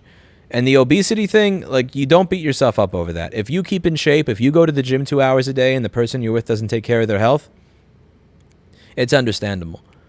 I feel like I'm not going to tell you what you're supposed to say. What you're supposed to say is, you're bad. You should learn to love her for who she is. How dare, like, I can't do that. I can't do that because it just wouldn't be the truth. If you put an hour or 2 or 3 hours of effort into your body every single day, and you run and you eat properly and you're clean in everything you do in your diet, and you're lifting weights and everything, and you're going to your martial arts class, and she sits there eating Utz potato chips all day and doesn't go to the gym, aside from the obesity, that's fundamentally unattractive. And I understand where that's coming from, because the message being sent here is, I am putting in all this effort for you because I care about you having a good experience when you hug me, when you look at me, when you feel me, but you're not willing to put that in for me, and that's hurtful, and that's harmful. And it's completely okay that you feel the way that you feel. It's normal and understandable. I would have an honest conversation about it. Like, I think part of the reason you may be cheating is because you feel guilty. You feel guilty advocating for yourself and just sitting down and having that conversation and saying, I put in effort to look like this. You don't believe you. Like, honestly, one of the most insulting things I've ever been told in a relationship was when this woman said, what was it? I didn't think that I would have to go to the gym. I don't think I have to go to the gym anymore now that we're in a relationship. And it's, no, don't. I wouldn't buy an e-bike. I would buy a bicycle and turn it into an e-bike. That's my opinion. And ask the folks at ebikes.ca, the people at Grin. They're really good people. Even when things cost more, I always buy it through them because they're very helpful, and I want businesses like that to thrive. Get your e-bike advice from Grin, not from me. But ebikes.ca, even if you're not in Canada, very good people, and they're deserving of your money. They're not a sponsor. They don't give me any discounts. I paid full price for everything I buy from there. They don't give me any money. They're just good people. But back to this. The thing is, yeah, there was this one. I just found this so insulting. It was like, I didn't think that that going to the gym was something I had to do anymore. We're in a relationship now, and it's like, what? Like the fuck? Like, because here's how that sounds to me. Lewis, you should still put in effort to be in shape and to dress nicely so that I can enjoy it. But I'm not going to put in any of that effort for you because fuck you. You don't deserve it. Why do you deserve to be with somebody that's in shape? Why should I have to put in any effort for you, you fucking incel? Who's going to fuck you anyway? That's the way that men hear that shit. Like when a woman says, I don't have to keep myself in shape anymore. I used to keep myself in shape before I got you. Now that I got you, I don't have to be in shape anymore. The way my brain processes that is A, you put an effort for me, I don't put an effort for you. B, you're such a fucking incel, you can't find anybody else anyway. So I guess I don't have to care what shape I'm in. It really comes across horribly. So I just sat down and said, listen, when you say this, and again, don't sit down and say you're selfish. Don't sit down and say you're fat. Don't sit down and say you don't put effort into this relationship. That shit doesn't work. Here's the way you phrase it. When you do X, it makes me feel Y. When you don't put effort into taking care of your body, the message it sends me is that I'm not valuable. Maybe that seems unfair, but that's how I approach it. Don't say you're fat. Don't say you're a bad girlfriend. Like, don't start with you are X. Start with when you do this, it makes me feel that. When you say, I don't think I should have to exercise anymore because I'm in a committed relationship with you, it makes me feel like I am not worth the effort and it makes me feel devalued. And see what they say back. This is a form of radical honesty that most people are not used to engaging in. And honestly, if you haven't ever done this before, it may actually end your relationship. Most people are not used to this. They're used to saying, you're selfish, you're mean, you're bitchy, you're an asshole, you're a dick, you're greedy, you're perverted. Like, they're not used to doing this. Because then you just say it, let it linger, and see what they say back. And then respond in kind. But yeah, I mean, if you're in shape and the person you're with is obese, again, I'm not saying you should cheat on them. I'm saying that you need to have a difficult conversation with them that may or may not lead to you leaving the relationship. But that shit's going to fester. And if there are people out there that are going to say, oh, no, that's totally cool that I don't know, you work out 2 or 3 hours a week, 2 or 3 hours a day, and she's just, 5'2", 230 pounds with no pre-existing health conditions. Because again, pre-existing health conditions are a different story. If this, if you have somebody with a pre-existing health condition, you have somebody that split their spinal column, you have somebody that has cancer or something, obviously don't fucking leave them because they're obese. That's bullshit. That's disgusting. If you have somebody that became massively sick at the age of 50, 60, 70, 90, that sucks balls. That's an asshole thing to do. Don't leave people just because they got sick. Fuck that. But you know what I'm talking about. I'm talking about the people that have a fairly privileged life. They have access to all the nice things and all that, and they just don't want to put in the work. Her parents grew up in India, had very little food, and constantly pushed food on her when we were at their apartment, hour on an outing. I feel like I'm responsible to help her lose weight. We go to the gym together, but it's difficult. Again, I would say have the conversation, man. Have the conversation. She has to know how much this affects you. And here's the thing. Here's the other thing about when I said earlier, somebody asked me, when you said some of the red pill shit that people say is true, even if I don't like it. Here's one of the things about the red pill shit that is actually true, even if I don't like it. And I've said this. I've said the women, when this works on a woman, I lose all interest in her, but it works. That's a good corn chip. Leaving. There are women where for a month, 2 months, 3 months, 4 months, I advocate for myself, I express my concern in every way possible, nothing changes. I say, bye, I'm out of here, I'm done with you, nothing has changed, I've expressed my concerns, I leave, I find somebody else, I start expressing interest in this new woman. The woman that for a long time was unwilling to remotely do anything that I asked, like they come back and they're like, oh yes sir, whatever. They become the woman of your dreams. Lots of people are not willing to change unless there's a pain point. And sometimes that pain point is going to be you leaving. That's an important thing to understand. But what I would do, try to frame the entire conversation. When you do this, makes me feel Y. When I'm in this situation, I feel X. What do you think? You're going to be radically surprised a lot of the time. I'm telling you. You're going to be radically surprised because most people are not used to that. They're used to directives. You're slow. You're lazy. You're mean. You're selfish. You're arrogant. You're egotistical. You suck in the kitchen. You suck in the bedroom. They're not used to, I don't know, like, when you come after 10 seconds, it makes me feel really neglected. So just consider changing up your communication in that way. It may make it easier to have those conflicts. Also, you probably shouldn't take any of my dating advice. I'm single and I drunk text. So my license to give any sort of dating advice was revoked the moment I sent a text message to a female after drinking Everclear. You do not drink Everclear and then speak to women. You just don't do it. You don't do it. Or at the very least, you do it like in person, but not where, like, you know, not in text where there's like a record of what you said that could be uploaded to Imager at any point in time. If that, you know, just putting that out there.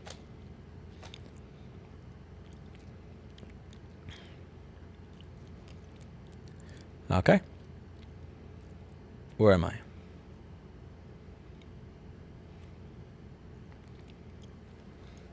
Oh, sweet mercy. 2023 MacBook Pro Super Retina, no sound and no power. There is no such thing as a 2023 MacBook Pro because we're in 2022. Is there a Super Retina? Where get schematics? Wait, I know you! You're Tony Tone! Oh, he's one of the channel OGs. He was here in 2013. You are the guy that sent me the letter and the pictures of you sleeping or living out of your car and then building a store for yourself. I wish I still had those, Tony. Somebody threw those away when they were cleaning my desk to do a video, and I'm very pissed. I used to have that in Tim Herman's original letter. I'm really pissed that I don't have that. That was one of those few things that I would look at when, like, I was down in the dumps at shit that was going on. I think even if I fail entirely at life, knowing that somebody started something as a result of this makes it worth it. GE says, what happened to your nice girlfriend? That is a super chat only question. For $50, I'll answer it. But yeah, Tony Tone, I don't know where to get those because I don't fix MacBooks anymore. That's a question for Paul or Chris or Anel or Dan or Steve or David. I'm retired. I'm management now. I'm management. Yeah, GE, any questions about the old girlfriend that is a $50 super chat. You do not love her fully then. It's that simple. I mean, you could love somebody, but it's still at the end of the day, you know, not be able to... just because you're single does not mean you shouldn't give relationship advice. No, it's not because I'm single that I shouldn't give relationship advice. It's because I'm single because I'm a fucking idiot I shouldn't give relationship advice.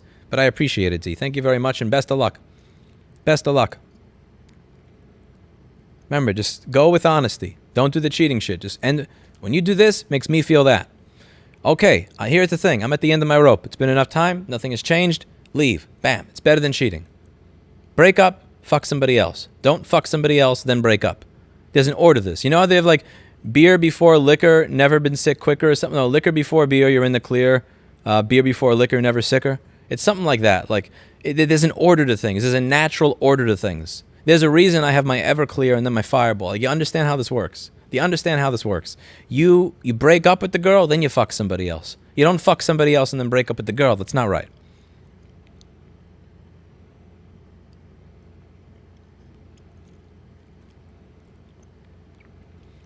Alana says, I've never been with a man that's obese and not fat phobic, but I just can't imagine being into it. I don't like that the word phobic gets mean for when you have about preferences. For me, a phobia is a fear of something to the point where I'm not able to conduct myself in a normal day because my brain is malfunctioning. I am so irrationally afraid of this little spider. Like, I'm so irrationally afraid of going outside. I'm not irrationally afraid of people that weigh 200 pounds more than me. I just prefer not to have sexual encounters with them. Why are we assuming that he's cheating because she is lacking something? There's two people involved here.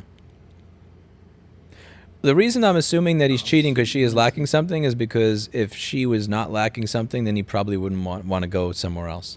Same is true the other way around. If the woman was cheating, I would say, okay, what's wrong with the dude here? Like, what is the dude not providing you?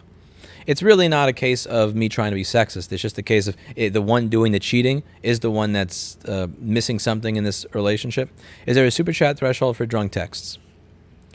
No, there's no amount of money. No, actually, no.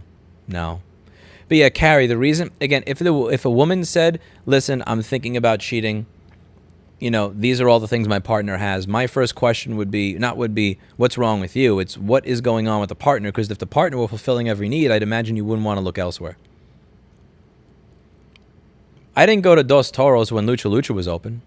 Lucha Lucha provided everything I needed at 283 Notion Avenue.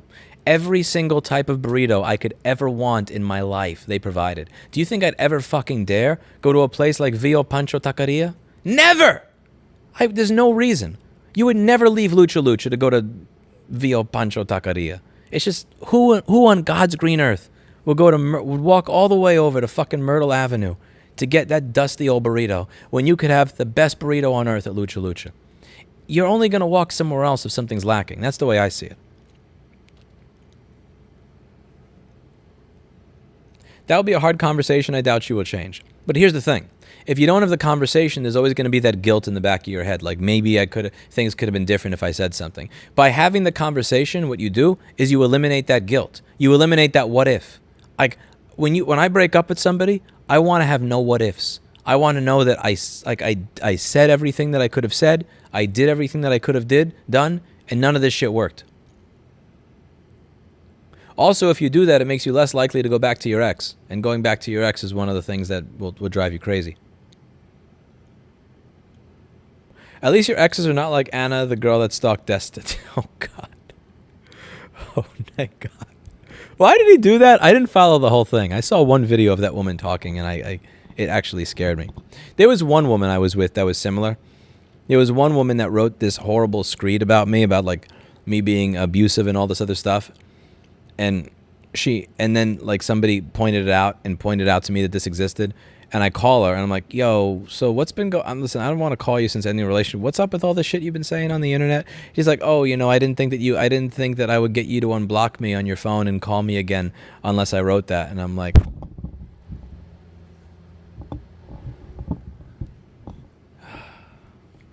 that was fucked. So I was close, but it's one of the reasons that I try to be very selective. I'm also a little bit slower when getting to know somebody after that. Fame really does, like, how do I put this?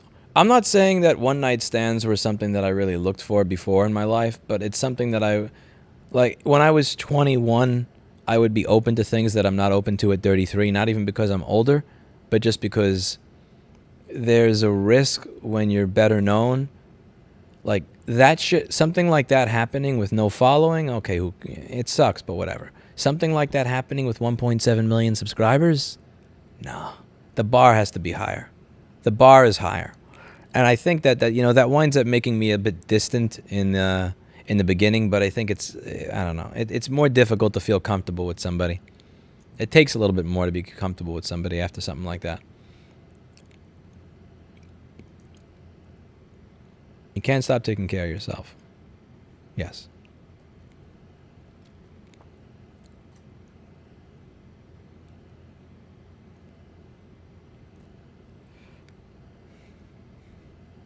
That's why you get a wedding ring on the finger. Makes the task of escaping the cage a little bit harder. Stop cheating and talk to your wife. True. I would insult her, but I would have done that before I dated her. Okay, that's mean. You can't do that.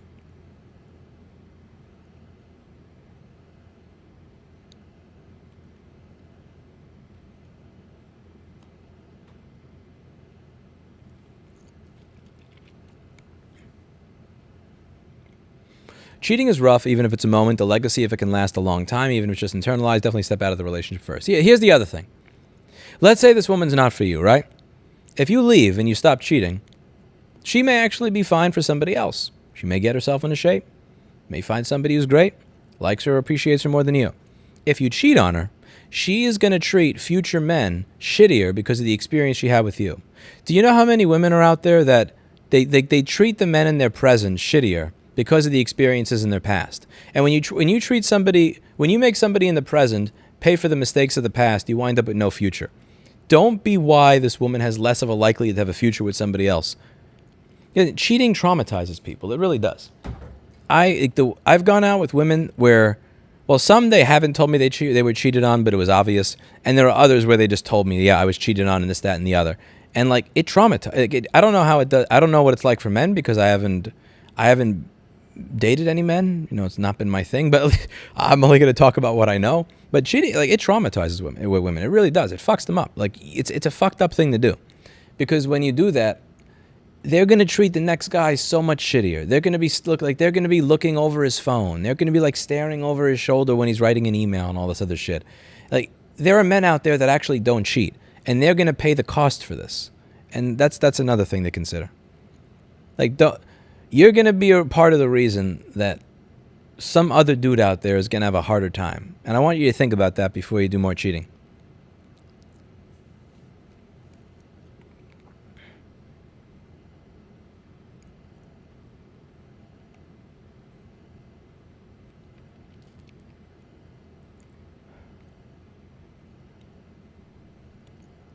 Was she fat when you met her? I don't really know if that's important here. Again, he's not satisfied in the moment. Does it really matter? You know, if you were satisfied with something that was unsatisfactory in the past?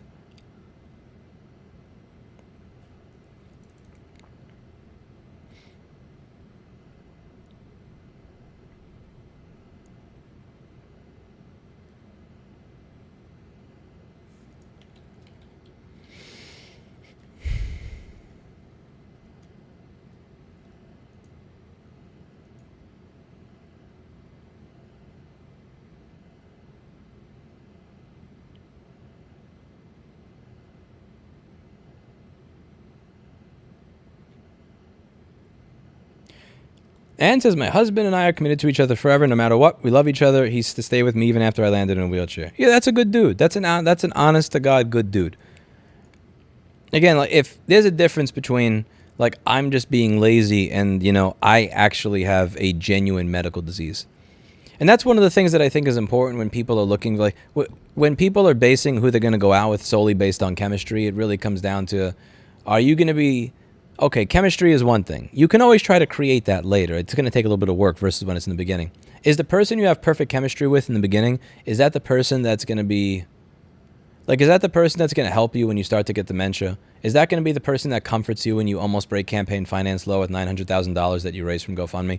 Is that going to be the person that like, you know, that is changing your... That's changing your depends when you're 69 and get cancer? Like, is that person going to be there through all the shit in life? You want somebody that's going to be there through all the shit in life. You're single like every great love guru. Oh, God.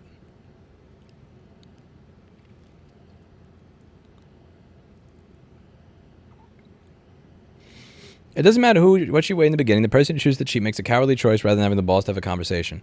I agree with Carrie on the fact that he doesn't have the balls to have a conversation, and he should. But at the same time, you have to understand your place in this happening. Like, it takes two people for any of this to happen. What's the long-term effect on overall dating market that's caused from a young woman making an average of $8 million a year on OnlyFans? I can't click links in Super Chat. I'm sorry. I have no way to click that. And that's way too long a random link. I got to open a bunch of other windows. But making an average of $8 million a year on OnlyFans, I mean, that's not the average. Okay, she's making an average of that, but the average person on OnlyFans is not making that. That's one person doing that. I think it's going to get a lot of other people to say, holy shit, that's a way to make money. Let me try to do that too. And then you're going to have a bunch of people that try to do something that's radically unsustainable and then be disappointed in it. Also, I think people leaving productive work that actually adds that has a benefit to society to create OnlyFans is likely going to... It's probably not good for inflation. It's probably not good for, you know... It's just not a productive job. There's enough porn to last a lifetime. There's enough porn that's been produced on the internet between 2005 and 2007, most likely, that everybody here can watch a new video every single day of a new crazy kink of some sort and never have to watch the same porn twice. Where did you get the water bottle? I don't know. I didn't buy this water bottle. Could you ever remember drunk texting? When did it? Everclear. What were you thinking? I wasn't thinking. I was drinking. Duh. But anyway, back to Carrie's thing. Like, let's say that I'm with a girl and she cheats on me because I'm never around. Okay. She cheated, right? That's immoral. That's a shitty thing to do. But I also, like, the way I see things, I always try to see things in terms of what could I have done to control the situation in some way? I can't control other people, but I can control myself. I can't control the world, but I can control myself. What if every time I told this woman, I'm going to be home at 9:30, let's watch something together, and she stayed there at 9:30, and every single fucking day I came home at midnight for like 3 months. She, again, her cheating, wrong. It's a screwed up thing to do. She should have a conversation. That's not the right thing to do. Definitely not the right thing to do. Would she have been less likely to do that if I actually got home at 9:30, like I said, rather than come home at midnight and tell her 9:30 every single day? You know, she did something that was wrong, but I also did something that was wrong to cause this. I always try to look at, I don't want to just assume that like life is just something that happens to me and I have no control over it. What could I have done differently? I'm not trying to take away from the immorality of cheating. I'm just trying to say, what could somebody do to make it less likely that they're in that position?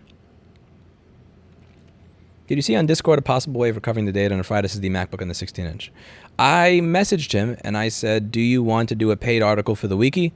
And actually, shit, he actually, okay, he got back to me.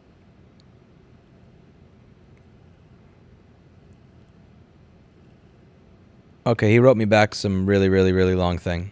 I gotta...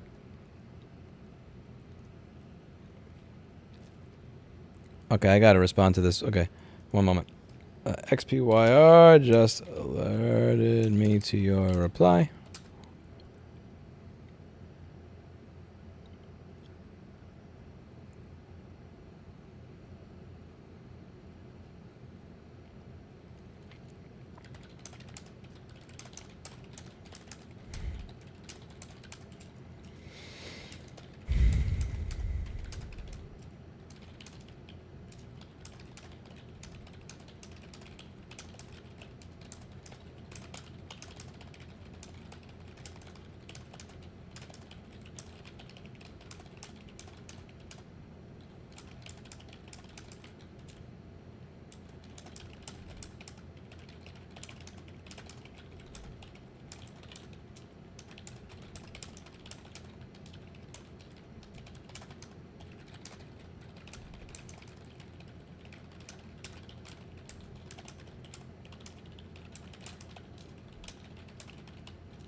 Okay, I wrote him back a message. Thank you for alerting me, XPYR, because I offered to get him to be a paid contributor to Repair.wiki.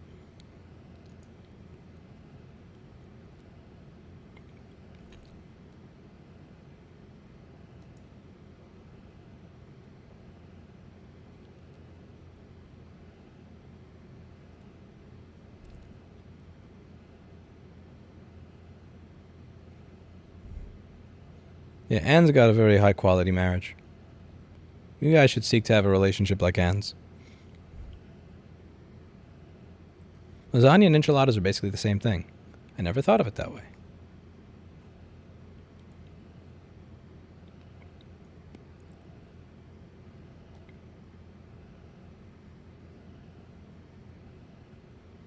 Louis knocking the mic out of the way cracks me up. Yo, it's not nice to fucking get accused of shit that you didn't do. That's bullshit.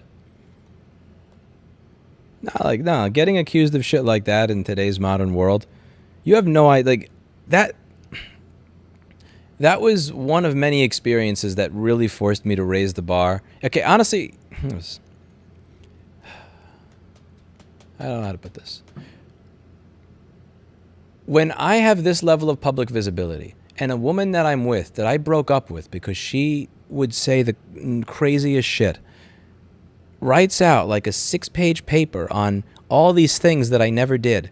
And then when I contact her about it, because one of my viewers finds it, and I say, why did you do that? And she says, because you wouldn't unblock me, so I needed to get your attention. What that does is that fucks me up so much for, like, my ability to be open to new people, my ability to be a little bit more open on date number 1 and date number 2 than I otherwise would be if I didn't really know. You're like, yeah, I take that shit seriously. That's fucking horrible. That shit sucks. Honestly, again, if I wasn't, Rose Kindred says I had a stalker do that, like full on bunny boiler. Yeah, fuck that shit. Like, no. Again, if I didn't have notoriety on the internet, I wouldn't really care. But like, holy fuck, like, no. You just can't. Like, yeah, that is a reason to punch your microphone. I hope none of you meet somebody like that. I hope all of you are lucky enough to never meet somebody or go out with somebody like that for the rest of your life. How do you deal with a breakup when it doesn't feel right to hook up with anyone? I guess don't hook up with new people. You're not going to hook up with them. You're going to talk to them and get to know them, and then, you know, don't focus on just banging them. Don't see them as something to bang. See them as somebody to get to know that you may eventually bang. if let's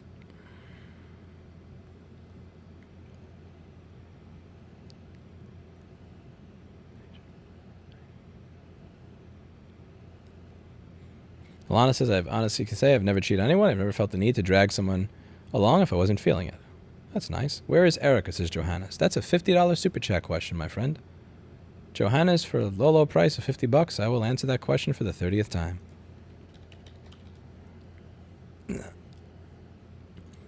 When you cheat, you destroy your partner's ability to trust at all. Not you, not others, not even themselves. Yeah, it's a fucked up thing to do. Again, you're fucking it up for every other man. That's the problem. Like, you're going to mess up that woman's ability to be with anybody else. It's just, like, don't do that shit. Just fucking leave. Like, again, if it's not working, just go. There's nothing wrong with leaving, but there's something wrong with cheating.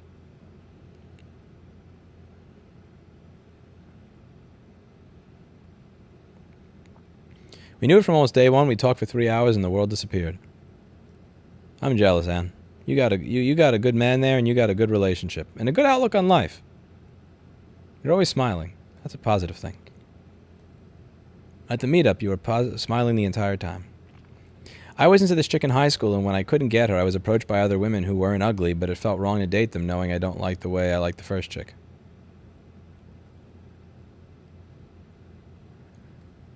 Yeah, when you have that feeling, when you have that feeling, it's kind of messed up to pursue somebody. Like when you know I have the ability to feel this way about a woman, but this one makes me feel like this, you're gonna want to go back to this at some point. And it's gonna mess with you. You can't fix that.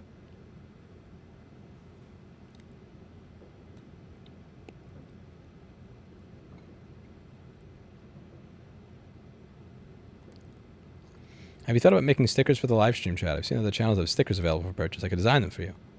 Email me about what these stickers are, Alana. I'm open to that. What is it? Like, how do you even... Is that a YouTube feature, or do you mean actual stickers that people buy that get sent by the mail?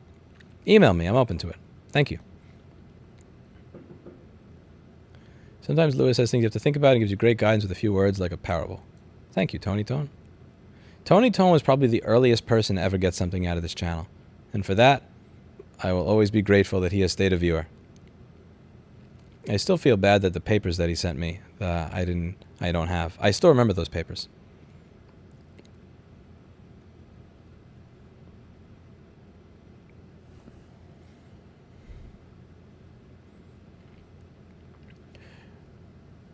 You're comfortable with the partner and have to talk about your sexual stand and hers beforehand. Set ground rules if either one partners how it should be approached safely off limits. It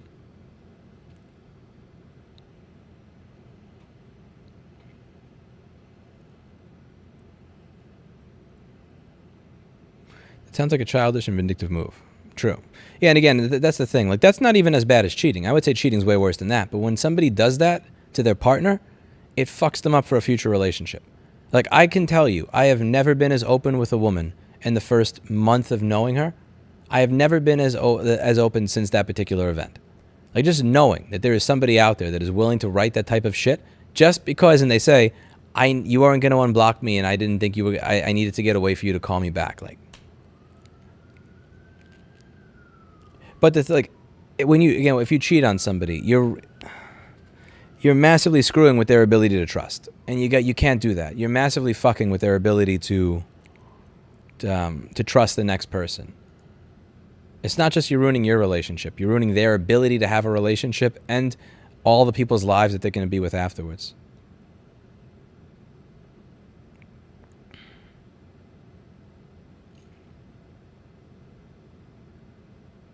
Not all, David Kelly. All girls are dangerous, never forget it. Not all. No, not all. When I pick the wrong ones. Would you be open to seriously dating someone that would never want to be shown in your stream? Maybe. It depends. Okay, that's a difference between... that's a difficult one to answer. Okay, like not wanting to be shown on this, I get that. Not wanting to be... Let's say I go to an event.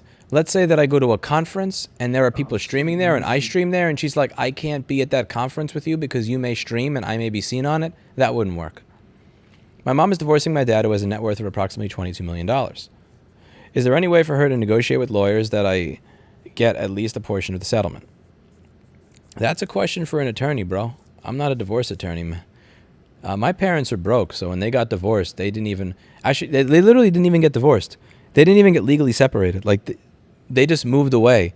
And they were so tired with each other that they never even bothered. Like, you know, I'm just going to take out what's my money, you take your... Like, listen, we're so broke, it doesn't even matter. We're not going to fight over it. We're not going to do lawyers. I'm not even going to spend the $59 it takes to file with the fucking city to get a divorce. So I can't really tell you what the answer to that question is. You need to ask a lawyer. That's a great question for a lawyer.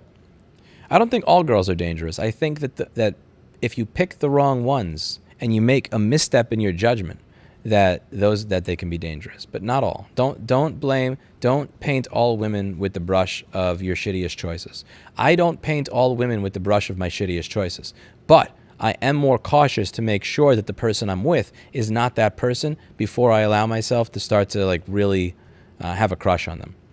Like when I go out, you know, there was a time where I could go out on a first date and have this magical romantic chemistry with the right person on the first date. Like that just doesn't happen anymore. Like that's not happening for, you know, 2 weeks, 3 weeks, a month, which is kind of fucked up. But it's like, I really need to know that you're the type of person that's not going to do that type of shit. Like I'm looking for the dead bunnies from, I'm looking for the dead bunnies from Fatal Attraction. And and I screened for them very, very well. Why'd you need to block that girl? Because she was out of it. I'm not going to get into the messages that I used to get. Nope, not going to go there. Really need a FAQ chatbot. I could use a chatbot. Girls want what other girls have. That is true to an extent, yes. That is true. Yeah, I don't like it. I'm not a fan of it. But when I've discussed all the things that I felt and that I wanted and that I advocated for and nothing happened, when I leave and somebody else is interested in me, magically the person that for 6 months or whatever had never didn't do anything, like all those changes happen overnight. It's just, again, the problem that a lot of people are going to have, and this is the thing with is that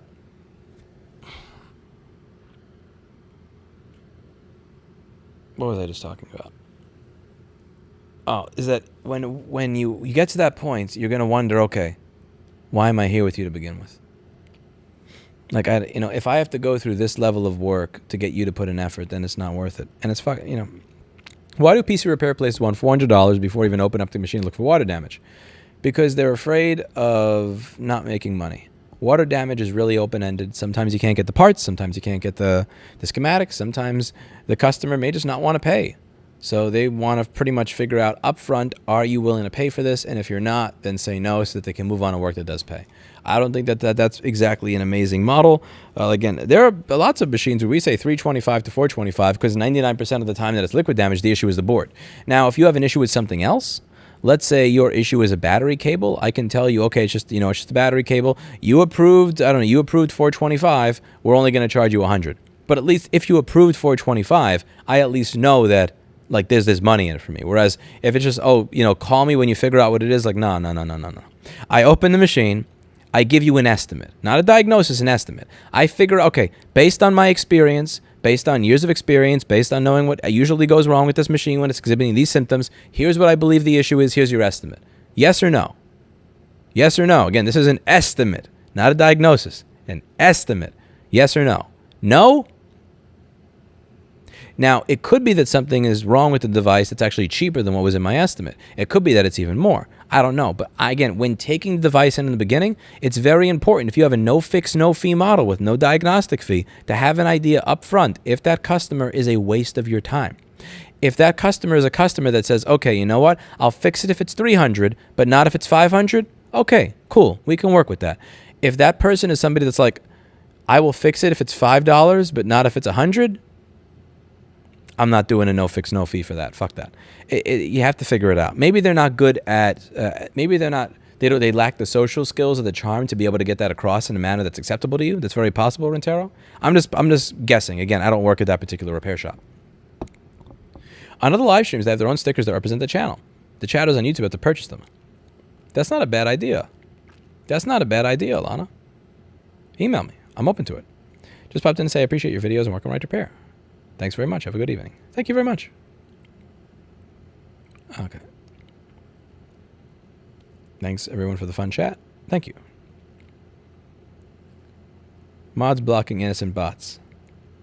That's not an innocent bot. It says stop jerking, cheaper than Tinder.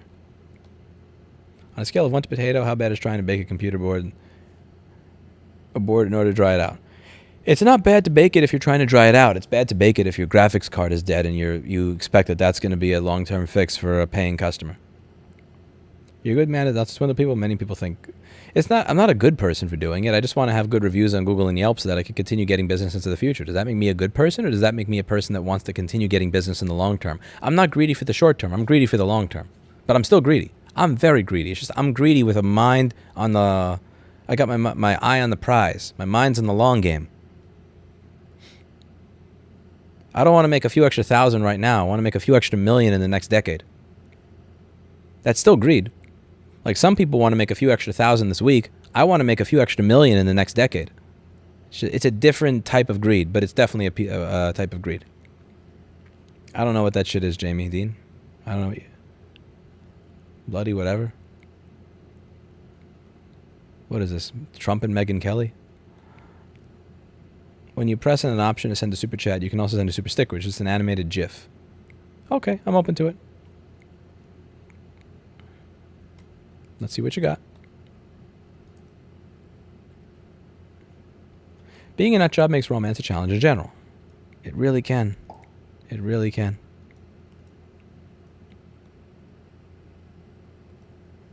Okay, that's beautiful. I just got an email back from a video that I want to post. Beautiful, beautiful.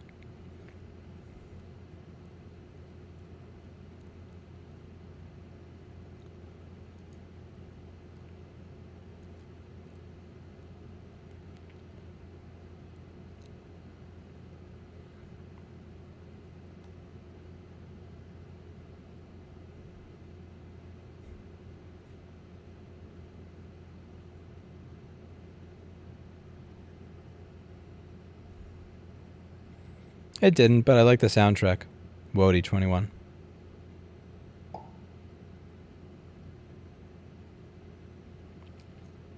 I find guys these days make moves way too aggressively. Gallantry gentlemen. It's interesting because in the last date that I had, I feel like I did the exact opposite. The thing is, if you make moves too fast, you come off as a pervy scumbag. But if you make moves too slow, you come off as, I don't know, their brother or a friend. The last thing you ever want somebody saying is, yeah, I get a friend vibe from you. And that can happen if you're trying to be too cautious with it. But yeah, you also don't want to be considered a pervert because you make moves too aggressively. Gallantry gentleman. I've never heard the word gallantry used before. I don't think I haven't heard gallantry in quite a while. Or if ever.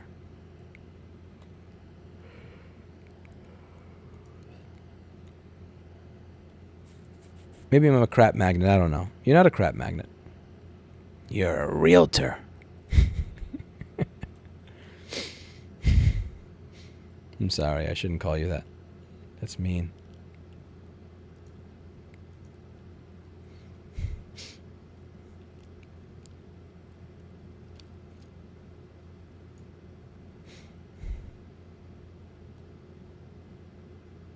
You see the video support of Right to Repair by Steve Wozniak. Is there a new Steve Wozniak video, or are you referring to the Steve Wozniak video that came out over a year ago? I don't see a new one. Yeah, that's a year ago. And that's actually posted to my own channel. I'm pretty sure I saw it because I posted it to my own channel.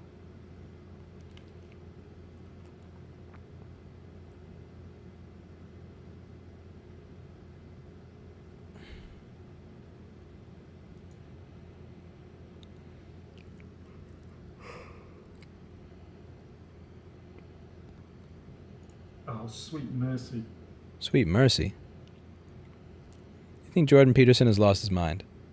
I haven't followed him since mid-2018. I really haven't seen his stuff in 4 years. I don't know. I listened to him in 2016, 17, and 18. Actually, there were videos of his that I saw in 2015 before he even went off on the trans shit. And a lot of his stuff that made sense. Again, I was never really interested in him for the whole trans debate shit. That just wasn't something that interested me at all. But but a lot of the lectures, like the long form lectures, not the like, this is a 2-minute clip of me owning a student or having a conversation with some random fuck. Like the 2-hour lectures, a lot of those were really, really good, and there was a lot of food for thought. I listened to like some of the culture war stuff, but I haven't listened to him since 2018, so I don't really know. I would imagine that he's probably lost his mind by now because he's in the public sphere, and he got thrust into the public sphere without really having a lot of experience in it, and that's gonna destroy your mind and soul. The entire way people socialize on all these social media platforms is massively unhealthy. Getting fame that quickly is gonna fuck with your head and be really, really crazy. So I haven't seen him talk. I haven't seen him say anything. I thought a lot of his earlier lectures were really on point, really good stuff. But yeah, I haven't followed him in years. Like, I just haven't had a reason to, because he stopped doing the lectures that I found interesting.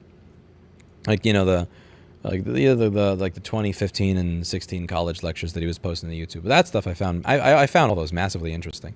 But yeah, like the stuff where he's, I don't know, just talking to a random audience of people that paid to be at a random show. I don't know. There's not much out of that I really get. And I definitely don't get stuff out of, I don't watch his like personal interviews or vlogs or anything. So yeah, since I haven't seen him for 4 years, I can't really tell. I'd imagine that he's gone insane, because anybody that gets that level of fame in that amount of time who's dealing with politics and culture stuff is probably going to lose their shit, because they have so many people that hate them, and that's going to fuck with your brain. When you have that many people that hate you, that's really going to, I don't know how you stay sane in that instance. I hope he does. I don't think he's a bad dude. I hope the best for him. But I wouldn't be surprised if he lost it. I heard your other piece went to Russia to go to a drug-induced coma to get off benzos. I'm not a doctor, but that sounds like a bad idea. Yeah, I've done some pretty fucked up stuff. I drink Everclear. I don't know. From what I heard, it was something like his wife, he was stressed out and his wife had cancer. Like, again, like, family member having cancer at the same time that you become massively famous, at the same time that millions and millions of people around the world fucking hate you and send you death threats and shit all day. Like, at the same time that you're showing up on news and doing a tour around the world just to deal with the fact that so many people are constantly strawmanning what you're saying because they hate you, because they think you represent an evil ideology. Like, I'd probably go insane too, man. I don't know. Like, again, am I saying you should do benzos and then go on and then go across the world to try to fix yourself? Listen, that's probably not the best thing to do, but I don't know. If I were under that same pressure, I'd probably be way more fucked. Shit, I became an alcoholic again just because I got audited by New York State and had one semi-shitty encounter with a woman that I knew 12 years ago, and at one shitty result from an audit from New York State, and I just went like from quitting drinking to fucking drinking 4 times a week. So I mean, who am I to judge, Like, it would be easy for me to come out here and say, yeah, fuck that dude. Oh yeah, look at him. He did drugs. He went across the world. Look at how stupid he is. I mean, look at myself. So I know how I handle stress, and the stress he was under is probably way greater than the stress that I'm under. Just because he has a lot more money than me, and just because he has a lot more subscribers and notoriety, doesn't mean he has less problems. I respect him for the early lectures. They were helpful. They were motivational. They helped in 2016, when I thought that I was going to get sued by Apple and I thought my business was going to get sued into the ground. It really kind of helped me to stay the course and to focus on making my mark in the world, finding a sense of purpose and all that. I'll appreciate him for that, even if he does go a little insane. Here's the thing. You don't got to support somebody for every single thing they say or do. Somebody can say one thing that actually makes a lot of sense and like really help push you forward in life in some way, shape, or form, and everything else they say can be batshit insane, crazy shit, but you don't throw away this part where they helped you. Like, there was this one person that I was friends with 20 years ago who was really helpful to me when I first got on the internet, got on forums and everything, was pointing out, hey, this is a really immature thing to say. That's a really immature thing to do. And like, as we got older, this person was, about almost 10 years older than me, so more mature. And we stayed friends throughout our lives. There's some stuff that she says and does now that's kind of like out there, like really out there, to the point where I'm like, damn, I don't think that you're really a great role model. But I'm never going to forget that when I was a teenager and I was acting like a dumbass and I was like this arrogant, cocky douchebag that nobody would ever want to talk to or help with anything, that she helped, sandpaper the edges of my personality by giving me this constructive criticism on this forum that I was on. And it was one of the first people that prompted me to be a little bit more mature, There's good and bad in everyone, but okay, let's continue scrolling. But yeah, to be clear, I haven't followed Jordan Peterson for 4 years, so I don't know. But if he has gone insane, I wouldn't be surprised if he did. I'll forgive him for it. I would say he's contributed more good to the world than bad, even if he probably does wind up saying some fucked up shit. And he probably has said some fucked up shit.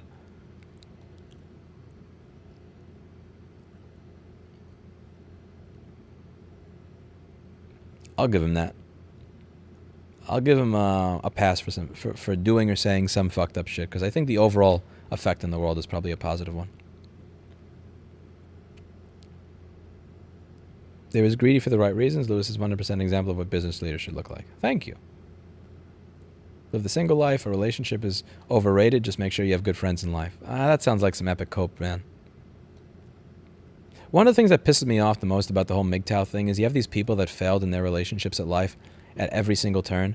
And rather than give people advice on how they could do better, they encourage the young generation to not seek relationships with women at all, which is so toxic.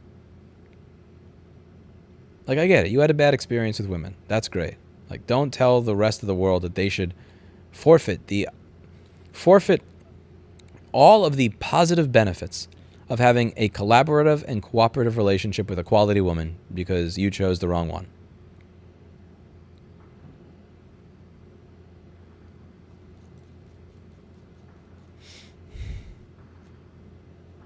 Damn, so many fucking spam bots.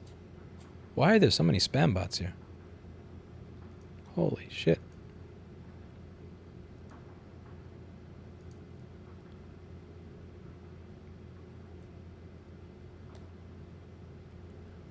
Ah, damn, that's a lot of spam bots.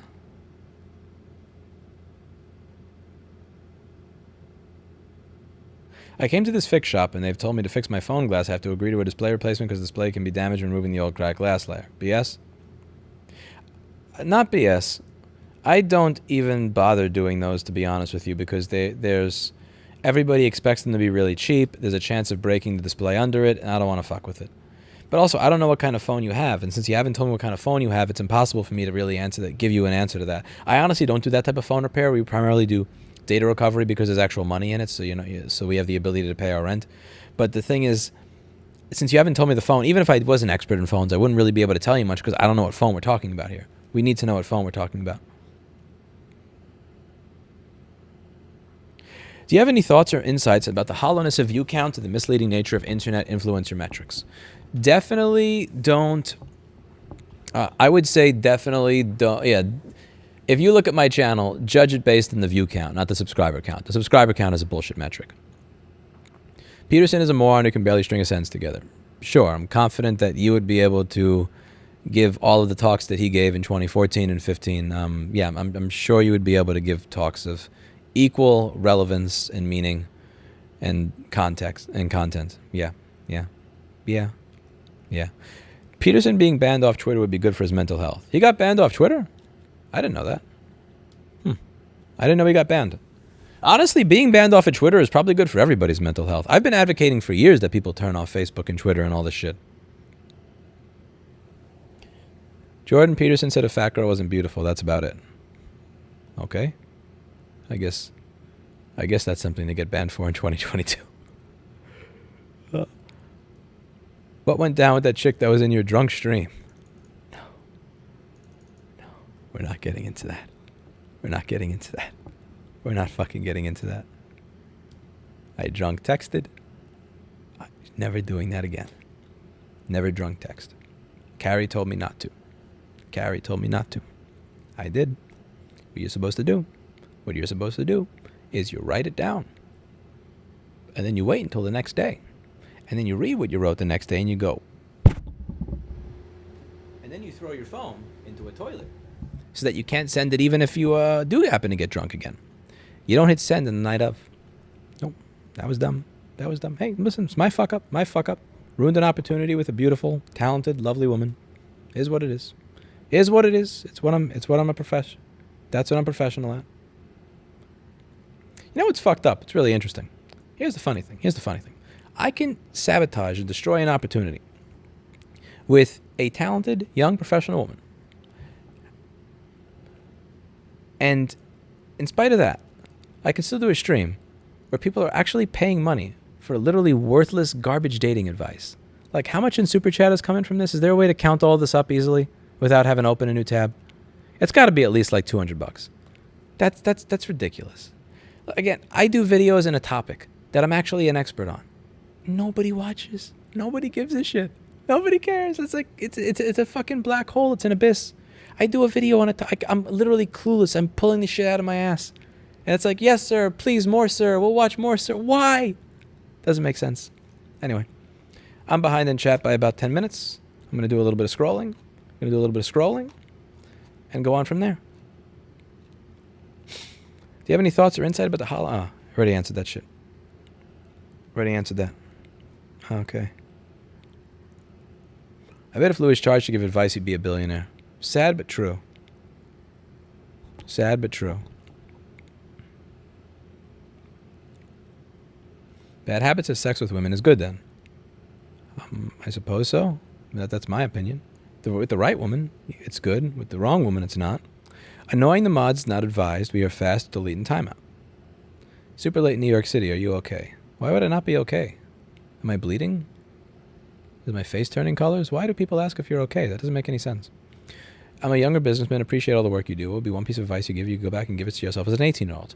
The best advice I would give myself is have faith in your ability to do what you do and to grow. Don't think that you need to do all your growth. Like, don't think that you need to make risky decisions right now because you don't have the ability. You don't have the ability to make money into the future. Trust in your own sense of business. Trust in your own abilities. Don't do some risky shit right now because you think you need to get a payout right now.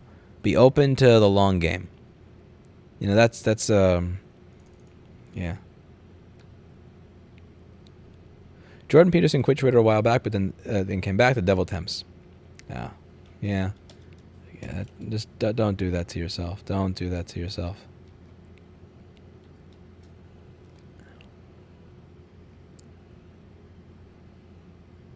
Now, Jordan got banned for calling Elliot Page, formerly Ellen Page, she, and using his female name. Oh, for fuck's sake.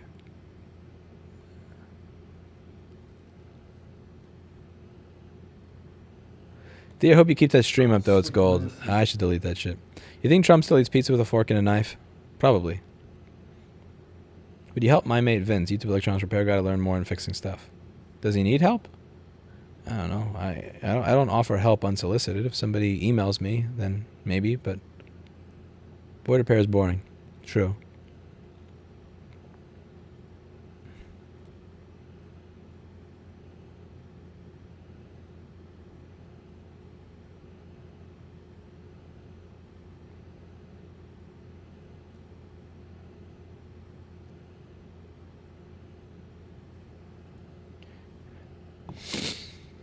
True, Catherine, true.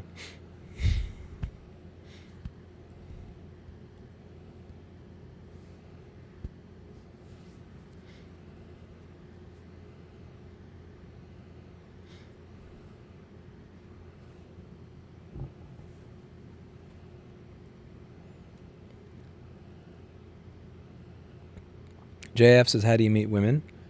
And Bad Habit says, respond to the email of a girl from Hawaii that owns a MacBook.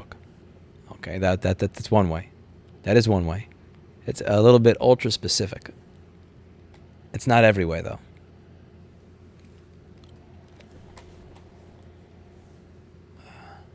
This is back when Maddox was great. Oh, anybody remember Maddox? That was...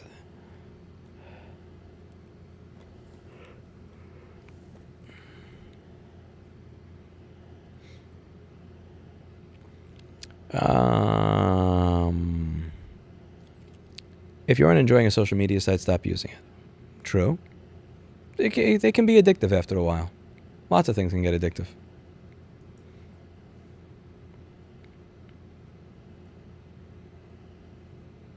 How much money have you spent on lobbying until now? I really have to look it up. I think it's approximately 300K. I'd have to look at it QuickBooks. I have to log into QuickBooks to be able to give an exact answer. I'm gonna say like somewhere between 2 and 300K. A lot of it isn't lobbying. A lot of it is trying to fund smaller groups or advocacy groups to be able to educate other people, other companies, other organizations so that they get involved. Without it being from my asshole-ish standpoint. Because there are a lot of people that dislike me as a person. So if I'm the person expressing the idea, they will immediately hate the idea. So one of the things that's helpful is if I could find people that are the exact opposite of me to say the same thing and also not have any relation to me. then it will be easier to get the idea across to an audience that would not want to listen to a guy that's, walking around the Lower East Side drunk at 3 in the morning. That's been a useful strategy so far.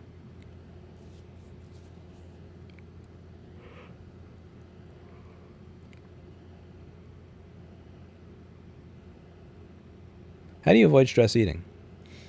Oh, I don't have an answer to that one. I've done a lot of stress eating.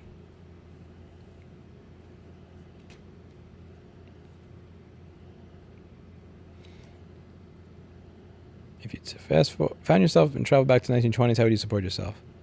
Telegraph repair person? I'd fix telegraphs. I'd fix telephones. I think I'd fix telephones. Or telegraphs. Or phonographs. Yeah, I'd probably fix phonographs, telegraphs, telephones. I'd have a phonograph telephone repair shop. Yeah, do you avoid stress eating by stress drinking? That does it, actually. Sometimes that works, sometimes that helps.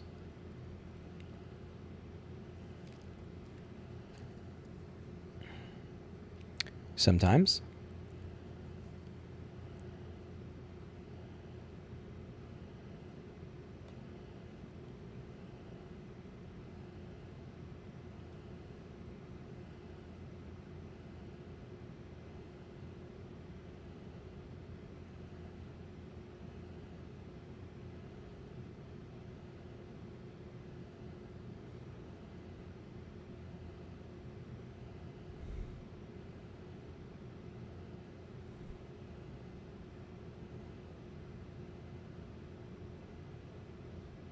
Is it wrong to try and date a coworker? No. You spend most of your time nowadays at work, and if you're going to spend 8 or 10 or 12 hours a day at work and you're awake for, let's say, 15 or 16 hours a day, to say that I am going to cut off every person around in the place that I spend like 90% of my waking time, that really, that's a way to stay single for life. You just have to be very careful about how you approach it. No, Jordan Peterson is all good, still on point. He hasn't said or done any stupid stuff, just a hot take regarding a big girl on a magazine cover. All right, yeah, I'll give that a pass. I'll give that a pass. But, yeah, like, I don't...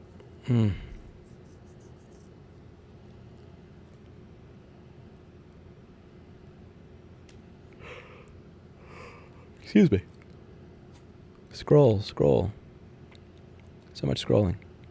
Joe Tupolov, that is a super chat only question. I will answer it for $50. $50. Is it possible to fix PC motherboards? If so, why not more often?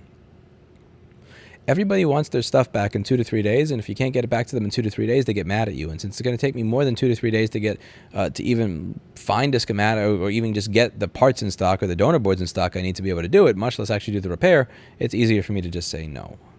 So I focus on a small range of stuff that I'm able to get every single part for, just a couple of models, have every single part, every single piece, everything there. I can give you an estimate instantly. I know what's wrong with it instantly. I have everything in stock to be able to service you instantly. Bada bing, bada boom. It's great. Okay. Hi. Excuse me. Excuse me again. Contagious yawning.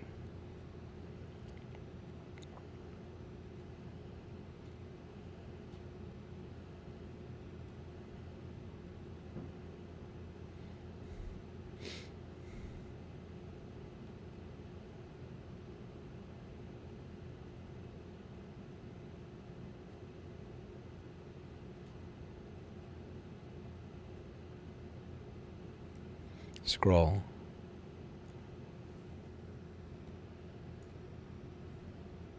Have you traveled much outside the U.S.? I went to Dubai. I went to an airport in Germany. I visited Canada. Mercy. Any plans to visit Portland, Oregon? Not in my lifetime. Fuck no. I saw 2020 told me all I needed to know. Fuck that. Nope. No interest. Would it surprise you if I told you that I have no interest in visiting Portland, Oregon? Nope. Not even close. None whatsoever. Nothing there for me worth... Nope, nothing worth it for me there. Zero.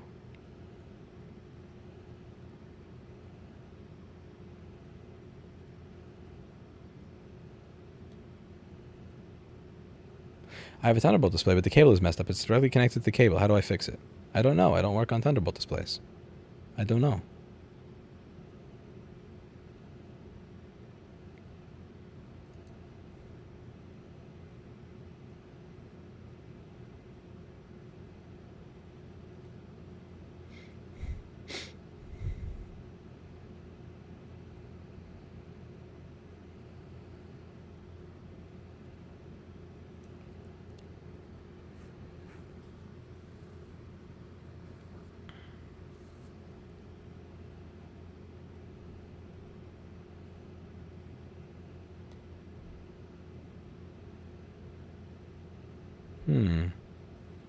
Comments are getting stupider and stupider.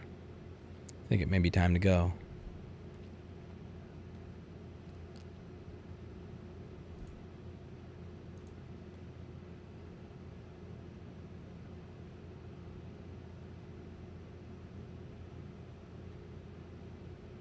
Yeah, that would be what would probably happen, Aldo R. It's kind of like when I trade stocks. Yeah, you sell right before it goes back up. That's usually the story of my life.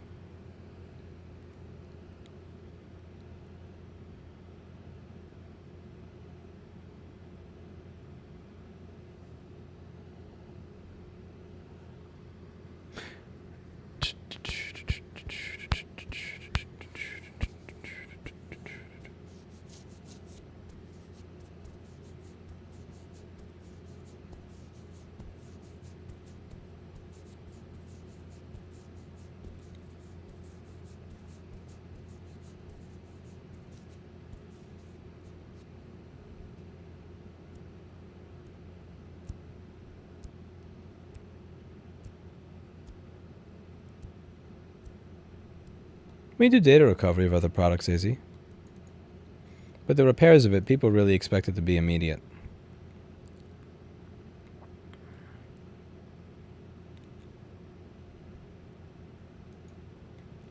Has the fact that you live stream often limited your dating pool? I.e., there are many women that would prefer more privacy. No, it's never really had anything to do with privacy. That's never been the issue. The issue is that they can Google you and figure out that you're an asshole. Whereas when you're dating, they usually don't get to figure out you're an asshole until it's too late, once they already like you, and it's like, oh crap, damn it, you're an asshole, but I already like you, god damn it. Whereas if you do videos on the internet, it's like, wait a second, I don't have any emotional investment in you, and you're an asshole, and then they run away. So yes, there is a business-wise and right to repair advocacy-wise, doing YouTube has been great. In terms of personal life and dating life, YouTube is a dumpster fire. Like,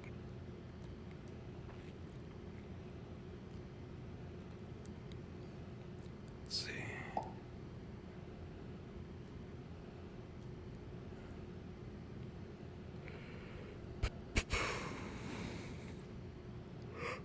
Excuse me. You don't want somebody to find out that you're an asshole until they're emotionally invested in you. Once they're emotionally invested in you, then it can come out that you're a piece of shit.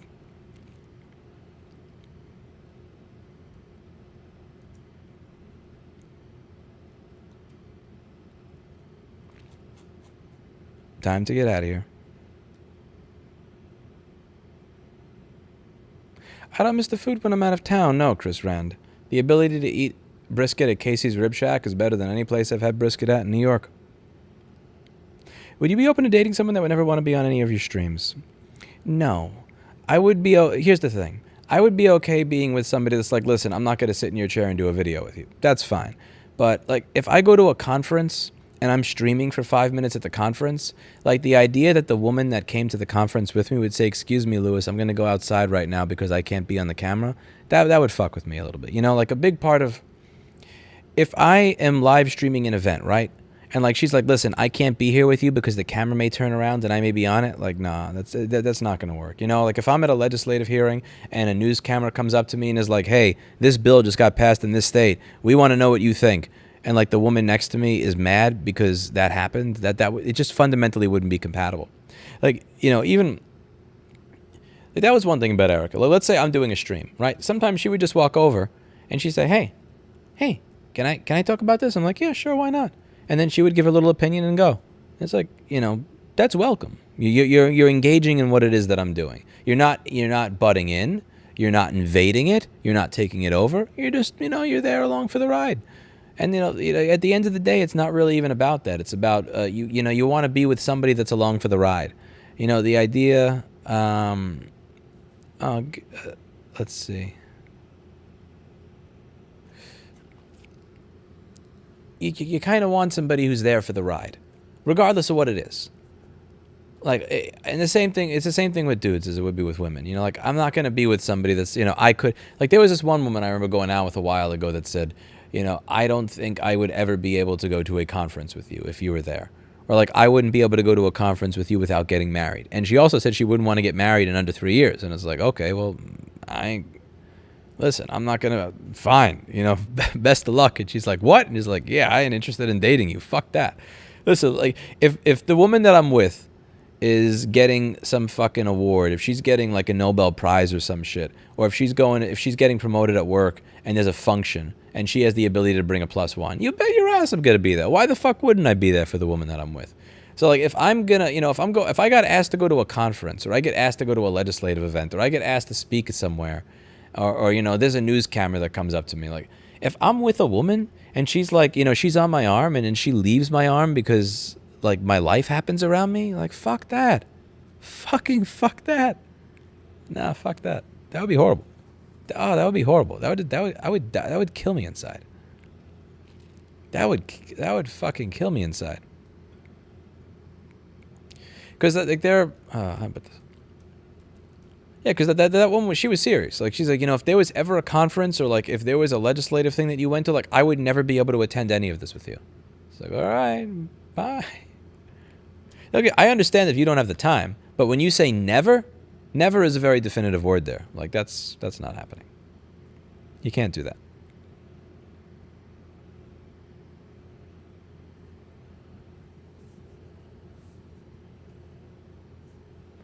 I think you need to date a celebrity. I bet that would work out great.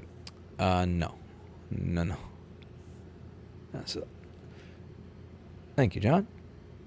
You gotta have somebody that wants to be a part of the ride. Otherwise, it's endless compromises and living half of your life.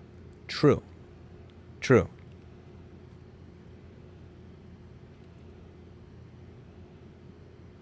Never is just another way to say convince me. No, never is an excellent way to get me to leave you. No. Like, no, I'm not interested in trying to turn nevers into convince me. No, I'm not interested in that. I'm not interested in a game like that. You should be careful when you use that word, especially if it's about things that are sensitive and that matter.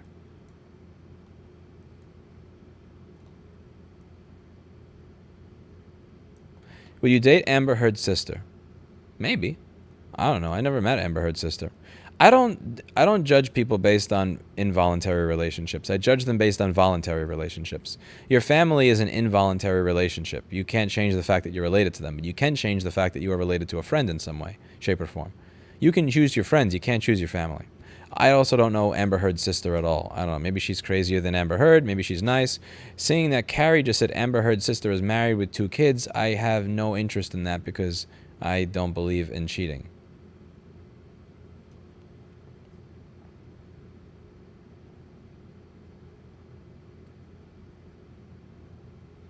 Sumas research, that is not a sentence. Please restate. Please try again, Sumas. Give me a sentence. Give me a sentence I could work it.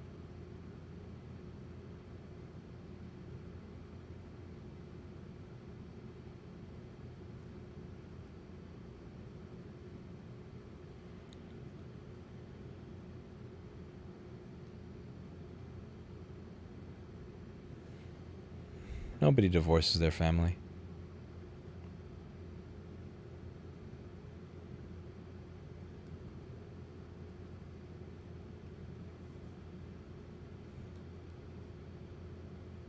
Shakira Rossmann. No, I'm realistic. Oh God, that's weird. That's kind of on the weird side.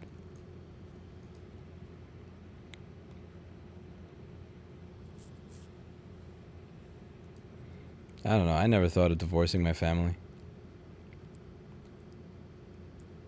I mean, you're not going to get your DNA out of them. Like, your dad is still your dad. Your mom is still your mom. You file whatever bullshit legal paperwork you want. You know, that's your family. You can't change that. What you can change is how you deal with them.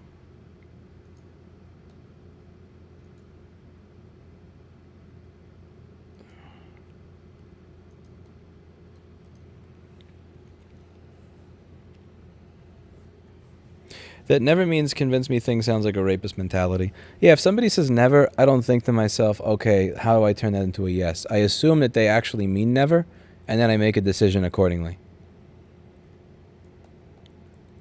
I just make a decision accordingly at that point. Like if somebody's, and if somebody says I would never be able to go to a conference with you, I assume that that is them telling the truth, and that you are you would not be fit to be a partner. Maybe what he's saying is this: after having to deal with the negative effects of a public relationship, would you be more flexible about accepting a partner that doesn't want to be in the limelight? No, sorry. You get the good with the bad. You get the good with the bad. You really do. Listen, you have a provider. You're not going to have to work a day in your life. You have a. I don't know. You're not going to have to work a day in your life. Your life is going to be interesting. You get to be with somebody that's changing the world, at least trying to change the world. You get to be along for the ride. Downside, okay, maybe there's, one creepy stalker that passes across state lines. The thing is, that dude never touched her. I physically kicked him out of that fucking bar. And here's the thing.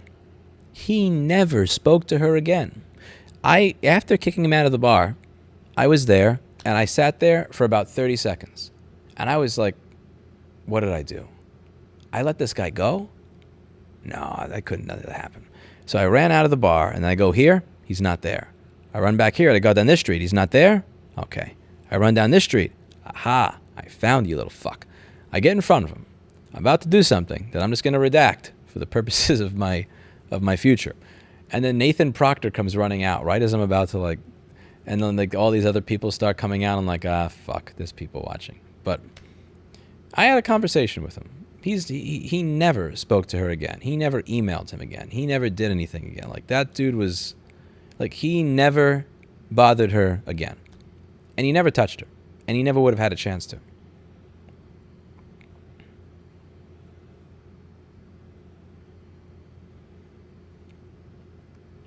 I tried to take some level of accountability and responsibility for the fact that being near me meant that there were sick fucks that were in your life. But yeah, it never was at a point where,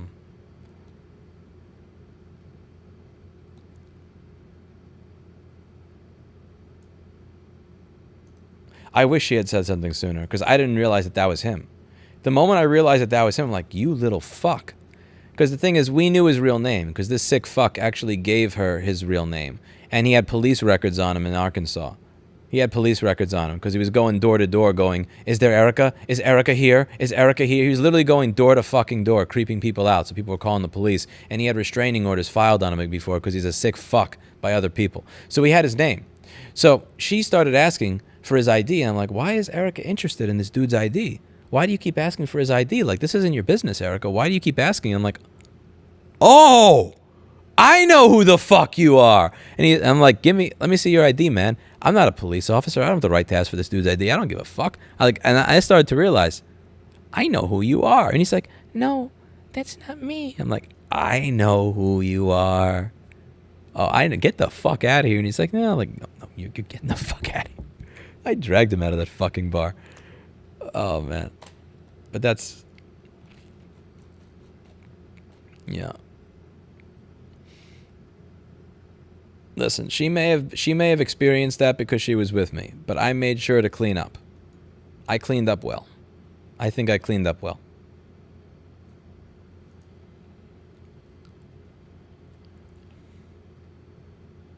What a sick fuck, though.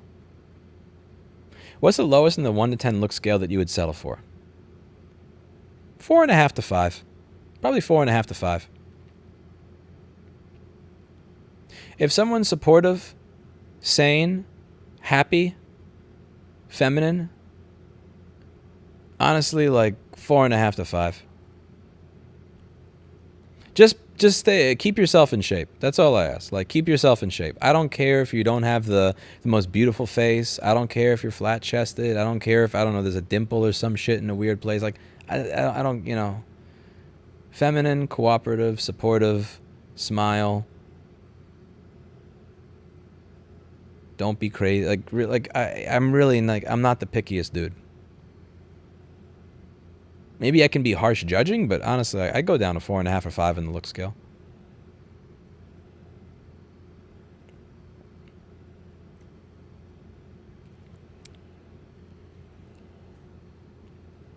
It's not like I'm a looker myself either. I give myself a solid like 4.5 to 5 in the look scale.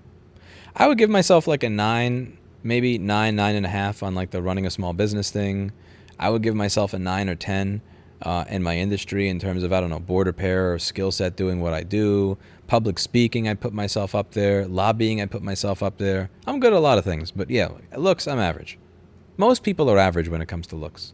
Like 99% of the people in this chat are probably average or below average, if we're being real.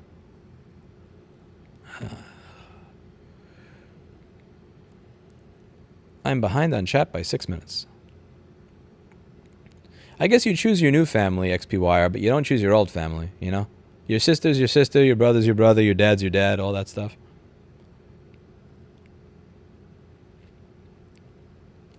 Eric actually live streamed that shit, but she wound up privating it afterwards.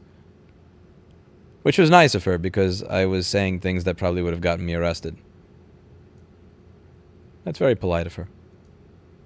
That was very kind of her.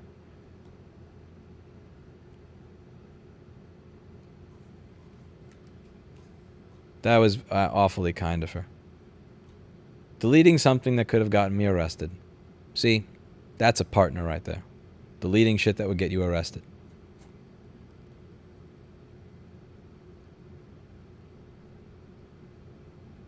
The stands you have regarding women are perfectly fair and reasonable, but you're most likely going to be single forever. I don't think so. Nah, I don't think I'll be single forever. Let's see.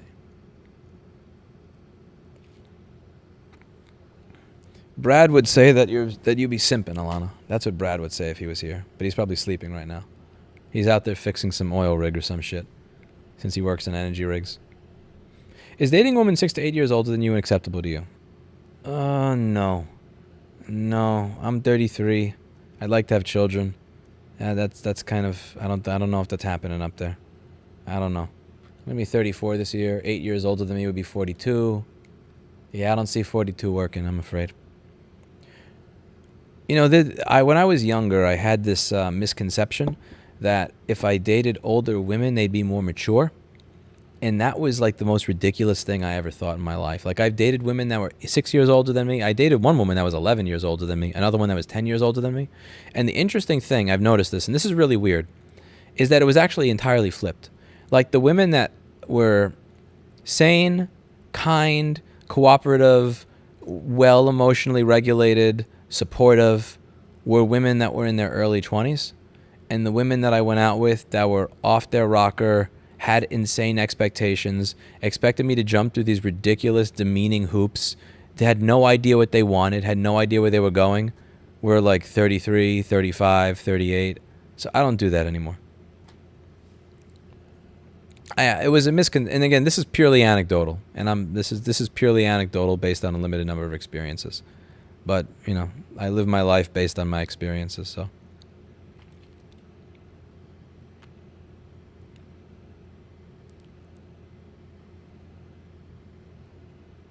Yes, Sumas. Correct.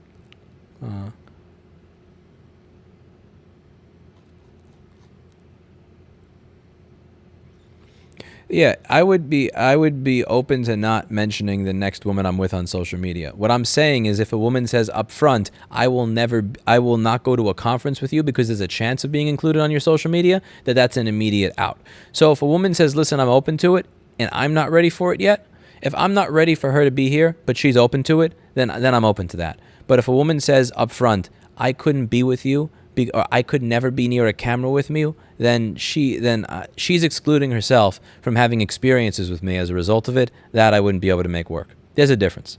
There's a difference between me saying I would debate whether or not I would introduce this woman to my audience and like have her be an active participant versus being with somebody that says up front, I would not even go to a conference with you because there's a 5% chance I may be included on a camera with you. You know? What was it, the guy in the bar? Who was he? Some sick fuck. Like, he was the type of dude that would write these fucking 6-page long love letters saying, like, I need to know what is going on with you. Please tell me. I can't physically sleep. I can't eat until you answer my email. Like, you know, your typical, like, you know, fatal attraction bunny burning shit. It was your typical fatal attraction bunny burning shit.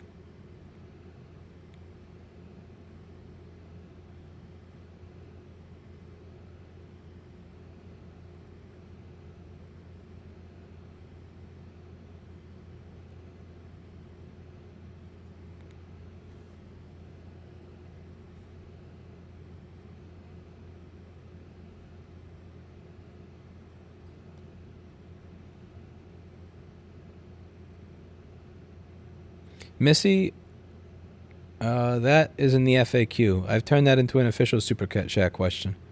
$50, I'll answer that on stream. We're evil capitalists here.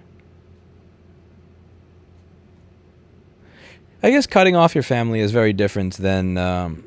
cutting off your family is different. Like, even if you cut off your family, they're still your family, which is why I don't judge people based on their involuntary relationships. So if you have a sister who's toxic and you cut off your sister, I'm not judging you based on the fact that this person is your sister. I'm judging you based on the relationships that you choose to have in your life. Even if you don't want the person to be in your life, they're still voluntary. You still have a crush on that female singer. Which female singer are you talking about? There's two. There's two.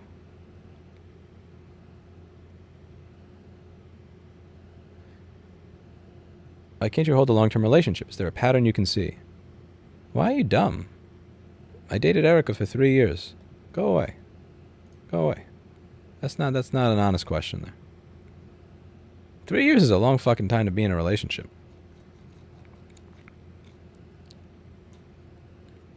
Before that, I was in a relationship for almost 2 years.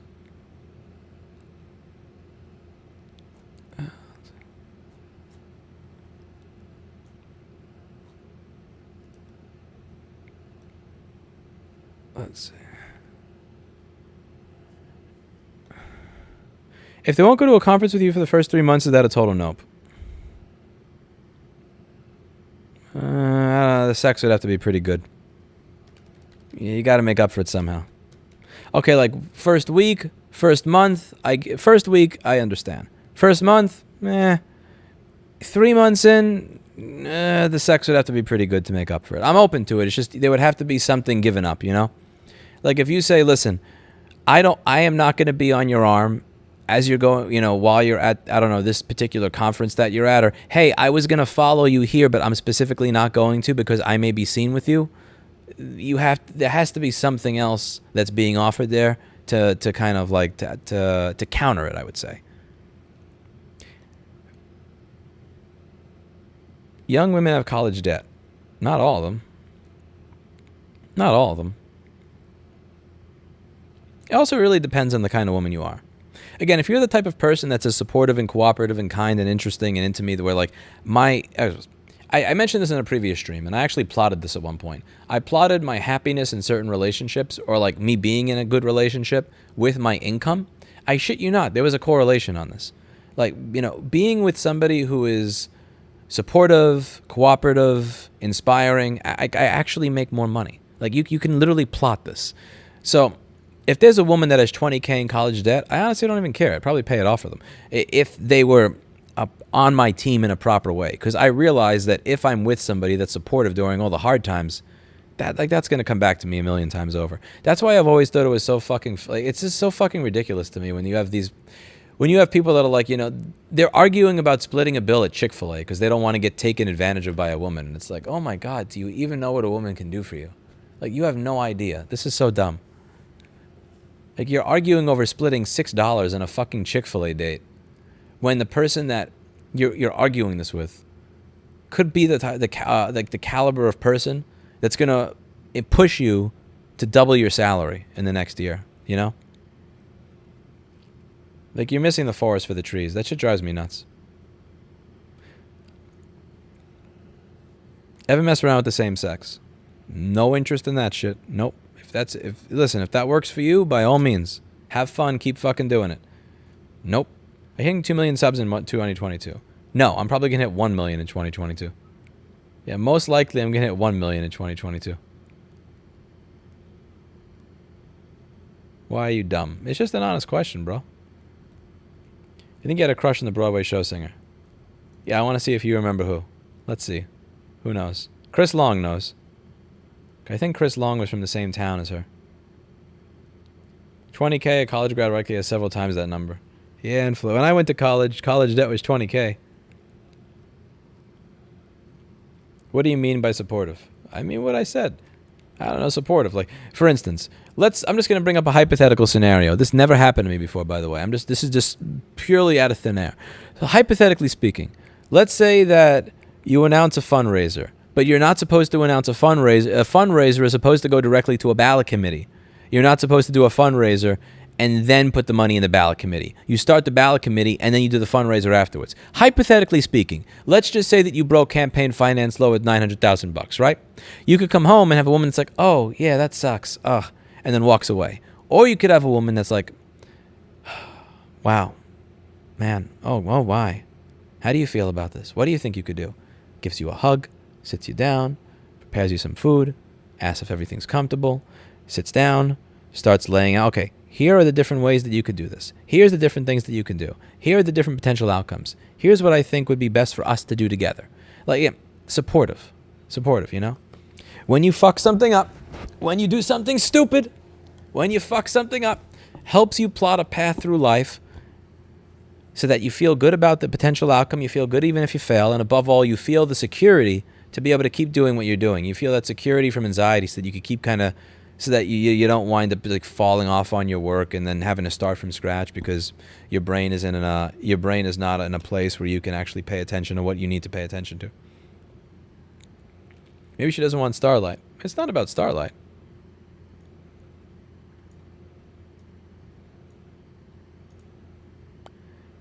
Are you and Erica still good friends? I would call her a friend, yes. Why are you dumb? Yes, that was the question that I had for the person. Okay. It was a proper question. What part of Texas? I can't. I'm sorry. That question got so old.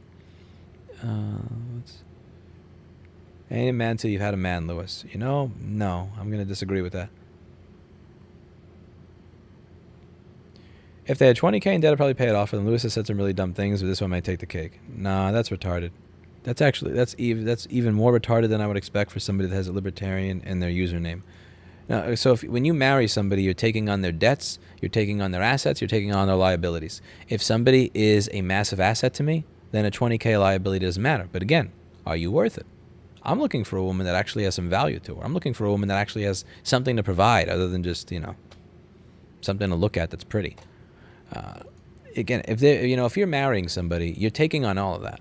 And if I say that I'm dating for marriage, then I'm taking on your debt, I'm taking on your family, I'm taking on your liabilities, I'm taking on your mental disorders, whatever. Like literally, whatever it is, it all becomes one. Now, if I'm taking on somebody that's 20K in debt, well, what do you bring to the table? Do you bring somebody to the table who's worth it? Would you grow a beard if your partner asked for it?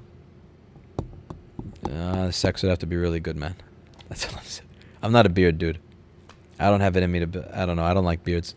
This is the most I've allowed this thing to grow in almost a year. I think almost a year. Like this is too much for me.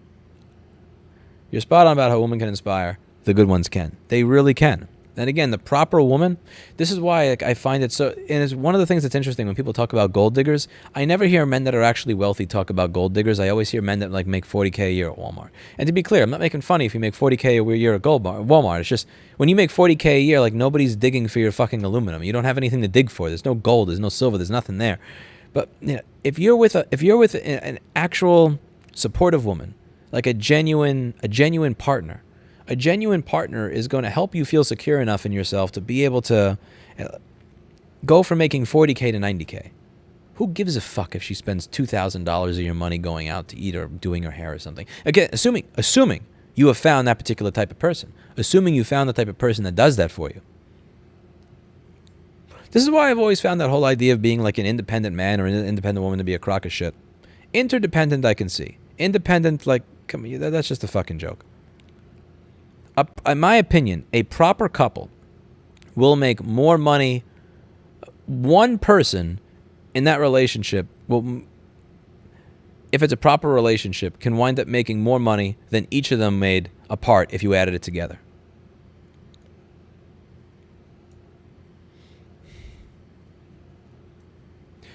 I never pay off for debt. More often than not, it doesn't work out. If Tori Amos wanted a relationship with you, 1994 Tori Amos, 2022 Tori Amos that's married with children and 20 years older than me. But 1994 Tori Amos, oh man. Where's this one? And we're going to find this here.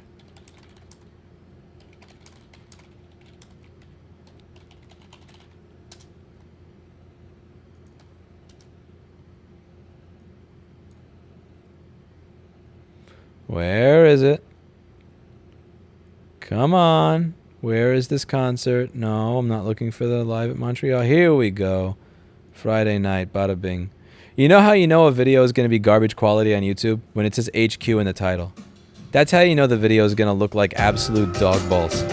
Anytime you see a video that says HQ in the title, you know it's going to look like absolute shit.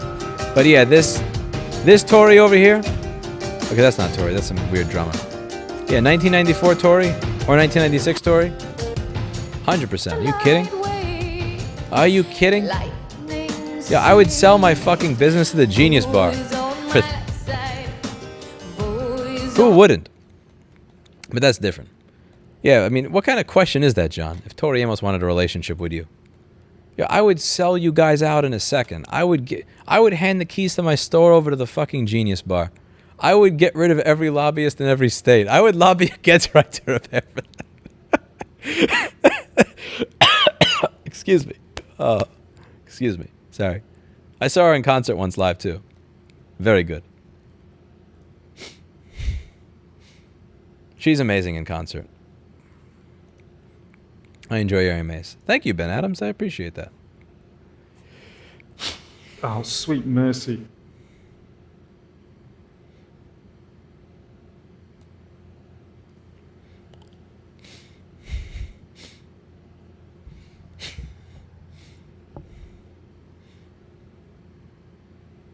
Why do you post so many question marks, William Martinez? You posted like 12 question marks. That doesn't make any sense. That's too much punctuation. You should date a woman in her early 20s who hasn't been fucked up by life yet and puts it all on you in a relationship. I've noticed that's a considerably better strategy than that idea that if I date older, they're more mature. Oh my God. That was the dumbest misconception I had in my early 20s. That was the dumbest shit.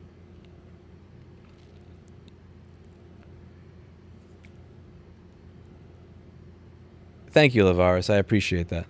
I appreciate that you won't mention her name out of the case for privacy purposes. That's kind of you.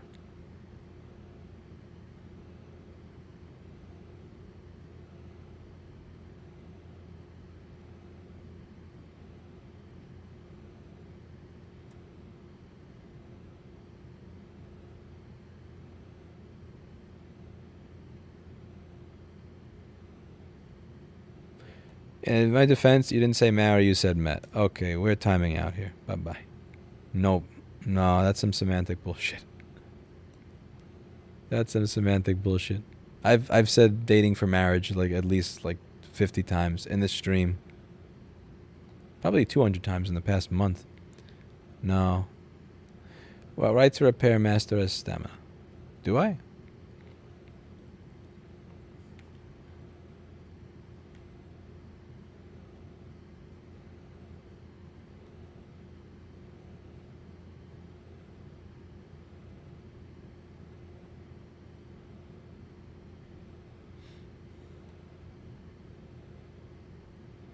Why Tori Amos all the time? What do you mean all the time? The last time I mentioned Tori Amos in this channel was 2 or 3 years ago.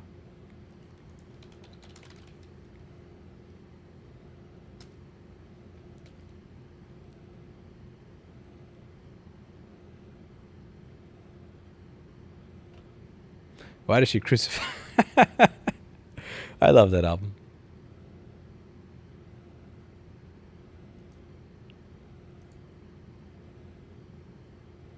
The Sweet Mercy thing is Paul Daniels.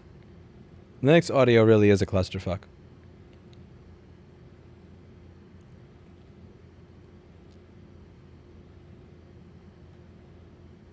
I get to enjoy the AMAs because I get to listen to random nonsense that may possibly occur in my life without having to click skip ads.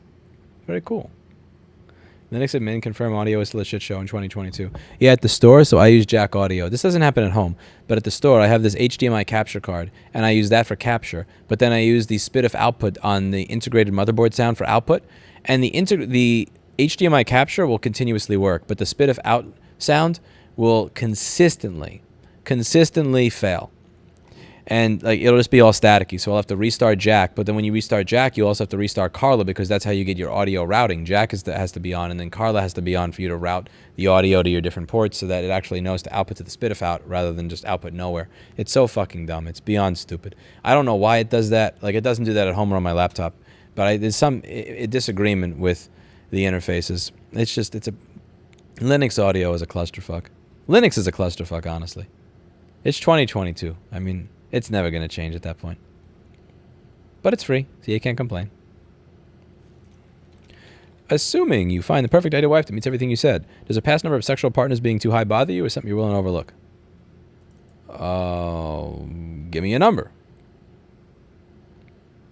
1, 5, 6 to 8, 10 or above, fuck that. Yeah, I don't think I'd... yeah, if you've been with more than 10 dudes, it's probably not going to work. I was with somebody once that had been with over 30, and that was probably the craziest person I've ever gone out with. And like, one of the biggest regrets that I have is that instead of I was guilty that maybe I'm being superficial, that when I learned that I didn't just run immediately. But then like every month something happened that was completely separate from that. But that's like, oh, you should run. Oh, you should run. And I didn't run. But like I finally ran, it was too late. But like I could have prevented that all from the beginning. Like when I heard 30, it's like, check. Yeah, lesson learned. Lesson learned.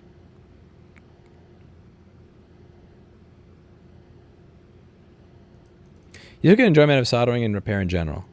I mean, it's a job for me, you know. Like it was a job. Like I didn't go to work. I enjoyed my job because I enjoy the outcome that it gets for customers. But at the end of the day, like people do that from here now. I mean, you know, like Paul or Chris or Steve or Dan or Ranel or David are going to be able to get that outcome, and I'll be able to watch it anyway. I don't know. Like once you get to repair video number 1000, like it's kind of old. It gets to be kind of old at that point.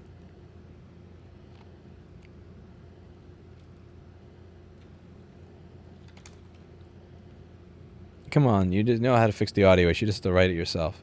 Or find an Australian to write it for me. Have you actually tried to use Linux in the last 3 years? I'm using it right now. Pipewire has completely replaced Jack and Pulse here.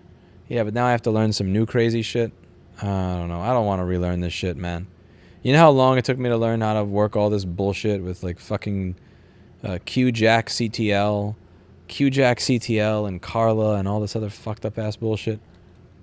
You know, it's really like playing one of those 80s video games without a manual.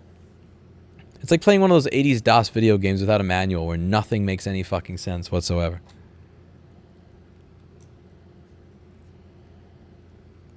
Ten or above is your limit. You're really limiting your dating pool probably. True, but 90% of the time I don't get far enough to learn that. But like...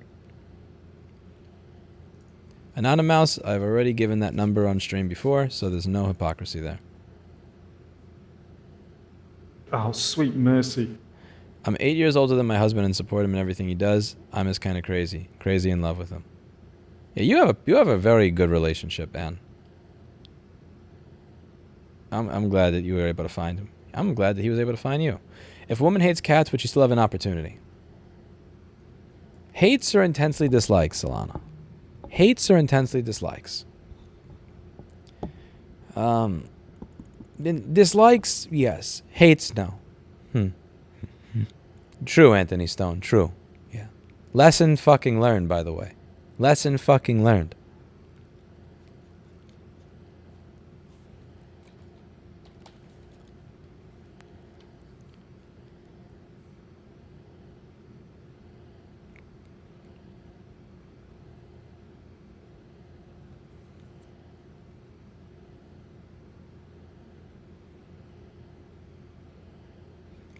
I understand I saw it daily at work, but that dopamine hit once I fix a device is so good, especially if it's something I've never done before.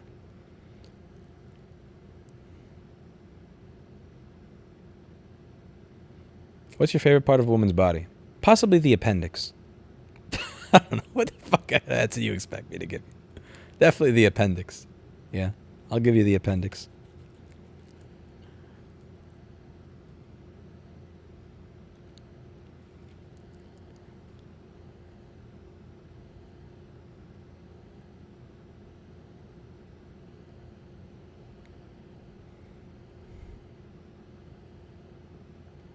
When I say 80s games, Wong Wei, I'm talking about those DOS games on 5-inch floppies that would where like you didn't really even have the manual to them, and a lot of the shit didn't even make sense, and you didn't really even know how to properly install it, and where everything was just kind of beta back then. Everything was like everything was a beta.